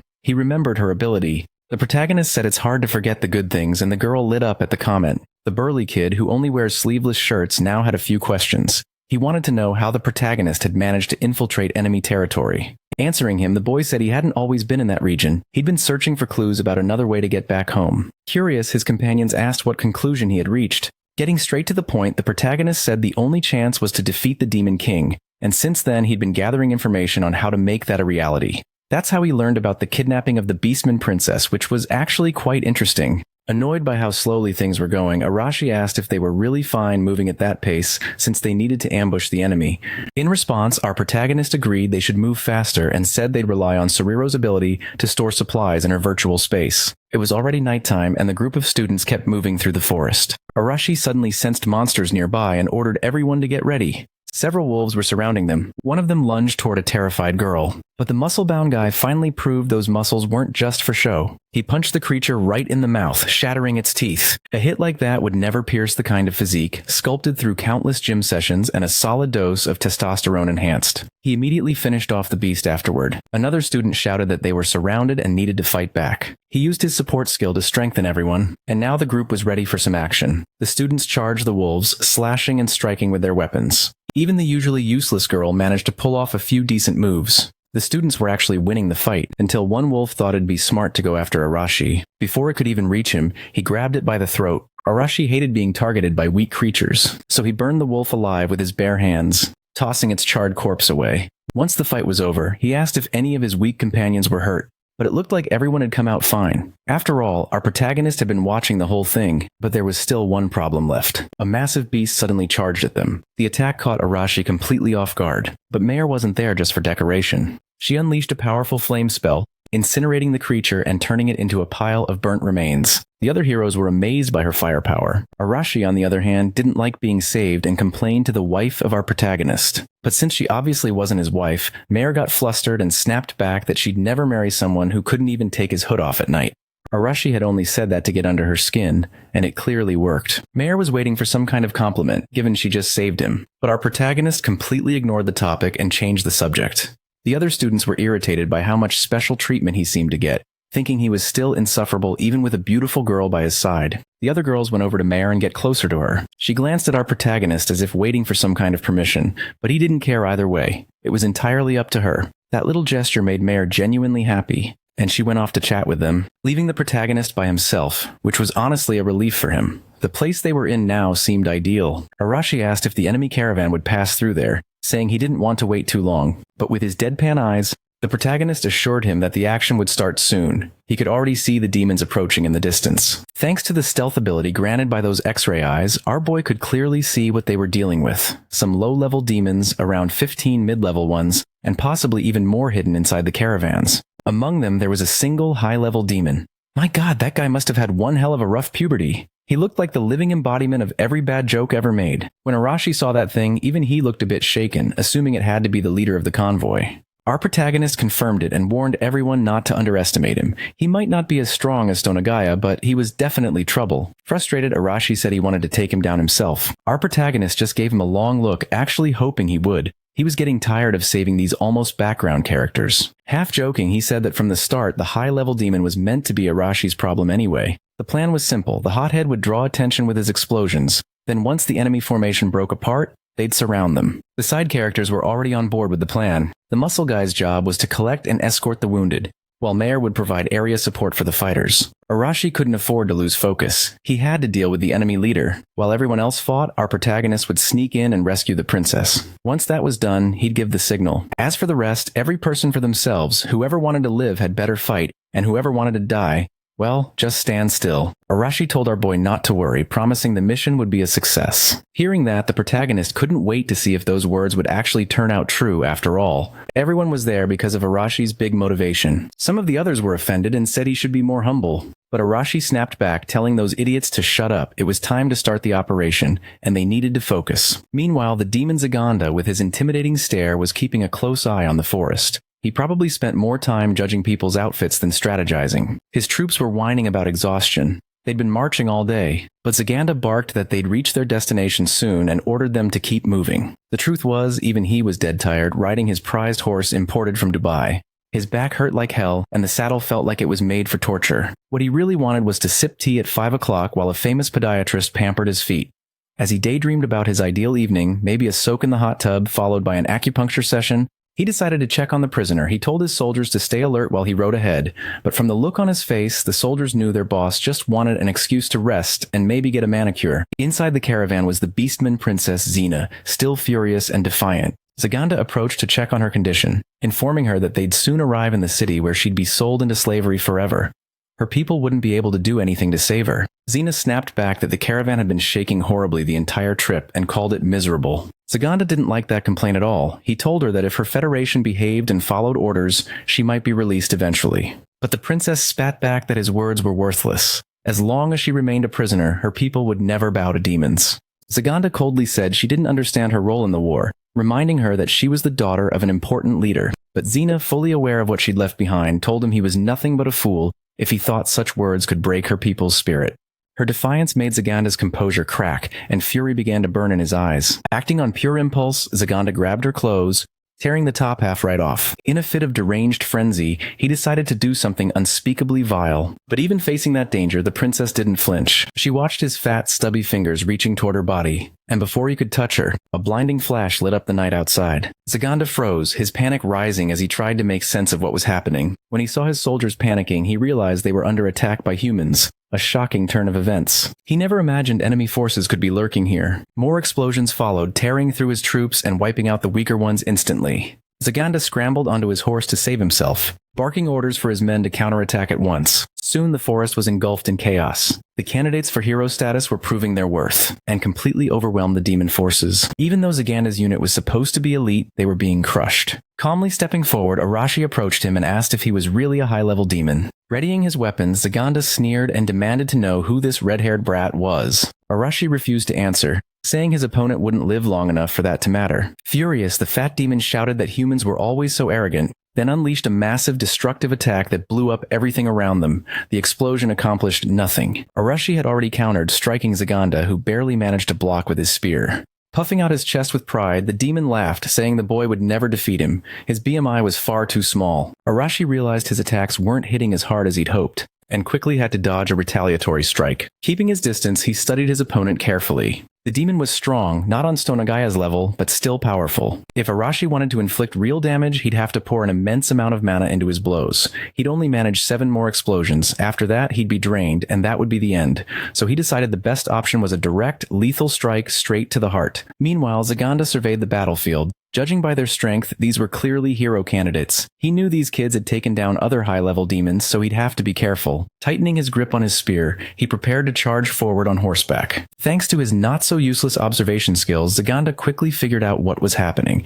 The enemy team was here to rescue the captured princess. Luckily, he'd already stationed several guards around her. They were entirely focused on her protection, which would make the human's job much harder. Realizing the tide could turn if he didn't act fast, Zaganda decided to finish off the one who seemed to be leading them. He charged with his spear, convinced the strike would decide the battle. Arashi narrowly dodged, though his clothes were ripped in the process. Despite his opponent's not-so-modest body mass, the demon was fast, probably thanks to his powerful steed. Now, while Arashi felt his blood pumping, the bulky demon had wandered right into a minefield. Moments later, a series of explosions erupted all around them. The poor horse went down first, blown apart in the chaos. Zaganda, wounded and disoriented, realized too late he'd fallen into a trap. Dust and debris filled the air, cutting off his vision. Arashi had used those blasts only as a distraction. Their firepower wasn't strong enough to kill, but that was exactly what he needed. Now all he had to do was strike from the shadows with a clean, fatal hit. The only problem was that Zaganda was already anticipating his next move.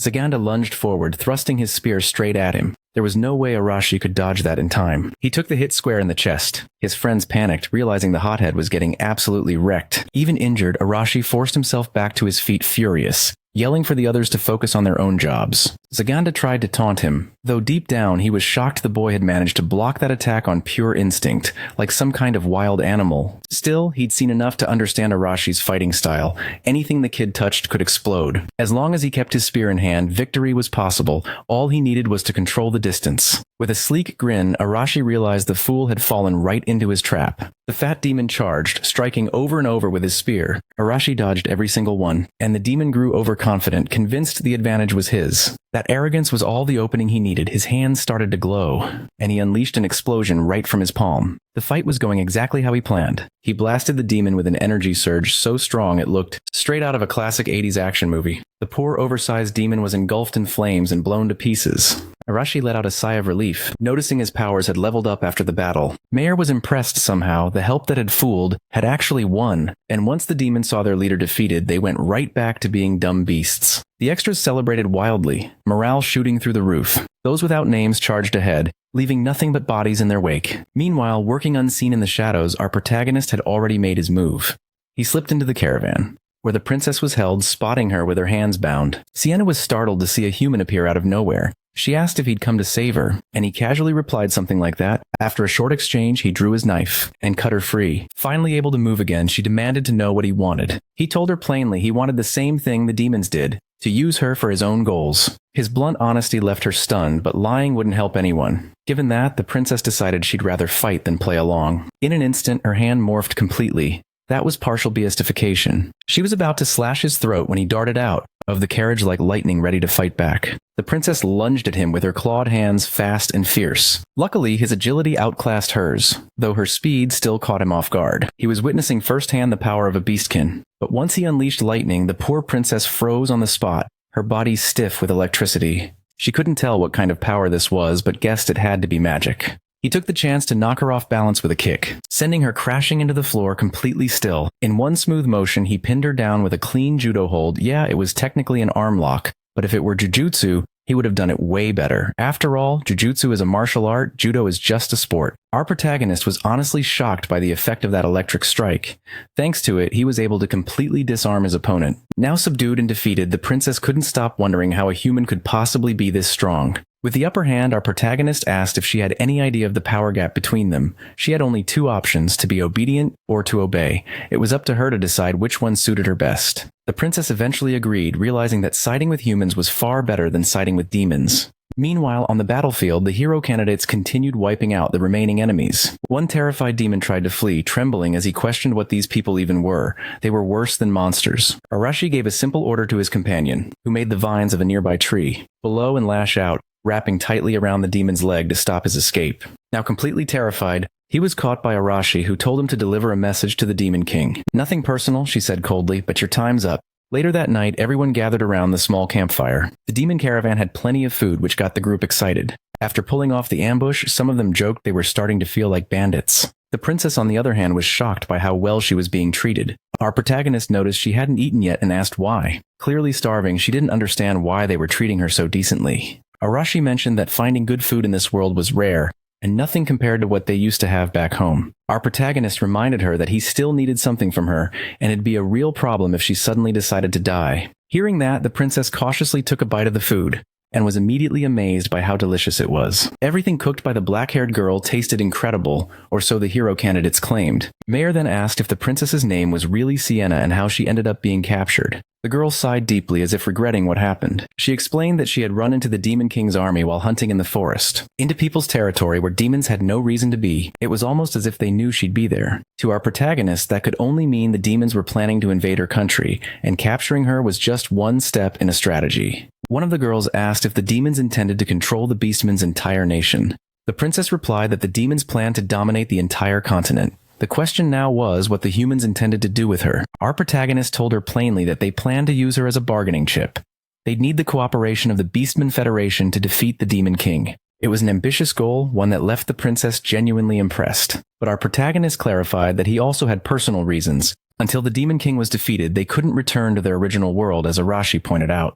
Finally, the princess realized who they were, the rumored hero candidates she had heard about. After hearing the full truth, our protagonist asked for her opinion, saying her help would be far more useful if it came willingly. With surprising warmth, she admitted that she owed them a favor since they saved her, though as our protagonist pointed out, it had all been a coincidence. Even so, she insisted that a favor was a favor, and to purge the demons from her federation, she needed the backing of another faction. She suspected there was already a spy in her kingdom's officials. Accompanied by our heroes, Princess Sienna finally managed to escape demon territory. They made their way back to the city of Nutret. Inside the training grounds, Midu was in the middle of an intense session, pushing himself to become stronger when a familiar voice interrupted him. It was Reina. Curious and half annoyed, he asked what she wanted. Clearly excited, she told him that Arashi's team had finally returned and were now at the city gates. Midu froze for a moment, completely shocked by the news. At first, the soldiers didn't take their return well. To them, Arashi's team were deserters, and they demanded to know what those runaways were doing back after abandoning the kingdom. Arashi said he couldn't care less about those rules. They were never made to benefit the hero candidates anyway. Seeing that he was visibly irritated, the generic background soldiers decided to ease up a bit. Arashi told them he had no time to waste with extras as he needed to speak directly with Captain Amelia. The soldier in charge refused, ordering his men to arrest the deserters immediately. Arashi really didn't want to resort to violence, but things were heading that way fast. The muscle head of the group complained that Arashi's lack of manners was exactly what caused problems like this, before the situation could escalate further. Several chains appeared out of thin air, binding the soldiers in place. Rin had stepped in, surprised that Arashi's group had returned so soon. The soldiers couldn't move under her power, and one of them asked if she planned on becoming a traitor too. Then the most charismatic of the bunch, good old Narumi, spoke up, telling everyone to calm down a bit. With that, Rin's chains vanished. To their surprise, Narumi's special power was pure charisma, and just by speaking, he managed to diffuse the tension. Arashi was baffled that the soldiers listened to Narumi's voice instead of his own orders. Narumi said he was sure they had come back with something important for the city, and Arashi replied that they would discuss it soon. What mattered now was preparing a proper place for a meeting. Later that same day, Arashi finally met with the army's officials. He wasn't exactly thrilled about it, though Heinrich, ever the diplomat, stayed as friendly as usual. Some of the other knights were visibly upset. Mirai asked Arashi to tone down his attitude a bit, pointing out that his arrogance was making the atmosphere heavy. But Arashi had long since stopped caring about the customs of that kingdom. Even so, Mirai insisted he at least try to be polite since she had gone through the trouble of gathering everyone he wanted to speak with. With an exaggerated sigh, Arashi lifted his feet off the table. It was time to start. A random soldier walked into the room escorting the princess of the Beastmen. The moment the humans saw her, they were stunned. Captain Amelia demanded to know what the girl was doing there. Sienna confirmed her identity as the daughter of one of the Beastmen Federation's great leaders. She explained that she'd been captured by demons but was rescued by these brave young men. Midu couldn't believe it. His classmates had fought demons and survived. Sienna revealed that the demons had been lurking near her nation's borders for some time when she was captured and taken into enemy territory.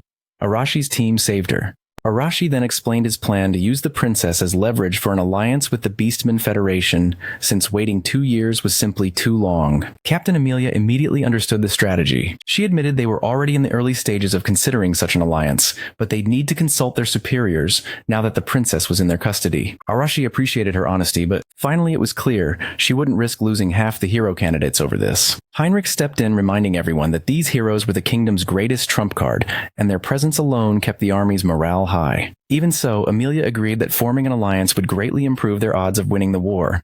And that was exactly what Arashi wanted: an end to this conflict as soon as possible. Even so, it wasn't a bad deal for the kingdom, since the will of the people was for the Demon King to be defeated. The princess said she had been rescued and well treated by the humans, and hoped they would also help her people wipe out the demons still occupying the Federation's lands. Arashi promised he would do his best to make that happen. But then Heinrich raised a question. He wanted to know how those kids even found out the princess had been kidnapped. Arashi explained that they'd interrogated a few demons in a rather creative way on their journey. And that answer seemed to ease the captain's mind. A week passed since that event, and fortunately the kingdom had managed to open a line of communication with the Beastman Nation.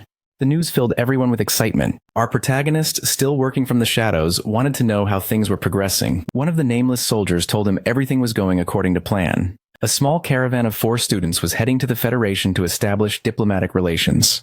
The leader of this expedition was, of course, Heinrich. Alongside him were a few soldiers and some administrative staff. Our protagonist asked about Arashi, how he was handling all this. Apparently, Arashi preferred staying in the front lines since diplomacy wasn't exactly his thing. In Midu's absence, the temporary leadership of the heroes group was handed to Narumi. After delivering his report, the soldier wanted to know what our protagonist planned to do next. That's when it was revealed that he would also be heading toward the Federation, but not alongside the caravan. Once the group was ready, Heinrich ordered his men to set off. The journey officially began. Reina was already exhausted, even though they had only been traveling for a short while. Midu told her they'd stay on horseback for a few more hours. Narumi, mused, said he never imagined she'd be part of this trip too, which made Reina snap at him immediately. She didn't like sounding lazy, especially in front of everyone. Then she pointed at someone, saying that if he were left alone, he'd end up doing something reckless. Midu was surprised to realize she was talking about him, which of course made Narumi grin from ear to ear. Reina didn't stop there. She added that Narumi wasn't exactly reliable company for something this serious. That comment hit his pride hard. Further back in the caravan, Rin muttered to herself about how noisy her classmates were. She knew that our protagonist was also heading toward the Federation, and she couldn't help wondering if he was nearby. Heinrich noticed her distant look and started to grow suspicious. The truth was, the little caravan was being watched. Hidden among the tall grass, our protagonist observed everything alongside Mayer. Even though maps of the region existed, he chose to tail the caravan since he wasn't familiar with the terrain. It was a safer approach. After several hours of travel, the group entered a dense forest. Rin was still on edge, scanning her surroundings constantly. Seeing this, Heinrich asked why she kept looking around so nervously. She didn't have a clear answer, saying only that she was worried about possible monsters nearby. Narumi tried to reassure her, reminding her that he and Midu were there to protect everyone, which seemed to calm her a little. Heinrich then shifted his focus to Midu. He pointed out that Arashi had returned to the city in just a few days after leaving and admitted that he still found the whole thing suspicious, especially how Arashi got the information about the princess's abduction so quickly. Midu reminded him that Arashi said he got it from interrogating some demons, but Heinrich thought the timing was too convenient, too smooth to be a coincidence. Midu wanted to know exactly what made the captain so doubtful. The captain told the group that someone out there must be gathering intelligence independently, moving in the shadows. And the look on the boy's face said it all. He was sure there were things being kept secret. Narumi realized this whole situation was getting complicated. Since the captain's suspicion was actually true, and to the kingdom, their protagonist was still considered a criminal. If the higher-ups found out about their cooperation, they could all be punished. That's when Reina cut in, asking what kind of nonsense the captain liked to put inside his own head. Heinrich replied that there were still some among them who didn't really understand what was happening. Their connection to this world, considering they came from another one, was still fragile. Midu also knew that their protagonist was indeed operating from the shadows, the assassin of the saint. Midu asked what would happen if that were actually true, but the captain just smiled widely and said he was only joking. Still, it was obvious he was a bit of a narcissist, toying with them just to watch the reactions. Narumi joined in on the conversation, saying that even if they had been in contact with the so-called traitor, they'd still benefited from his voluntary help. Heinrich said he no longer cared about that, claiming he wouldn't punish anyone over it. It had just been his curiosity talking. In truth, he even admitted he felt relieved that the saint had been killed. Narumi was caught off guard by how casually he said something like that, and Heinrich clapped him off, saying that if he'd said that anywhere else, he'd probably have been lynched on the spot. Judging by Rin's anxious behavior throughout the trip, Heinrich was sure the protagonist had to be nearby. Midu was shocked to hear that since he had no idea. Now Rin was cornered, unsure of what to do. Acting as the messenger between the protagonist and the heroes, she feared she'd accidentally drag him into an unwanted confession. But the protagonist, having overheard the entire conversation, decided there was no point in hiding anymore. He revealed himself to everyone in the caravan. The princess immediately spoke up, saying he was the one who had rescued her. Heinrich was astonished that his suspicions had turned out to be correct, while the soldiers quickly raised their weapons toward the supposed traitor. The protagonist, however, was impressed that the captain had pieced everything together with so little information. Heinrich explained that he also had his own network of informants. He knew Wimber had been taken down by a mysterious hooded figure. The protagonist claimed he'd never even heard that name before, and added that he didn't defeat that enemy alone. He had help from Mayer, the spellcaster. The moment Reina laid eyes on the girl, she exploded with anger. She demanded to know how the protagonist even had the nerve to come back to them. Midu tried to calm her down, but she was furious, accusing him of being too lenient and reminding everyone that they were standing in front of a traitor. Outraged, she asked the protagonist what he had to say in his defense, but he made no attempt to deny it. He admitted outright that he had betrayed them. Narumi tried to diffuse the tension with his charisma, but Reina shot. For him to shut up, then conjured a massive ball of fire aimed directly at her enemy. The protagonist hadn't expected things to escalate so fast. He glanced at Mayer, noticing Rin preparing to support him as well. The fiery orb came flying his way, but he told everyone not to interfere. The moment it struck, a deafening explosion filled the area. Narumi panicked, thinking the protagonist had been reduced to ashes. But Reina was certain that if something like that had been enough to finish him off, he wouldn't have been such a problem for them in the first place. While she was still watching the smoke from the explosion, Reina was suddenly caught off guard. Our protagonist grabbed her by the cloak and yanked her down from her horse. As soon as she hit the ground, she scrambled back defensively, summoning more fireballs in panic. This time, however, our protagonist was done playing. He unleashed lightning, completely electrocuting the agitated girl. The shock was strong enough to make her lose control over her flames. Collapsing helplessly onto the ground, still paralyzed, she demanded to know what kind of power he was using. The truth was, he couldn't cast spells easily. Without divine protection, magic didn't come naturally to him, but even without talent, nothing was impossible for someone willing to work hard. He took the opportunity to tell her that despite all the privileges she'd enjoyed in this world, she was still weaker than him because she never trained properly. Everyone around was stunned that he'd subdued Reina so effortlessly. Midu, who had been watching everything, realized that the protagonist wasn't just fast. He was incredibly efficient in combat and had clearly gained another skill. Weakened, Reina got up, insisting she would never accept him again. But for the protagonist, her approval had been meaningless from the start. That only made her angrier since she hated being ignored or dismissed. Seeing the tension rise, Rin summoned her chains to restrain her friend, asking her to calm down. Later that night, everyone gathered around a campfire to talk. Heinrich knew they were being cornered in their current situation, and he finally understood why the protagonist had decided to eliminate Leonora back then. He was forced into an impossible position. Midu also understood his reasoning, admitting that the protagonist had taken the blame on himself to protect everyone else. Reina, however, still couldn't accept that explanation. She argued that the protagonist hadn't acted out of friendship, and he admitted that was true. Keeping the saint alive would cause endless problems. The simplest option was to end her life quickly. The more he explained, the more defiant Reina became, saying she refused to believe a word from that so-called criminal. Still, she had a few other questions, ones that actually mattered. She wanted to know if the protagonist really was searching for a way for everyone to return home safely. And of course, she wanted to know who the elf girl beside him was. The protagonist admitted he hadn't found any clue about returning home yet, and that the elf had chosen to accompany him of her own free will. Either way, Midu pointed out that to catch the spies infiltrating the Beastman Federation, they would need everyone's cooperation. Heinrich didn't mind working with the protagonist since he was the one responsible for reporting back to the kingdom. All he had to do was omit a few details from his reports. Everyone turned toward Reina, worried she might stir up more trouble, but she stayed silent this time, realizing it wouldn't change anything. The truth was, despite everything, their goal was still the same. As the fire crackled, the group continued talking quietly. A short distance away, Midu had gone into the forest to speak privately with the protagonist. He wanted to know if it was really okay to share this information with the captain. What had happened with Saint Leonora was a serious matter, but Midu still believed Heinrich was trustworthy.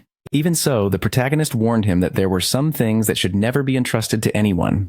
Midu replied that he'd take full responsibility for whatever came next. After all, Heinrich had already been reaching that conclusion on his own. Hiding it any longer would have been pointless. To the protagonist, that was simply Midu's way of handling information. The next morning, the delegation continued on their journey. Heinrich informed everyone that they had officially crossed into the Federation's borders. The princess suggested they head straight to the nearest tower. But just as she spoke, our protagonist sensed someone approaching to greet them. A single arrow struck the ground right in front of Midu's horse. The boy instantly tensed, looking around only to realize they were completely surrounded. One of the beastmen demanded to know what humans were doing in their territory. Now every word mattered. One wrong move and they'd be wiped out in the blink of an eye. Desperate, Mu stepped in front of everyone, explaining that they hadn't come to fight but to form an alliance. The woman leading the ambush didn't believe a single word, and the beastmen around her scoffed, calling humans deceitful and vile. Reina quickly realized this negotiation was going to be far more difficult than expected, while Narumi, ever the optimist, tried to cheer everyone up by saying they should stay positive. Then the princess finally revealed herself, stepping down from the carriage. The beastman froze in shock upon seeing Sheena again.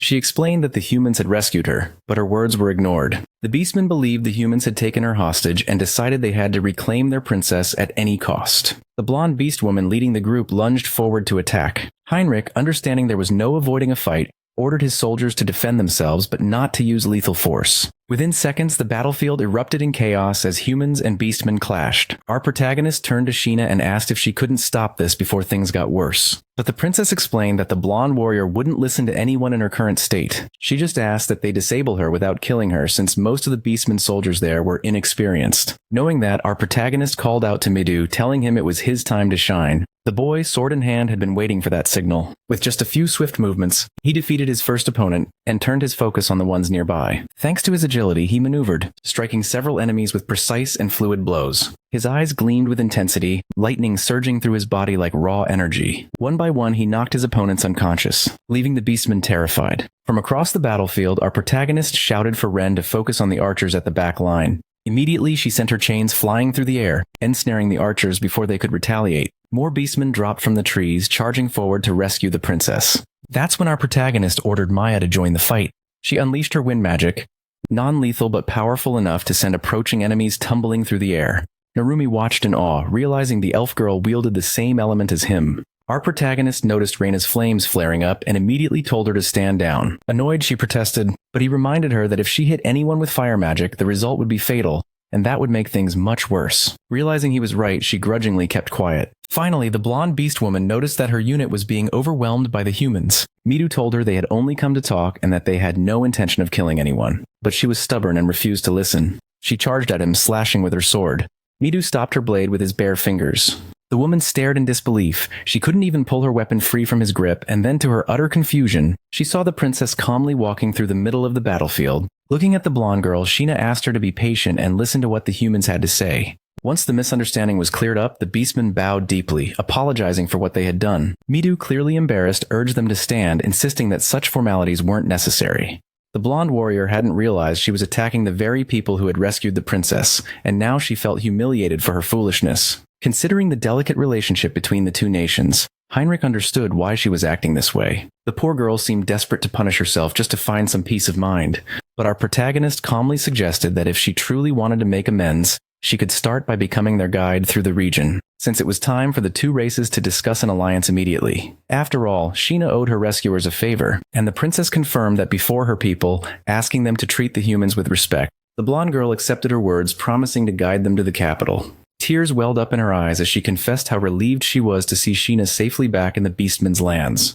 The princess, too, was happy to have returned home unharmed. After that brief clash and tense exchange, the caravan continued toward the capital. Their mission was to establish an alliance with the beastmen. The Federation was ruled by several tribal chiefs, and all important matters were discussed and approved by the parliament located in the capital city, Manhwa. Midu couldn't help but be impressed by the stunning architecture surrounding them. The blonde warrior apologized once more, explaining that she could only escort them this far. As much as she wanted to express her gratitude further, she couldn't go against the Empire's laws. For Midu, that was already more than enough. From there, it was up to them to make it to the capital on their own. When the human caravan finally entered the city, their presence immediately drew attention. It was an extremely rare sight. The citizens stopped to stare, visibly irritated by the unexpected visitors.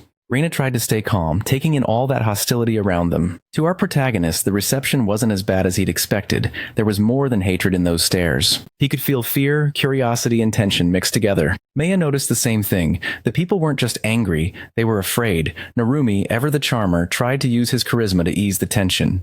But Heinrich pointed out that the people here weren't warriors. They were just ordinary citizens unprepared for conflict. As he said that, someone suddenly shouted the princess's name at the top of their lungs. A man in royal attire came sprinting toward her, panic written all over his face. It was her father, the chieftain of the feline tribe. Sheena quickly reassured him that she wasn't hurt. Overcome with relief, he embraced his daughter tightly, saying his heart had been heavy with worry ever since she'd gone missing. The princess laughed softly, telling him he was squeezing her too hard. And the man immediately let go, apologizing for losing control of his emotions. Once he had calmed himself, his eyes turned to the group of strangers standing nearby. He quickly realized these must be the humans who had rescued his daughter, something Sheena confirmed right away.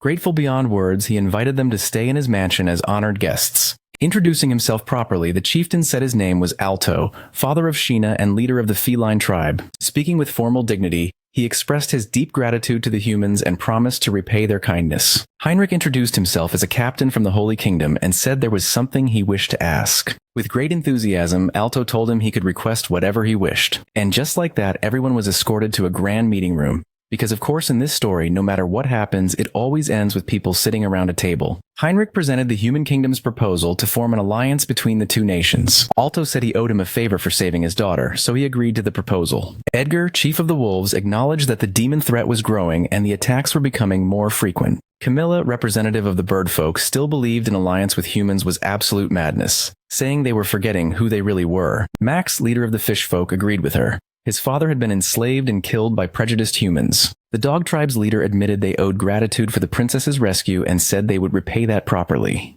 But they still couldn't ignore what had happened in the past. Confused by that stance, Alto hesitated, and the dog chieftain reminded everyone it was the humans who started the discrimination, separating beast folk from those considered normal. A point Camilla and Max immediately endorsed, since they also disliked humans. Heinrich said the past absolutely couldn't be forgotten, but right now they shared the same goal of defeating the demons. Max erupted, declaring he would never cooperate with bigots. At that, Edgar called for silence. He'd already received word that the war's momentum was shifting. He wanted to know what kind of cooperation the humans were actually asking for. Heinrich drew a long breath to lay out the terms, but Midu answered first, stating their intent was to eradicate the demon realm completely and take the Demon King's head. His words were so firm and unflinching that the beast folk fell silent. Edgar then began to smile. He saw truth in Midu's eyes and found it very interesting. Camilla asked what he meant. He revealed his information. The humans already held the advantage in this war. In other words, they weren't timid or desperate in proposing this alliance. Midu said slaying the Demon King was the highest objective and they needed every ally they could get,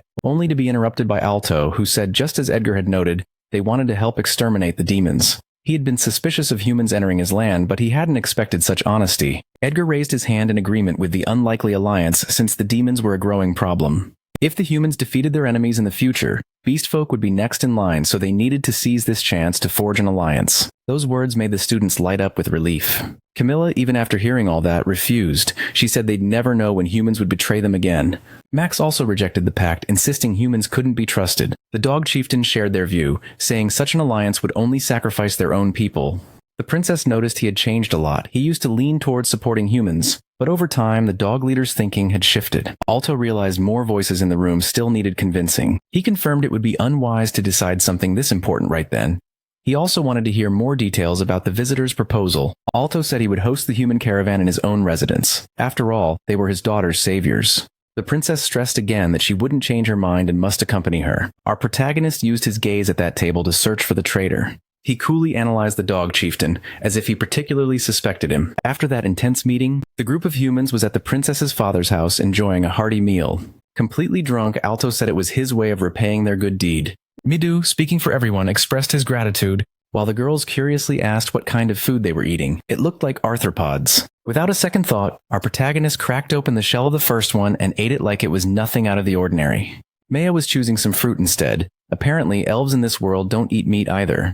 The beast folk present were already getting along with Narumi, urging him to drink more since he was such a fun person. The princess, keeping her composure, told her father to get straight to the main point. He explained to his daughter that the politics regarding their future needed to be discussed, which immediately caught everyone's attention at the table. According to the princess, the demons were getting dangerously close to the capital, something that should never have been possible. They had even pinpointed her location with uncanny precision. She was certain she'd been ambushed. One of the men might have understood if it had happened at the borders but near the capital.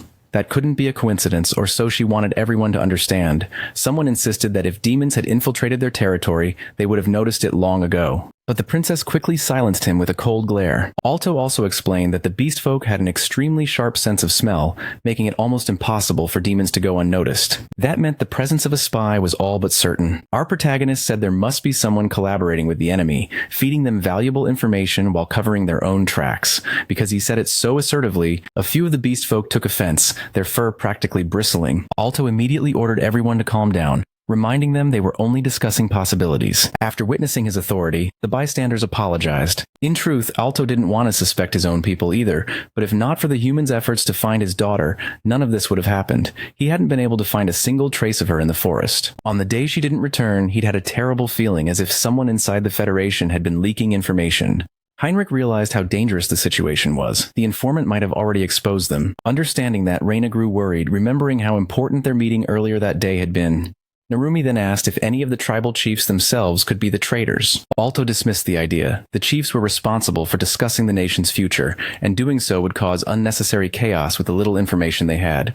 Hearing that, the lesser members of the group understood they needed to stay quiet. For now, Alto's main concern was that the princess should not leave the mansion. She found this very frustrating, especially after just returning home. Midu quickly reminded everyone they still needed to decide the fate of the alliance. A heavy silence filled the room. Alto ran a hand through his hair and apologized. He had expected his peers to be a bit more receptive. So far, only he and Edgar were in favor of the alliance. That worried Midu deeply. Without a majority of votes, they couldn't establish it. Negotiations would have to continue, persuading the other tribal leaders. Heinrich understood this perfectly and planned to use every bit of his diplomatic skill to make it happen. Later that night, our protagonist stood quietly, gazing over the city lost in thought. He was surprised when the princess approached him, asking if he wasn't tired at that hour. But our protagonist was deep in thought. He wanted to gather more information, and he couldn't move freely in a foreign nation. The princess agreed. His scent alone would give him away immediately. So he had a favor to ask of Sheena. Earlier, he had used the power of his red eyes to observe the canine leader closely and discover that the man had fallen victim to brainwashing. When he shared this with the princess, she was immediately shocked. Our hero explained that his crimson eyes allowed him to see the status of any individual, and unlike demons or humans, beast folk weren't as accustomed to the use of magic. It was clear that what had happened to that man was the work of a demon. Only then did the princess realize that the canine leader's manner of speaking had changed slightly. He had always been in favor of an alliance with humans, so now she wanted to know if she should tell her father about this discovery. However, our protagonist relied solely on his own ability to prove his words, so it was better to keep everything secret for now. Sitting down, the princess said her father was already much more open to the idea of an alliance after being saved by the humans. Hearing that, our protagonist agreed to eventually speak with Alto himself.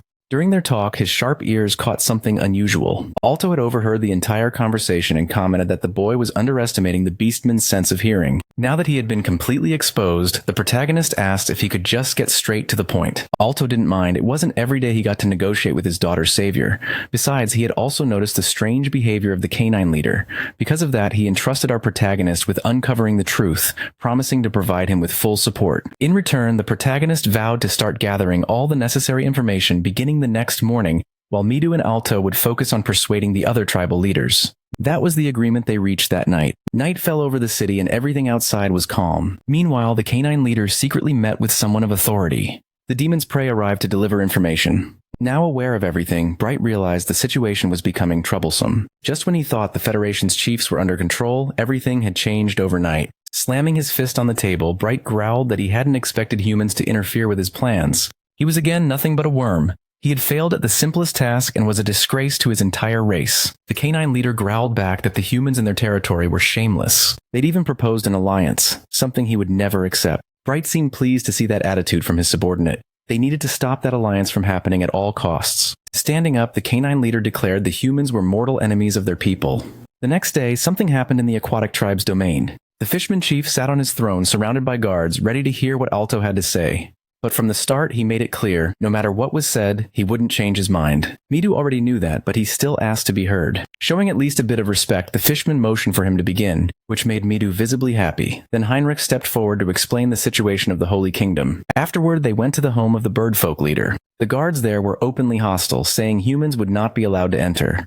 Narumi was frustrated by that response, but the refusal stood firm. Even if the request came directly from Alto, they would not grant the humans access. Ren watched the entire scene quietly. She knew she could use her technique to control that man, but there was a risk he might realize it. In the end, Narumi accepted the refusal and said they'd try again another day, which left Ren genuinely surprised. The boy knew that any complications could turn them into enemies of an entire nation, and that simply couldn't be allowed to happen. After hearing his calm reasoning, Ren felt a bit more at ease. Later that same day, the princess returned to speak with our protagonist, and things were exactly as he had predicted the night before. He wanted to know what she had found out. The girl had visited the canine territory, and the atmosphere there was disturbingly tense. They were clearly far more hostile toward humans now, and the soldiers seemed restless and on edge. It was obvious they were plotting something against the human visitors. Our protagonist wasn't about to sit still in the face of danger. They needed to gather crucial information and change the situation immediately. That night he decided to leave alongside the princess to conduct a proper investigation. The girl only asked him to be careful. Finally, under the cover of darkness, they slipped out to begin their search. At first, none of the guards sensed their presence. The steps of the silent assassin were nearly weightless, his movements precise and stealthy.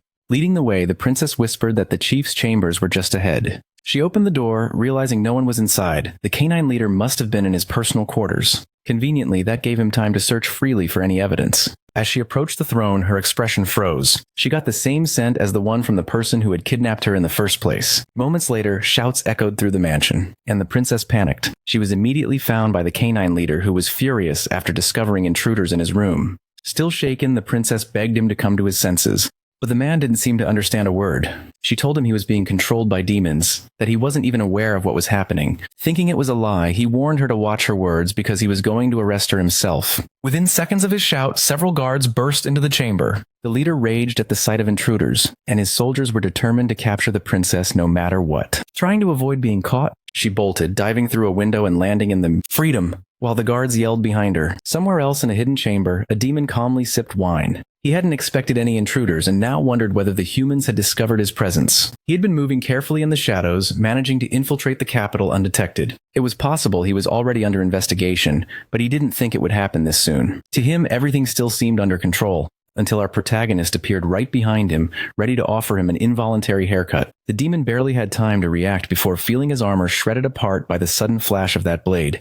And a moment later, the carpet beneath them was stained. Back in the mansion, the canine leader was still furious about the intruders. But the princess managed to escape easily across the rooftops. She also realized that our protagonist had already vanished. Now she wondered if he had managed to find the demons. Suddenly, she heard a familiar voice. Among the soldiers stood the blonde girl, the same one who had first encountered the human caravan in the forest.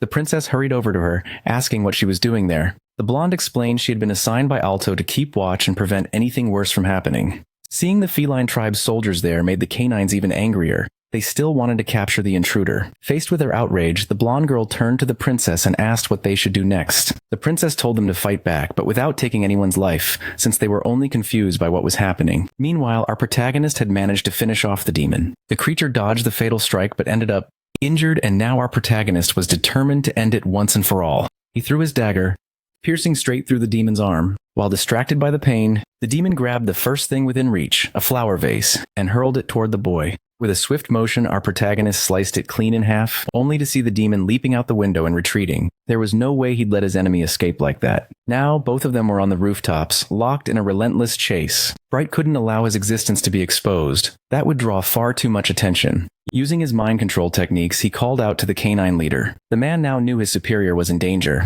but it would be nearly impossible to reach him under the current circumstances. Alto joined the fray, and in true cat and dog fashion, he was about to give his coworker the beating of his life. The canine demanded to know if Alto understood how serious this was. He couldn't forgive the princess.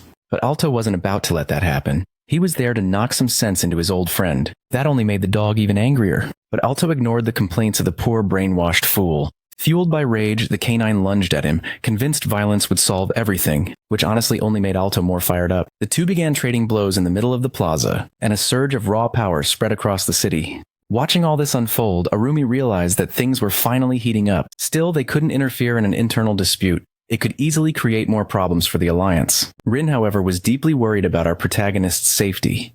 Narumi tried to reassure her, saying he was probably carrying out his mission with full focus, searching for demonic traces and clues. To Rin, it would be better if they helped him, since that task couldn't be easy. But Arumi knew that even if they tried, they'd only slow him down. So the poor side characters could do nothing but wait for the story to play out. Even so, late that night, someone was still out searching for our protagonist. Running through the dimly lit streets, Bright was trying to escape his pursuer. The boy realized they were being drawn toward a deserted area. Bright knew his wound was deep. He could barely move his arm properly, and fighting might not even be possible anymore. As he fled, a group of women caught sight of him, terrified. Not wanting to leave witnesses, he silenced them in cold blood. Our protagonist knew he had to stop the demon before more innocent people got hurt. Channeling mana into his legs, he drastically increased his speed. Within seconds, he was right beside the demon again, striking with his dagger, and sending Bright flying backward with a powerful kick. The wretched creature spat blood, realizing the dagger had been a feint. After slamming into a wall, Bright knew he was losing. This was the power of a hero candidate. Bleeding and desperate, the demon wanted to know how he'd been discovered. Our protagonist told him his eyes held abilities beyond description. Bright cursed his luck, thinking he had simply run into the worst possible opponent at the worst possible time. Still, he grinned, muttering that as long as he erased this hero from existence, his plan could still move forward. With that twisted smile on his face, he prepared to make his final move. But with his crimson eyes glowing, our protagonist already knew the demon was planning a surprise attack. Meanwhile, the fierce battle between the cats and the dogs continued to rage. Some of the soldiers were still confused. They wanted to know why they were even fighting their own kind. The blonde girl told those who hesitated to back out of the battle immediately. The princess was also in the middle of the conflict, asking the canine warriors if they didn't think their leader was acting strangely. Her words made some of them stop and think. Something really did feel off. The princess quickly noticed that one of the soldiers seemed to know more than he was saying. He admitted he didn't understand what his chief was thinking, but the job remained the same. Then the princess asked what he would do if the canine chief had become a puppet of a demon through mind control. The other soldiers who heard that were shaken, but the first man barked an order to his troops, telling them not to be fooled by lies. Seeing that persuasion wouldn't work, the princess braced herself. Before the fighting could resume, a brilliant blue flash erupted between the two armies. It was a human who caused it. It was none other than our boy Midu. He descended into the field accompanied by the wolf leader. It was time to put an end to this pointless battle. Edgar's presence immediately brought a sense of reason back to the scene. Far from there, Bright had finally been defeated, or at least that's what it looked like. His body was riddled with injuries and he'd lost a lot of blood. Our protagonist took a closer look at him, using his eyes to analyze the demon's technique in detail. He discovered that Bright's brainwashing only activated when both of his hands touched the victim's head. The guy was dangerous, but not exactly hard to take down. Just as he thought that, our protagonist's crimson eyes caught a sudden glint, a spear flying straight at him. Several demons had joined the party. Barely standing, Bright grinned. It had all gone just as he planned. He wanted reinforcements to arrive, and now they had. The realization made our protagonist sigh. The demon bragged that there was no way a mere human would leave this place alive. But our protagonist just looked at him with pure disdain, saying he was nothing but an idiot. Words that made Bright's face twist in rage. The boy already knew Bright had been stalling for backup. To be honest, he found it annoying to have to hunt down each demon one by one. But now with them all gathered here, he could clean them up in a single sweep. That smug confidence infuriated Bright even more. Burning with hatred, he rallied his troops, declaring that the human would pay with his life. They might not be high-ranking demons, but they were still elite soldiers, and he believed that gave them the upper hand. With a furious shout, he ordered the attack to begin. Then a violent gust of wind exploded outward, shielding our protagonist. Every demon was thrown into the air, and the nameless grunts couldn't comprehend what just happened. Of course, our protagonist would never fight a demon alone. That's why he brought Mayor just in case. Bright wasn't impressed though. To him, 2 opponents still meant nothing. Ignoring his arrogance entirely, Mayor calmly asked our protagonist whether he preferred big rocks or small ones, before hurling a storm of boulders at the enemy army, crushing demon after demon into paste. One of them barely managed to defend himself, feeling proud for surviving, only to be instantly stabbed through the chest by the boy's dagger. He already knew these soldiers were weak. Furious, Bright shouted for his army to close their ranks, while one of his soldiers stepped forward, empowered by the other's energy. It was an illusion spell, but our protagonist couldn't tell which copy was real, so he simply aimed and hit the one who tried to strike him. His accuracy was flawless. He identified all points like that. It was child's play for him. Another grunt decided to use wind magic, launching a high-speed projectile toward the boy. But before it could hit, Mare intercepted it effortlessly, floating in the air as she surveyed the fight. With calm authority, she called upon the spirits of wind to end it, piercing the poor fool's body with countless wind lances. Severely injured, Bright realized he was only delaying the inevitable. That's when Mare noticed something strange on the battlefield, and our boy turned to see what was coming. Up in the sky, several winged beastmen were approaching, led by none other than Camilla. He hadn't expected her to show up and immediately suspected that she might be collaborating with the demons. Camilla admitted she hated humans. To tell the truth, she despised them, she said. Concerned, Mare wondered if she had also fallen victim to brainwashing, but our protagonist wasn't sure since he hadn't used his appraisal on her yet. It could very well be that she was willingly working with her enemies, which would make the situation even worse. The demons believed the Federation would soon fall completely under their control, which would tip the war against humanity in their favor. Bright, relieved, chuckled when Camilla arrived late to the fight. She mocked him, saying that demons could never win on their own. Leaning and exhausted, he admitted he wouldn't complain about getting help.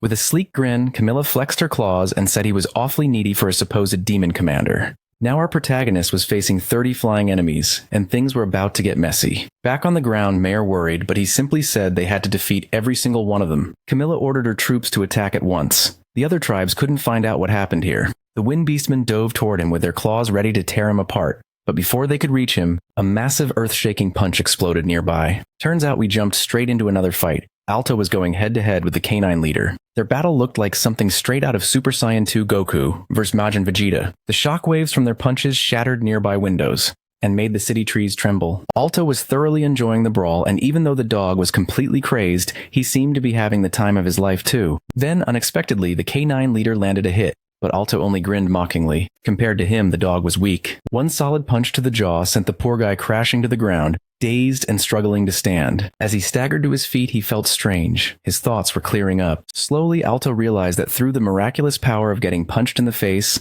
his opponent was regaining his senses. The wolf leader was shocked that one of the beastmen chiefs had been under mind control. But that was exactly what the princess confirmed. A demon had infiltrated their territory. They wanted to know if they had found the culprit yet. But the princess said no. Our protagonist had taken that responsibility and was currently missing. Hearing that, Midu concluded that the boy was probably practicing violence somewhere in the city. Edgar, on the other hand, felt like everything was happening way too fast that night. His poor wolf brain couldn't keep up. Despite the chaos, the blonde girl suddenly drew everyone's attention, and the princess asked what was wrong. The girl said she had spotted a group of harpies flying north, which made Edgar very uneasy. Harpies never flew at night. Midu, realizing something was off, decided to investigate the area himself. Meanwhile, Narumi and the beautifully drawn girls were watching the city's destruction from afar. Rin remained anxious and wanted to jump into the chaos. But Narumi's logic wasn't wrong. They needed to stay out of the conflict. Still, someone nearby spoke up about it. Confident that our protagonist would defeat the demons, Narumi fully believed he would. Worried, Rin wanted to know what would happen if he ended up losing. Narumi hadn't even considered that possibility. He'd read a few chapters ahead in this story and was convinced things would turn out fine, but Rin couldn't break the fourth wall like him. She just wanted to help their protagonist. Rin understood her point of view, but she had no idea where he could be, which crushed whatever hope Rin had left. Clasping her hands against her chest, Rin tried to gather every ounce of her energy to do something miraculous. She wanted to become his strength. And that's when a mysterious voice echoed inside her head. Startled, she let out a small gasp that scared everyone around her. Using her ability, she managed to reach out to our main character, though he couldn't clearly tell where she was. The truth is, this was a new power of hers. She could hear his voice directly in her mind, almost like they were speaking over a telepathic phone call. Once again, she asked where he was. He told her he was somewhere north in the city and that things were getting complicated. He could sense that she wanted to be his strength. After all, he could literally read her thoughts, which left Rin blushing furiously and feeling flustered. Our protagonist was getting beaten badly and told her to bring everyone there as soon as possible. He needed her strength right away. Seeing Rin talk to herself, Arumi assumed she finally lost her mind. Then Rin explained that thanks to her new power, she had managed to contact him and now knew his location. It was time for them to join the chaos too. Meanwhile, the birdmen were furious, determined to rip our protagonist apart. Mayor used her wind magic to keep them away, forming a barrier that pushed them back. It worked for a moment, but then she resorted to one of the oldest tricks in the book, throwing rocks at birds. Launching several large stones, she hit the poor flying extras, who quickly realized that at this rate they'd never reach their targets. Among them, though, were birdmen armed with bows. They loosed a flurry of arrows, but Mare once again summoned her wind magic, diverting every projectile midair. This only enraged the enemy even more, frustrated that all their efforts kept failing. One of them, apparently a bit more self-aware, thought to himself that elves used spirit energy, and that meant she would soon tire out. Indeed, the elf girl was nearing her limit. Her wind magic was almost depleted, and she needed to change elements fast. The birdmen realized the battle might drag on, but Mayer's goal wasn't to win, it was to hold them off until her allies arrived. On the ground below, demons were being wiped out mercilessly. The terrified ones could only watch as their comrades were torn apart, but our protagonist didn't care in the slightest. He just provoked them further, feeding their rage with his brutal efficiency. Some tried to counter with dark magic, but it was useless. Camilla decided to unleash one of her secret techniques, steel feathers slicing through the air. But our boy blocked them with his dagger. Unfortunately, one of them still managed to graze him, and it hurt like hell. He had to think fast now. Worrying about Mayer's safety left him momentarily distracted, and Bright tried to take advantage of it. But the boy called upon his lightning, electrocuting the demon in a sudden surge of power. The elemental strike completely caught Bright off guard. But the demon was now paralyzed. Our protagonist shifted focus to another enemy charging toward him. In a flash, he vanished like lightning itself and reappeared behind the target, cutting the demon down at the exact moment the fool tried to attack his own general. Bright hit the ground even more battered than before. That was a close one. Our boy could feel his mind almost being completely shattered, and he didn't have any kind of countermeasure against that attack. Rin finally arrived at the battlefield.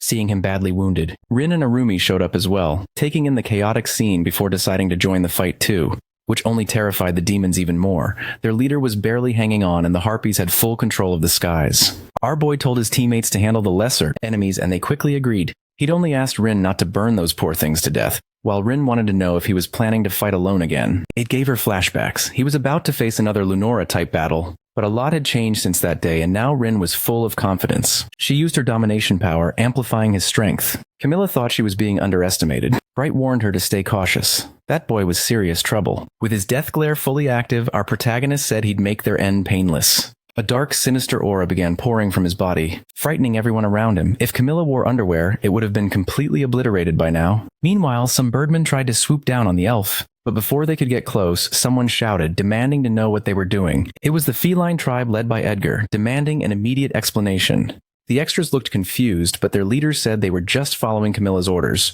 which gave them a false sense of confidence. They declared that all witnesses must be erased no matter the cost. Edgar stared completely baffled while Midu instantly realized what had to be done. It was slicing time. Mayor stepped in front of them, shouting that the harpies were working with demons, leaving Edgar absolutely speechless. She pointed toward a nearby street, saying there were demons over there fighting the protagonist. The princess was stunned. She hadn't expected anything like that, and neither had the wolf leader. Midu was confident knowing that his friends were already heading toward the main fight, so he stayed behind to help the elf. Edgar, clearly upset, hadn't imagined that demons had infiltrated their territory to such a degree. Unfortunately, those soldiers were just following orders, and he didn't want to take their lives if he could help it. That's where Midu excelled. A good guy through and through like Batman. He didn't kill, but he definitely caused enough pain to make his enemies reflect deeply on their life choices. Back at the main fight, both Bright and Camilla realized they were in serious trouble. Camilla couldn't even look at him anymore. His figure kept distorting, flickering in and out as if he were phasing between dimensions. Bright couldn't even register how fast he'd moved. A moment later, the demon's neck erupted in a spray of red. And yet, in a disappointing twist, our boy had only managed to slice the demon's arm superficially. Camilla shouted for everyone not to look directly into his eyes. He was using an illusion technique. It looks suspiciously similar to a certain iconic manga eye ability, if you know what I mean. Our protagonist could tell she caught on to what he was doing through his technique. He could now use illusions thanks to the evolution of his eyes, a power that had awakened after his victory over Weinberg. He'd been training that ability against powerful monsters, and at close range it was devastatingly effective. Camilla was furious. That power had given her nothing but headaches. Bright, meanwhile, realized he had to fight his opponent without ever meeting his gaze. As soon as he looked at his feet, she realized the illusions had ended. Our protagonist knew that trick wouldn't work anymore, so it was time to go back to the classics. He showed the demon that his agility was still absurd. Right, try to look to the side, but that only earned him a very personal introduction to our protagonist's dagger. This time, a strike landed right around his eye. Our boy knew that an opponent's eyes reveal a lot during a fight, but by the look of it, this one wouldn't be seeing or hearing anything else anytime soon. Up in the air, Camilla grew frustrated, realizing her demon ally was completely useless. Our boy promised she'd be next in line. Furious, she shouted that she already knew all the humans' tricks, and refused to be underestimated by some kid wearing a hood at night. She smote her claws at him, only to be outmaneuvered with ease, then launched several sharp feathers his way. His dagger proved incredibly efficient, and his reflexes allowed him to dodge every attack. Even though she couldn't look him in the eyes, the Wind Woman was adapting fast to the fight. Camilla said she didn't need her sight to win. The senses of beast folk were far superior to those of humans. Our boy wanted to know what she planned to do next, just fly around like a bird or actually try to win. The longer she stalled, the worse things would get for traitors like her. Meanwhile, the other heroes were holding back the remaining rebels, which only made Camilla angrier. She yelled that humans were always interfering with her plans. Our boy paid close attention to those words, while watching her undergo a full beast transformation. He had no idea what kind of ability that was, but he knew beast folk gained enormous strength through it at the cost of their sanity. Screaming like a wild creature, Camilla darted through the air, her movements far more dangerous than before. He had to be extremely careful. Activating his cursed eyes again, he could now see her future movements. He dodged her first strike, but she was still too fast, driven entirely by rage. This time she attacked using her steel feathers. He knew the transformation wouldn't last long. Eventually her instincts would consume her completely, leaving no way to return to normal. Still, he was running low on mana and needed to finish the fight quickly. Using his eyes to scan for weak points, he found the best way to end it. If he couldn't use this power in moments like this, it would be useless. Gathering lightning around his body, he unleashed it to pierce through his enemy. Electricity surged through Camilla's body, paralyzing her midair. Our boy slashed her repeatedly, his blade carving deep into her flesh, until she crashed to the ground badly wounded. At that point, there was no chance she'd be flying again. After that brutal attack, her transformation began to fade and she fell unconscious, likely for good. All that remained now were the regular soldiers, and our protagonist was still burning with vengeance. With the demons defeated, it became much easier to explain everything to the beast folk. The battle between the heroes and the harpies had also come to an end. Once Camilla was down, the remaining soldiers surrendered. With the demon gone, the brainwashing caused by his techniques was finally broken. As the sun rose, the shadow's influence faded completely. A few days later, in Good Grief, the author really loves this recurring everyone sitting at the table scene. Hygritz wanted to know what had happened to the Harpy tribe. Not everyone had been infiltrated, only those who were directly involved in the battle, according to Edgar. Still, those who took part in it couldn't just walk away without punishment. They would certainly face consequences. Our protagonist was now at the mansion of the feline chief, wanting to know what would happen to the dog tribe. Other influential figures were also present. Unfortunately, the chief would be punished even though he had been brainwashed, as his actions still counted as treason against the nation. To the princess, it was his own carelessness that led to it, so he had to take responsibility. And as ironic as it was, being kidnapped by demons was also considered punishable in that kingdom.